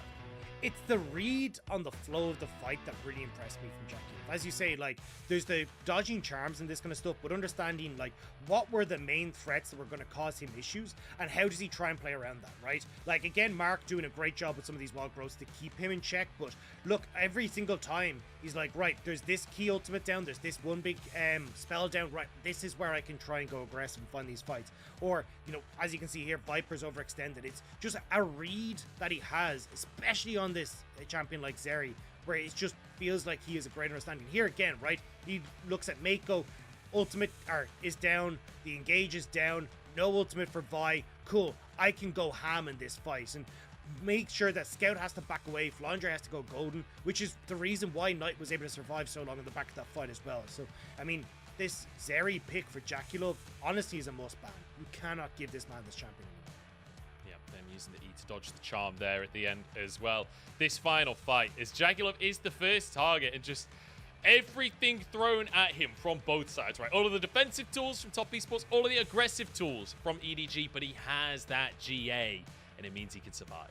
Yeah. And nice here again, giving him that safety net. Stepping into the middle of everyone, putting himself in harm's way so we can get that Emperor's Divide by space for Jagulov. That was the difference maker in that fight, and that's why we're looking at a 3-0 victory for Top Esports. I can't believe you're saying those words. A 3-0 victory for Top Esports. I was thinking Top Esports would win this series, but I was thinking 3-2. I was thinking fight tooth and nail every single second. The fact EDG can't get a win on the board is just, it begs belief.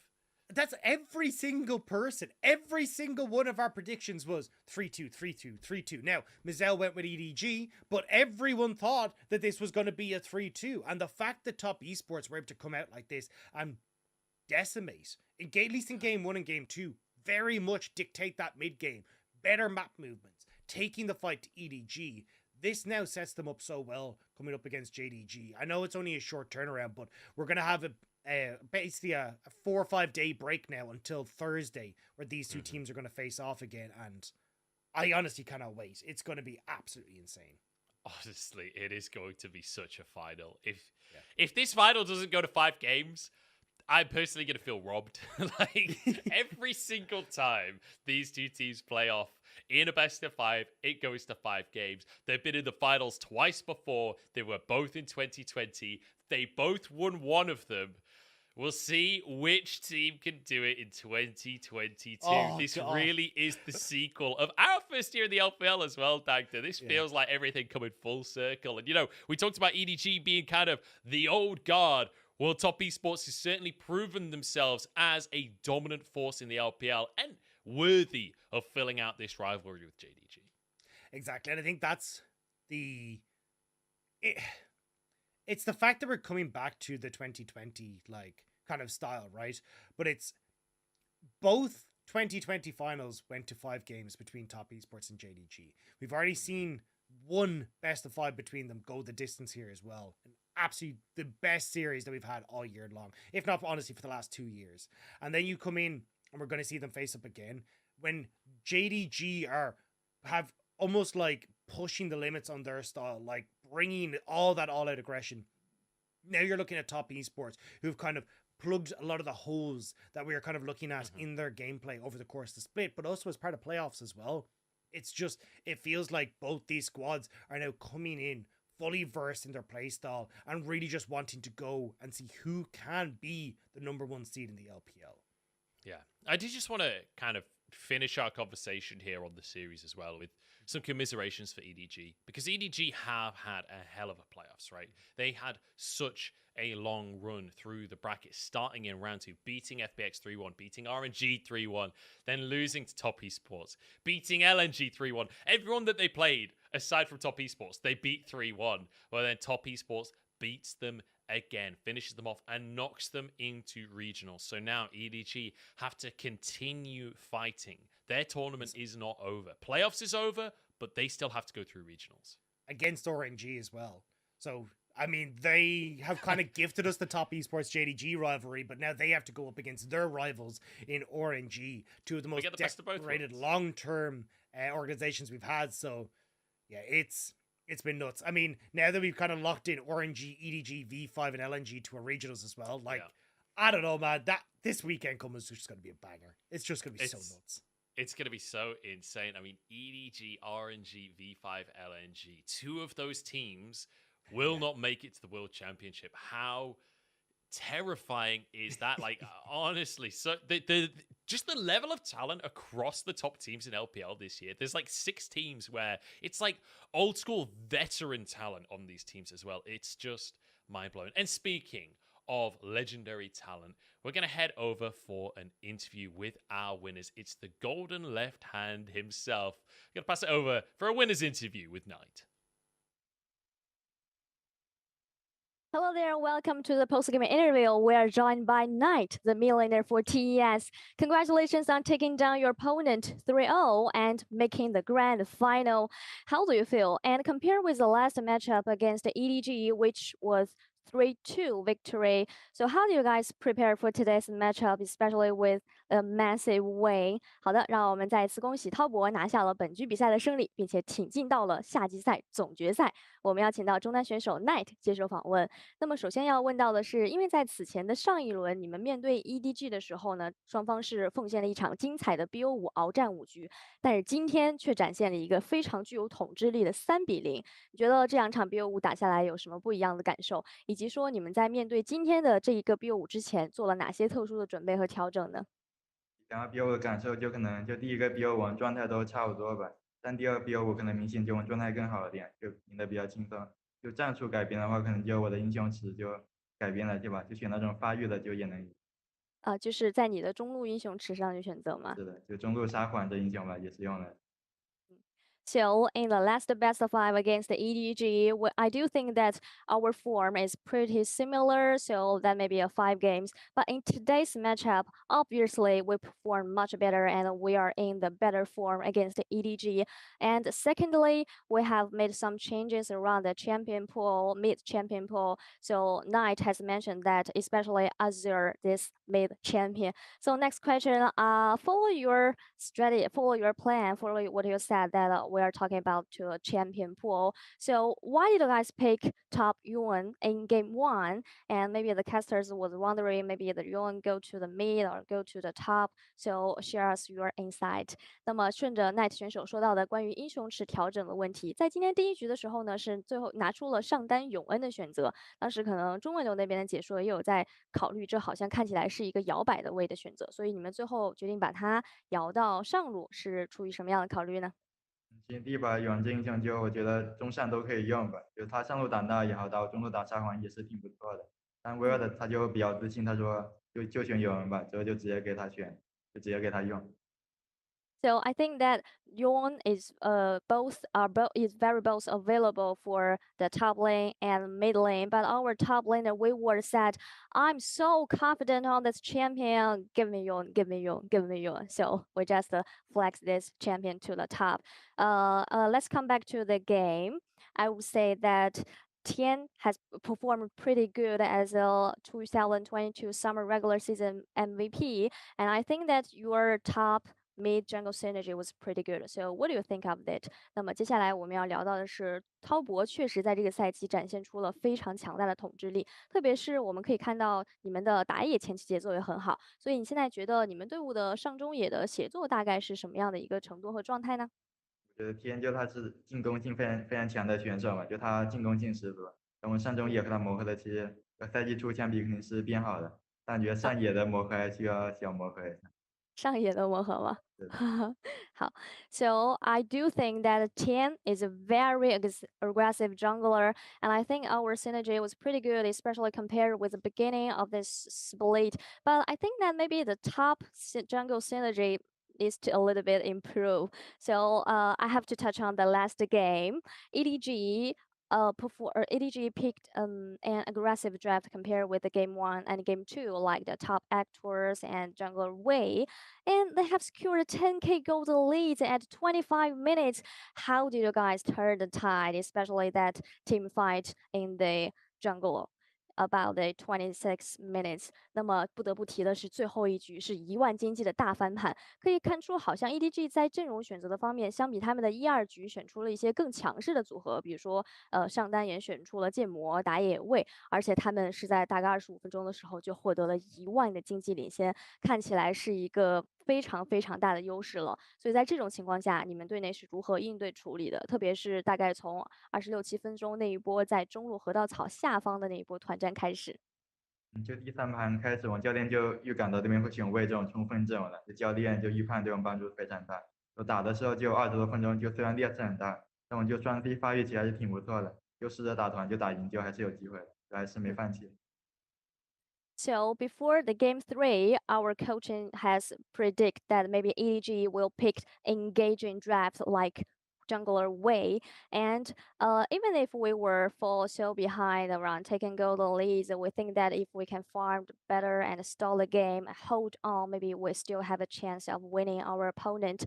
final question for you. You are going to play against the JDG once again in grand final.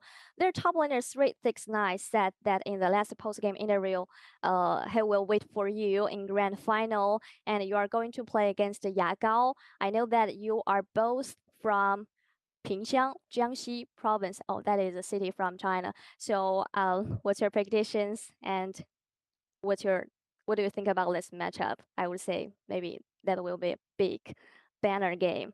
那么最后一个问题，今天在这场比赛之后，也是成功的和京东会师总决赛了。